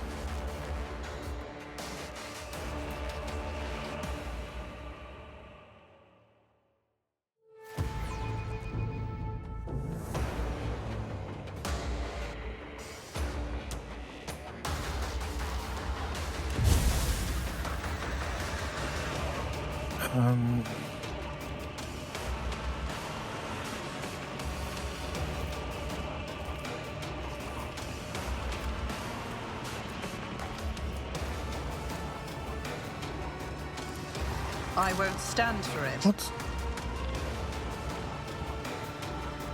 Don't let your guard down. I'll make it happen. Maybe if I push forwards. Oh, can I not use this? Oh, damn.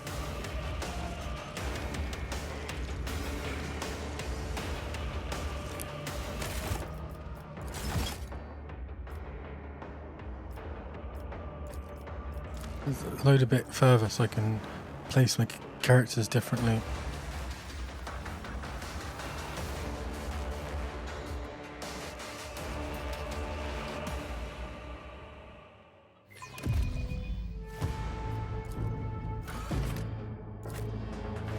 Rise to the top, or get left in the dust. The first sacrifice opens the ark. You are here. God. What?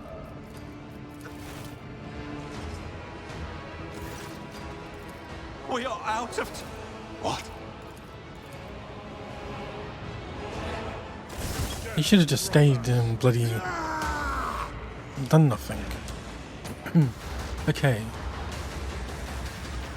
So I think what I want to do,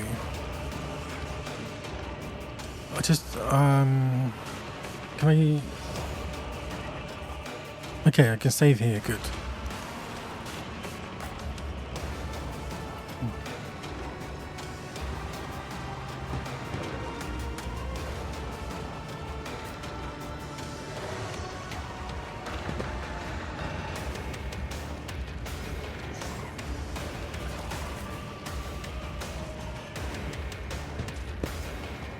I want to bring them in a little bit more.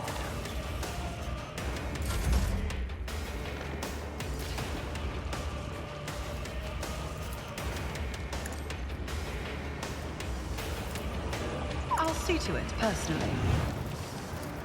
Who, if not me? Oh, God.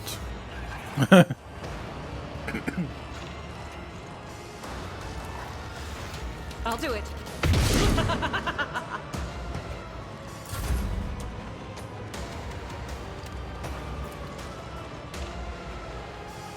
I'll see to it personally.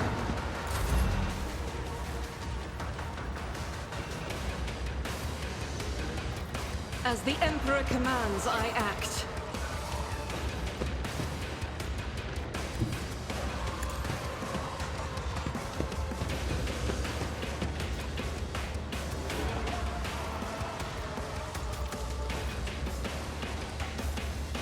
I'll do it. This is why I was chosen. You didn't do a very good job there.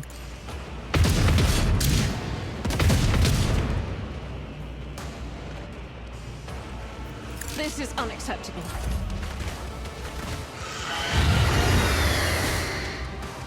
Death to non-believers! Such is the will of chaos. I serve the ruinous powers! Chaos guides me! Can I fall back now?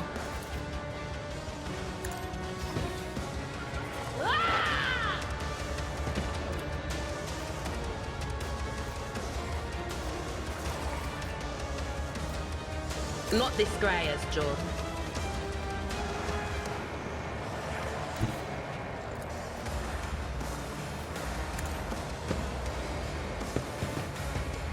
Farewell.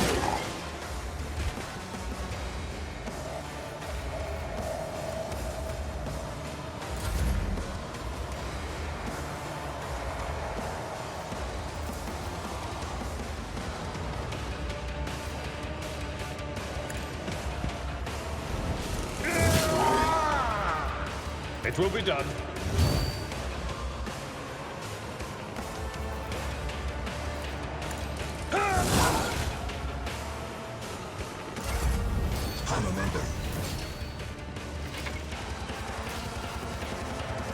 An officer grants an ally an extra turn with full AP MP. During the extra turn there is no attack limit.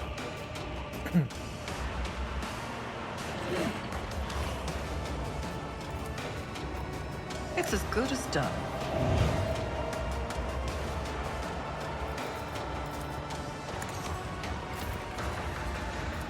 doubt is for the weak. That is not the Emperor's will.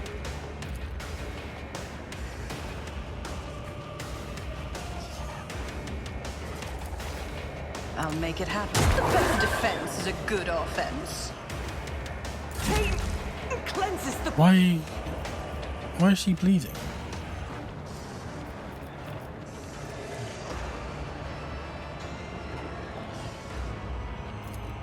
Administration is a holy task. I refuse. Oh, 3.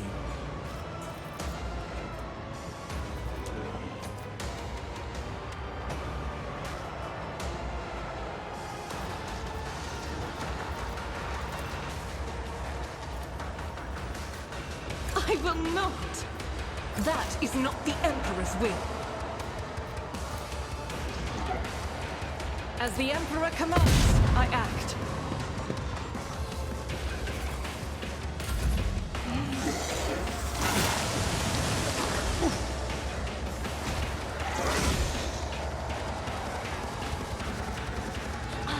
Bring ruin!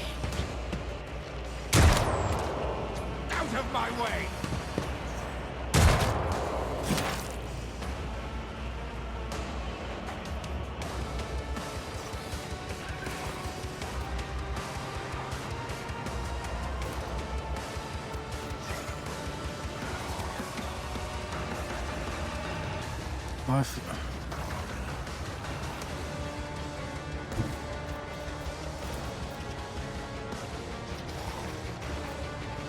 Cover me! Anything else? On it. What an unfortunate turn of fate.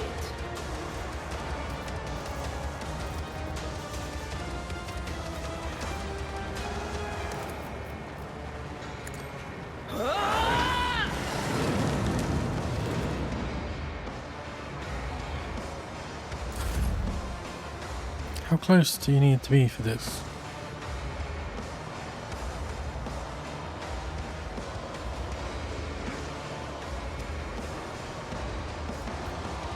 At your beck and call.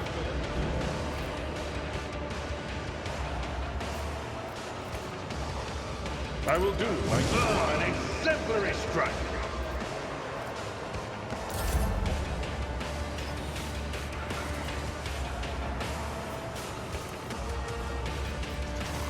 I'll see to it personally.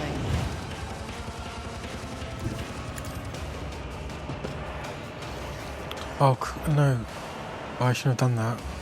I need to kill this guy. My gut tells me it's a bad idea.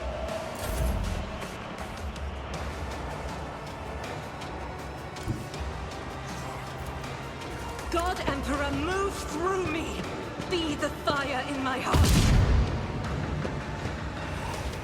Faith without deeds is worthless.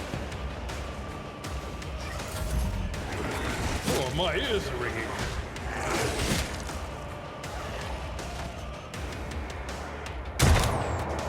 Stop it!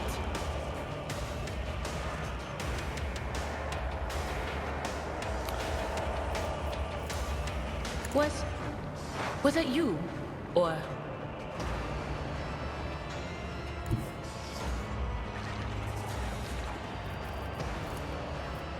That is not my destiny.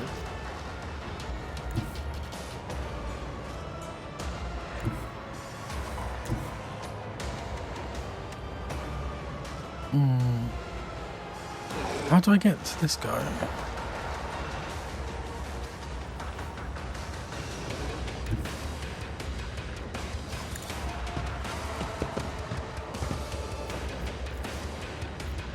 No can do.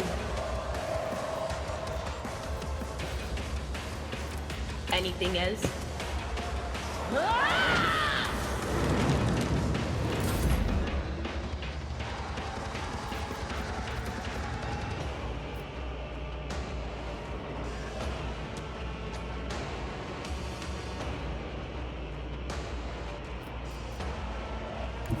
Tried and tested tactics are the best ones. It will be done.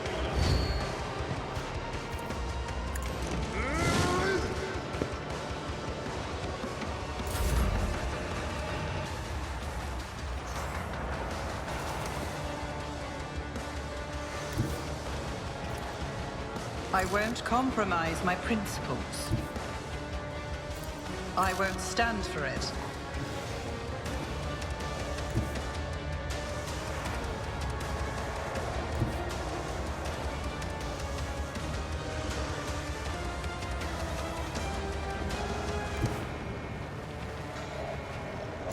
Ah, god damn it. I'm such an idiot.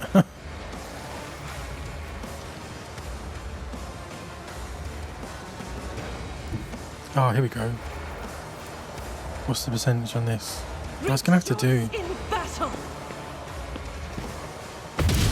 Nice, finally. Power resides in the will of the righteous. I'll do it. Kill him. Oh, now you're just gonna waste The it. Emperor commands, I act. Faith without... Finally.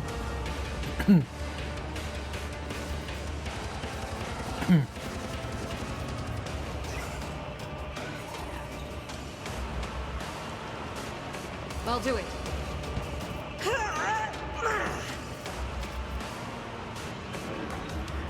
Doubt is for the weak.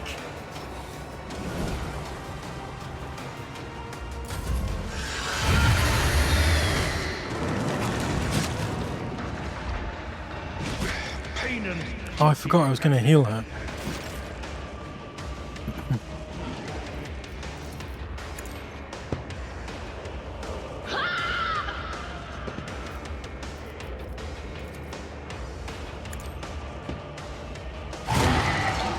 Nice.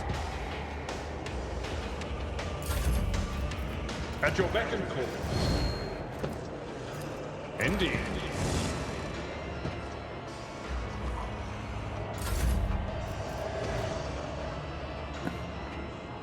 Can she attack?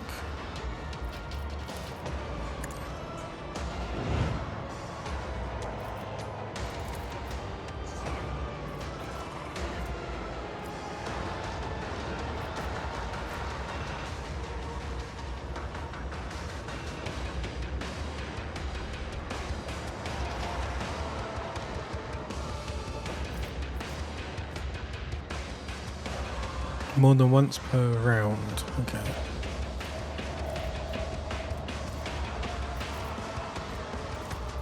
Who, if not me?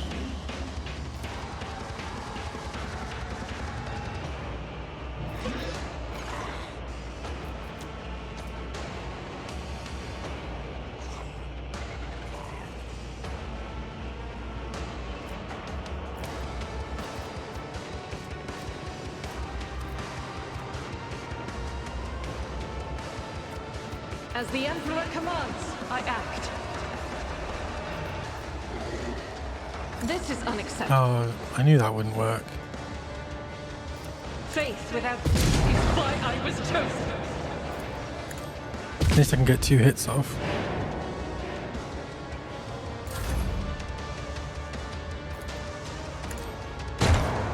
Miss.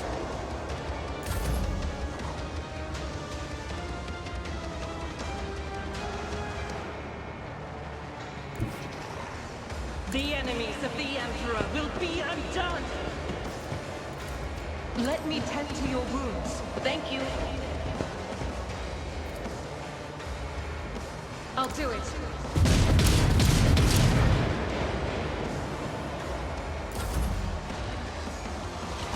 Oh, of course you would.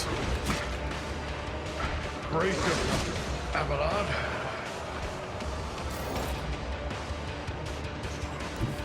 What is this foreboding? But of course. Will do. She's doing the most damage. But she's also like slowly losing her mind.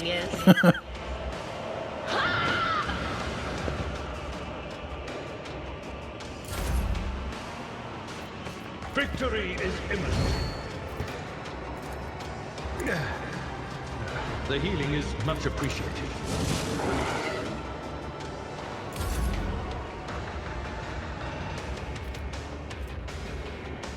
Has she got enough ammo? Does it show anywhere?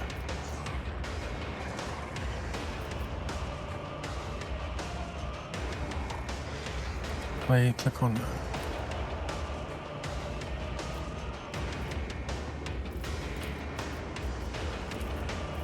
It's as good as done. Maybe just make her go again.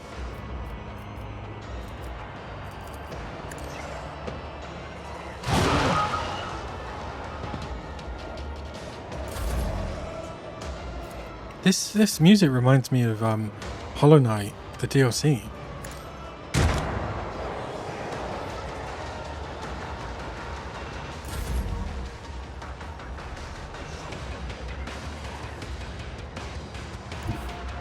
Guided by faith.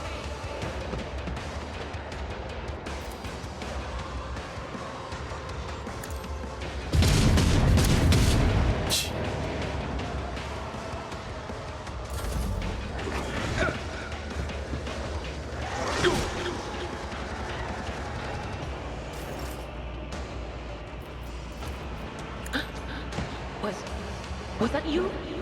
Or...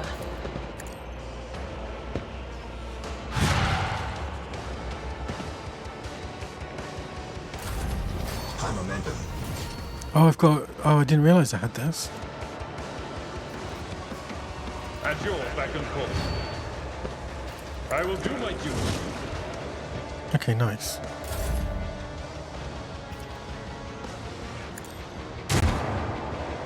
Of course. Oh, but she can only use it once. Oh, damn. As the Emperor commands, I act.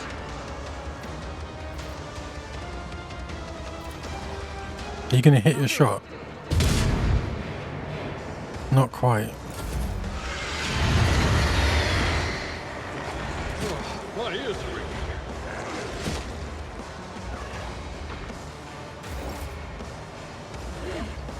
I'm going to let Abelard do it, because he's been stood there the whole time. It will be done. Reduced to dust. Thank God for that.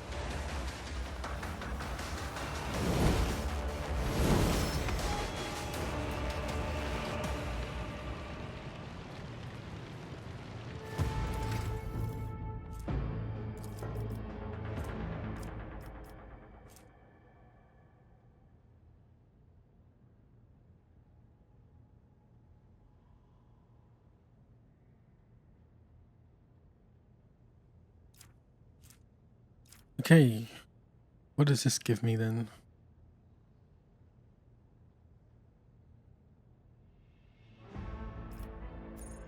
Choose characteristics. Fellowship?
While under 40% wounds, Imperial World characters... Oh. If no character has the same archetype...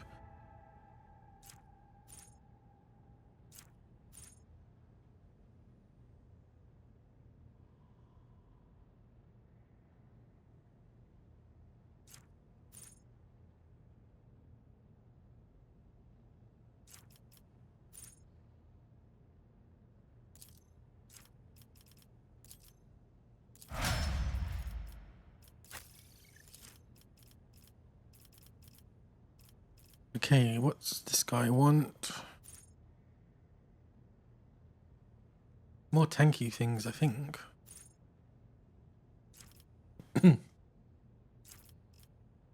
Improvements. You already have this feature.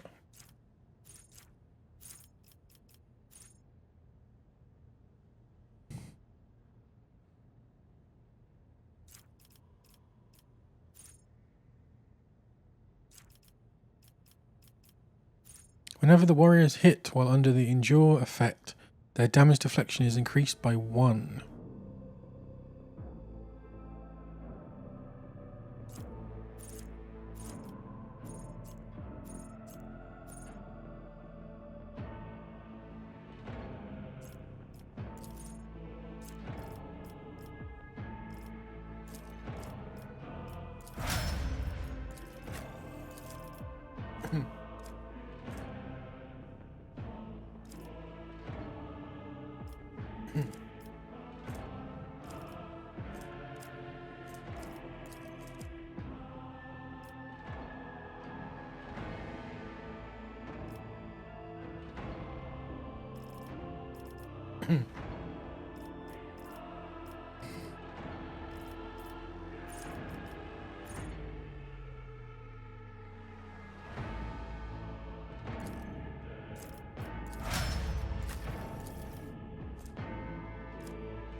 Oh, that's good, because it costs 3 at the moment. Oh, and it does not... Oh, the first one. That's really good.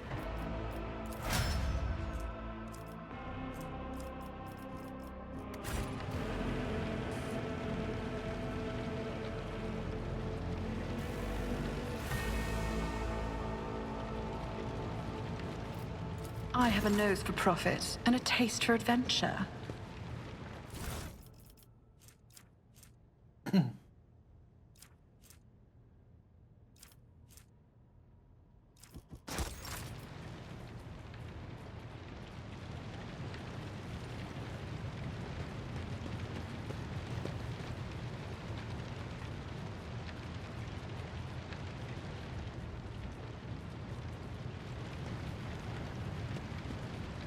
Yeah. Rivor, Master Helmsman, systems status report. By the Emperor, it's the Seneschal, living and breathing. Oh, well, there's a tricky question. The old place is so overgrown with foul wickedry, we'll be scrubbing it off the vid screens for throne knows how long.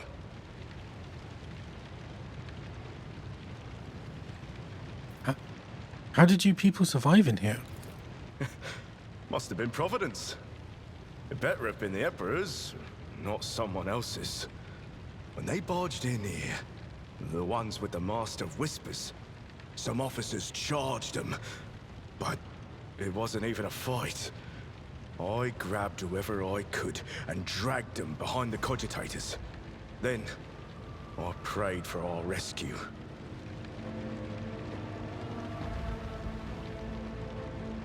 We need to re-establish contact with the Navigator's Sanctum. It's our only chance of escaping from the warp. Your words seem to knock the officers out of their stupor, and the air around you fills with voices and commands being issued. You hear someone sobbing, one of the survivors buckling under the stress. Abelard cuffs the crying officer without even looking. Restore the Vox channel to the Navigator's Sanctum. Ready the crew. Prepare for translation to real space. You may call me superstitious, but translation is not a good time to disregard rules. You are the only one who speaks for House von Valancius. You may not be the Lord Captain, but you, more than anyone else, deserve to take her place in the ritual that is about to commence. What must I do? Take the Lord Captain's seat. Order the final preparations. Wait for the officers to report. Oh, blast it all to the void. Translation is a craft, not something to be explained in a tick. Just go up to the throne, mistress. These people are about to do the impossible. The least they deserve is the solace of seeing a figure sitting in the usual spot. And please, hurry. Every second we waste is a terrible risk.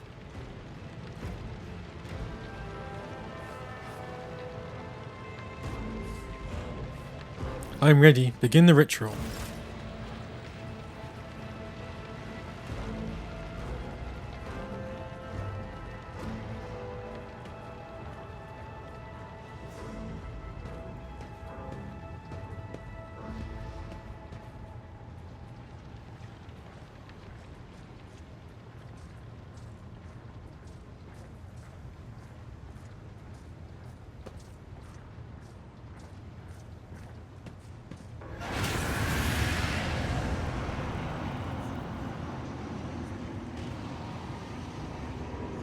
The image before you is hazy, swaying in sorcerous currents invisible to the mortal eyes.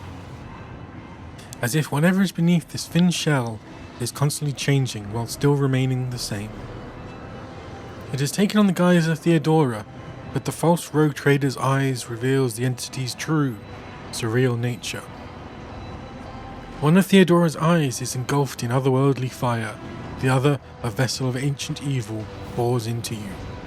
A voice sweeps directly into your brain without ever reaching your ears, and this voice booms with all the horrors of the war. Mortal, who are you to oppose the very flows of fate? It matters not. Your footfalls are an echo of the sand pouring between the scales. Your hopes and faith are my mockery.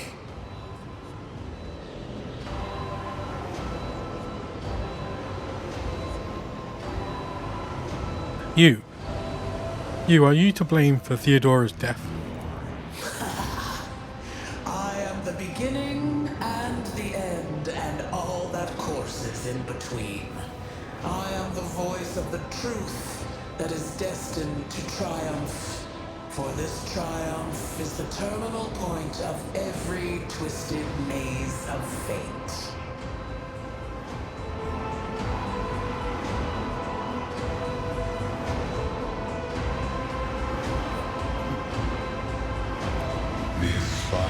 Vowed to return with a trophy, a relic that could serve the edge of daybreak. That fate was assured, and the steps chosen. And yet, you broke the unbreakable when you took the aspirant's place. I see you, on the day when the final dawn rises over the Iron World. I see you by my side on that day. The day of my resurrection. Your image is woven into the tapestry of things to come. I am the will of the weaver of destinies, and today I will weave a new thread of elusive possibilities and fickle chances. The thread that will lead you out of the maw of irreversibility. The thread that will help you find the keys to salvation.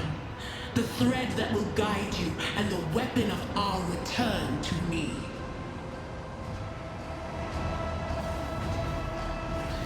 The path is set, child of the dawn. The thread is woven. Follow it, servant of mine.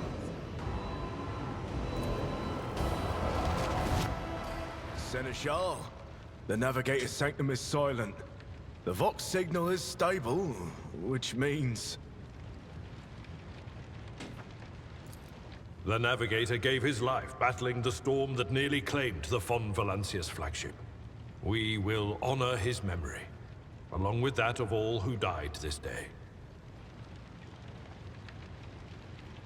Okay. Seneschal, we could tell us now. Who is that? Where's the Lord Captain?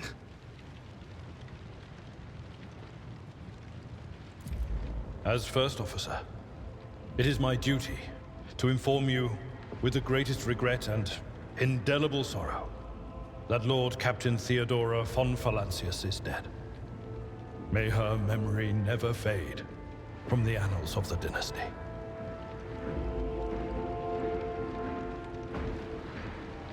By right of blood succession, and with the absence of other kin who could challenge this decision.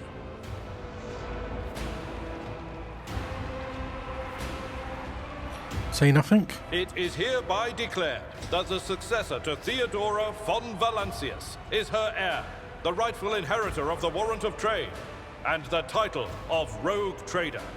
The official ascension ceremony will be held at a later time. In the interim, have you lost your tongues? Hail your lady. It is because of her toils that we all still live. The deed is done, mistress. My apologies. I meant to say Lord Captain.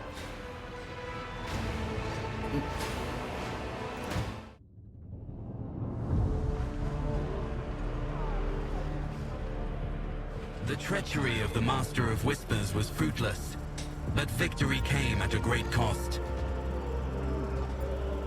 Lord Captain Theodora von Valancius perished along with her heir, Edelthrad, and thousands of crew members.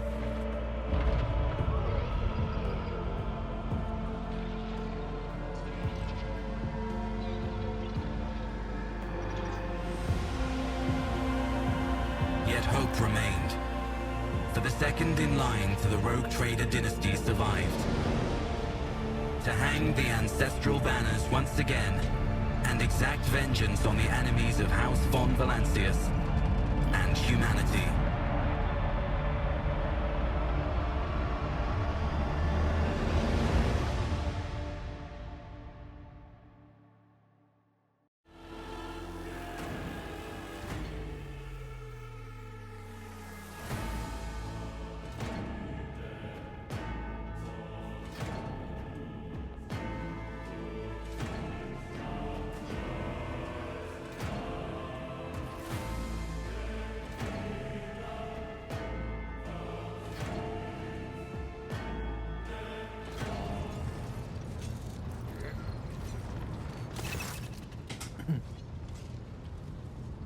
Open the cargo management screen to learn more about the cargo on your flagship.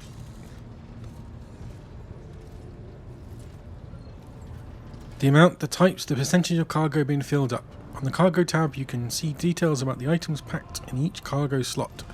If you need to use an item that is already packed, move that item back to your inventory. Cargo is needed when trading with merchants. You will meet them soon. Deep shadows of weariness can be seen on Albadar's face. Though the old officer's eyes are keen, they rake over you from head to toe. He frowns, mutters something, then nods to himself. Well then, your ladyship. You had us worried there for a few hours. You've had us worried for a few hours there.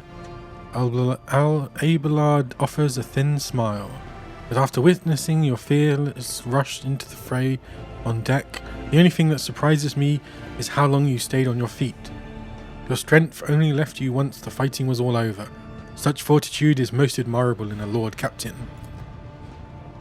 You must now hold your first officer's briefing in your new role as Lord Captain. For many of those who are about to join us on the bridge, this will also be their first briefing. We sustained massive losses among the senior and middle-ranking officers. Some posts have had to be filled by the deputy, while others go unfilled entirely. And now the deck clans are deciding who will take over the leaderless crews. How did we come to lose so many officers? It appears the heretics were deliberately targeting the vessel's command. They knew exactly whom they were looking for and where they could be found. It is unsurprising given that their informant on board was our own Master of Whispers, Abelard Grimaces. What is on the agenda for this meeting? Reports on the condition of the ship and crew. The Lord Captain is not usually drawn away from important affairs to attend such routine briefings, but this is a unique situation. I am still receiving updates from across the ship, and they are not encouraging.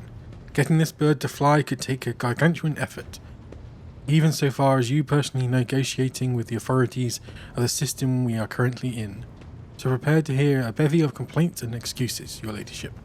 Take this opportunity to get a good look at the officers who work 6 decks away from the bridge, and they in turn will have the honour of beholding the visage of their Lord Captain.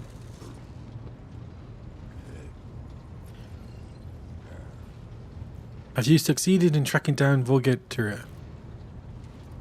Abelard grits his teeth. No, Lord Captain. In all the commotion, his trail went cold. Our people are still on the hunt for him and any mutineers who may still be skulking in the ship's many corridors. But frankly, I would not be surprised to hear that we are now one shuttle short. I'm afraid that it will be some time before he answers for what he has wrought. Okay.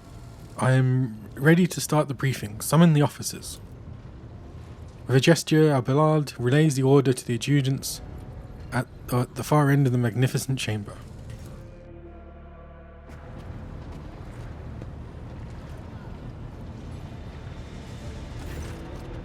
A dozen pairs of eyes bore into you, the expressions revealing restraint, joy, curiosity, and wariness. Attention officers, you have been granted an honour. Lord Captain Pandora von Valencius will personally conduct today's briefing. Our most gracious Lord Captain is ready to hear your reports. Perhaps you would introduce those present, Abelard. As you wish, your ladyship. Abelard points to a tall, slender woman whose body seems to contain as many implants as it does flesh. Vigdis Suri Otter of the Tolman line, our new Vox Master. It is an honour to serve your ladyship. The Vox Master offers a deep bow. Aboard this vessel, you have at your command thousands of crew members and hundreds of officers and section chiefs. I am responsible for receiving, processing, and sending all communication between you and them, as well as external sources. I am your eyes and mouth, Lord Captain. Beside her is Ravor, the Master Helmsman. He steers our ship along the course set by the Lord Captain and monitors the void around us to ensure that we do not stray into an asteroid field or a pirate trap. The bearded man with pale, almost transparent skin, large dark circles under his eyes, and a dour expression that seems hardwired into his face gives a sullen nod. Hail, Lord Captain. This here ship's as good as my home to me, so rest assured she's in safe hands. I'll die before I let her come to any grief. And lastly, our high factotum Janris Danrock, who oversees supplies, procurement, and the general material well-being of the ship. High factum Janris Danrock, dressed in an embroidered cloak, the heavy-set man with oiled hair offers an obsequious smile and bows. This is an honour, your ladyship. You may trust me with all matters concerning your comfort. Everything will be done to the highest standard. In the second row, we have the three officers charged with overseeing the ship's vital functions. The Master of Ordnance is responsible for the artillery aboard, the Infernus Master, whose crew works to prevent and extinguish fires on the ship, and lastly the Drives Master, servant of the Omniscia machine god, a supernatural entity, god of all knowledge. The three officers salute you. The Infernus Master does so with confidence, while the Masters of Ordnance betrays nervousness. The Drives Master offers a salute resembling a dance, involved in the complicated manipulations of all the tech priests' Mechanica dice. Is that everyone? Unfortunately, our choir master, the esteemed Zachary Vase, head of the Astropath section, is unable to join us. He is in charge of the communications with distant star systems.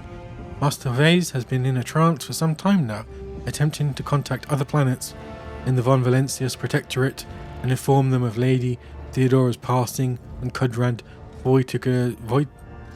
Voigtvere's treachery. I will report to your ladyship on the Astropath's progress as soon as it is possible to do so. It is equally regrettable that the two more individuals worthy of mention could not join us at this briefing. The Master at Arms and Confessor Adalbert. The eminent Adalbert must see to the funeral services before being held for the fallen officers, and whom there are too many for him to take leave from the chapel. And Mr. Sauerbach, who has replaced her late predecessor as our Master at Arms, is currently leading the search for any surviving agents of Voigtveer. All others present are adjutants, secretaries, and deputies. They are here to make a record of our proceedings. I wish to hear the Infernus Master's report. Yes, Lord Captain. The tall man bows his head in deference. I can report that all fires across all decks have now been extinguished. The preliminary damage assessment in terms of material losses and crew casualties has been completed. The results have been submitted to the Seneschal and the High Factotum. The post passed to him after the previous Infernus Master and his next 3 deputies expired in the line of duty. Albedared monarchs in a low voice pitched for your ears only. This lad is managing well so far. He can take the heat, so to speak. High Factotum, what have you to report? We are toiling day and night to compile a full account of the losses. The task will require next to no involvement from your ladyship. I will personally ensure that all the damaged components are given into the tech priest's hands for attention and that all lost supplies are replaced. There's only one resource that I cannot replenish single-handedly, and that is people. We have lost more than 2,000 crew members, and unfortunately this number is not confirmed to the scum from the lower decks, which are easily replaced, but also includes trained professionals. We will be able to make up our losses on the nearest planet, Rakad Minoris. However, the planet, the whole system in fact, belongs to the Winterscale rogue trader dynasty. We cannot simply begin recruiting people on the planet without first coming to an understanding with the governor. In that respect, I am powerless. Negotiations at this level are a matter for a rogue trader. Especially true given Caliurgis's Winterscale penchant for attacking first and asking questions later, and the kind of thick-skulled thugs he usually installs as governors on his planet, rumbles Abelard, frowning. Drive Master, I will hear from you now. A voice distorted by a Vox retranslator emerges from under the tech priest's scarlet hood. Lord Captain, the foes that set upon this noble void ship destroyed the repositories of hundreds of machine spirits. The great warp engine entrusted into my charge is unmanned, thank the Omniscia, but its spirit mourns its dead brethren, who have not yet identified a prayer protocol capable of assuaging its sorrow and anger. Ziratala, the great sorrow. I must also report that the Engine Seer Prime, Overseer and spiritual authority of all tech priests on board fell in battle. Demagos was betrayed by the little flesh that remained part of him. Most terrible loss. There is no one among my comrades aboard whose experience and comprehension of the sacred protocols equals that of the fallen Magos. We require a replacement and as soon as possible. I see, thank you. The tech priest bows her head. Master Helmsman, deliver your status report. Right you are, Lord Captain. To cut a long story short, the outlook is bleak. This ship's sound, more or less, without our engine seer prime and navigator, who fell in battle, with no way out of the system. If we try to set so much as a toe inside the warp, I don't know what will happen first. A warp drive being torn to pieces, or all of us melting into the bunkhounds. Your ladyship, if you allow me to interject, when we arrived in this system, my crew followed standard protocols and conducted a count of all the available communication channels in this region. One of them was the Navas Nobilite station. The station maintains complete Vox silence, but even its presence here inspires hope. To have located and navigated in the very same system is an incredible stroke of luck, a true blessing from the God Emperor. If I were you, I'd grab this chance with both hands, or else you'll soon be eyeing up asteroids to use as your new residence. In slightly less shitty news, we can go round and round this system till our heads are swimming, as long as the Prometheum and supplies last.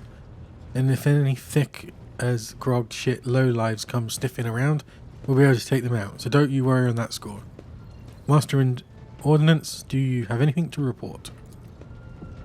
The Master of Ordnance gives you a gloomy look.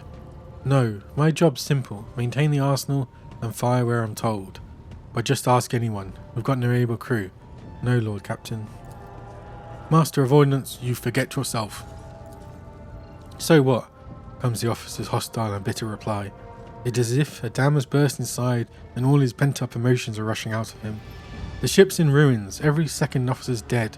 And now we got a green Lord Captain who's supposed to leave us to void knows where.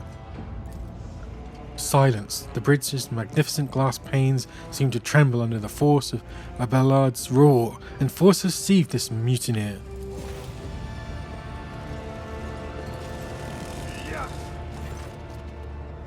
Abelard grunts. If only one officer out the whole lot has fallen to pieces, then it's not so bad at all, your ladyship. I do humbly apologise on behalf of the entire crew. What would you have us do with the Master of Ordnance? The former Master of Ordnance, I should say, besides find a replacement. What is, for we already have one lined up. Dogmatic, execute him. Abelard nods stiffly. Consider it done, take him away.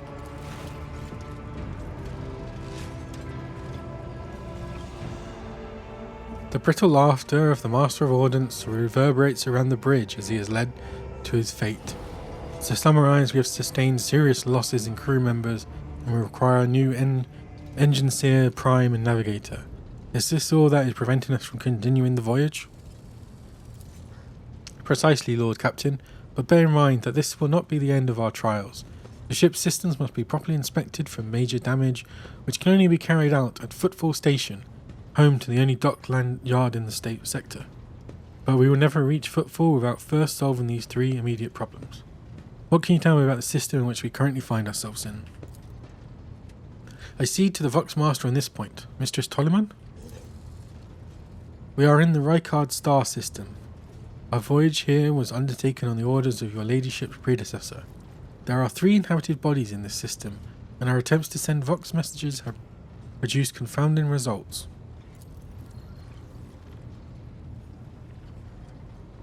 The Navis Nobilite station has not simply failed to answer, it seems to be maintaining total Vox silence. However, we did receive a distress signal from the present planetoid in the system, and Rykard Minoris itself is also not responding to our hails. But what is most alarming is that our Augurs have intercepted signals from the surface that seems to indicate ongoing hostilities on the planet. The situation is not very encouraging, but without a navigator, a tech priest, and new crew members, we won't be able to travel anywhere. Therefore, we must go to the planet and the Navis Nobilite station and find out what in the void is going on. Thank you for all your reports. Dismissed. The assembled officers salute you as one. Your ladyship, there's one other thing. A confidential matter of the utmost importance. Lady Theodora Abelard hesitates. Your eternally esteemed predecessor brought the ship here to this system for a reason. She was given a secret commission. You perhaps are wondering who has the authority to commission a rogue trader to do anything? And I should tell you, the Lord Inquisitor, the hand of the Emperor, the chief architect of his will in the Cronus expanse. I came across a strange handwritten letter on Theodora's desk. It was signed XC. You are referring to the contents of that note, I presume. You are quite right. XC, Xavier Calazar. Lady Theodora was to seek out the Lord Inquisitor's right-hand man, one Henrik von Klarlox. An interrogator, you understand. All I know is that he is somewhere in this system, that we must find him and offer him whatever assistance he requires, and then deliver him to Footfall in the Forbandus system. Finding him without any more information to go on will be difficult indeed, but an Inquisitor is an important individual. The authorities in the system, either the Navis Nobilite or the Governor of Rykard Minoris, may know something. That is all of it, your ladyship. You have a great deal of work ahead of you, but it is a mere taste of the daily burden of a rogue trader. Soon you must take up the reins of the von Valesius Protectorate. Abelard gives you another scrutinizing look, as if trying to gauge how long you will hold out under this mountain of problems. His face softens slightly and it seems he is about to offer some words of encouragement.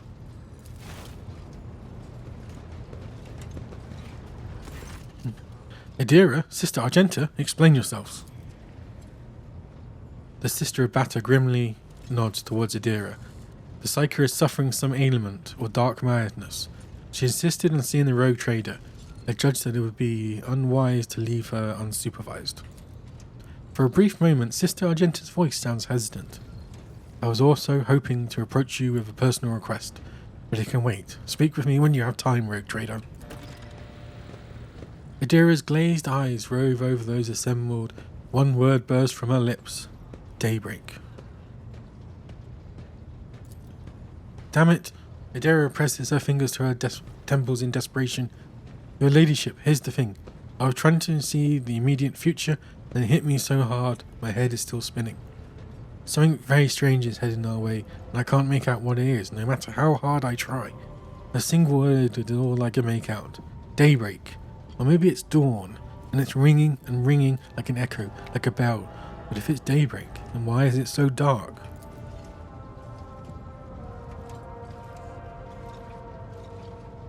We cannot extract any information of value from a single word. Can you tell us anything else, Mistress Talas? No, not yet anyway. The voices are going berserk, all shouting at once.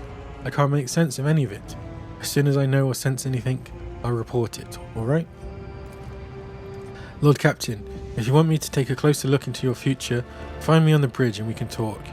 Lady Theodora was well served by my whispers on many occasions, and I'm sure you would benefit from them as well. The Psyker's bitten lips stretch into a wry smile. If there is nothing else to report, I declare this briefing concluded. It's time to get to work.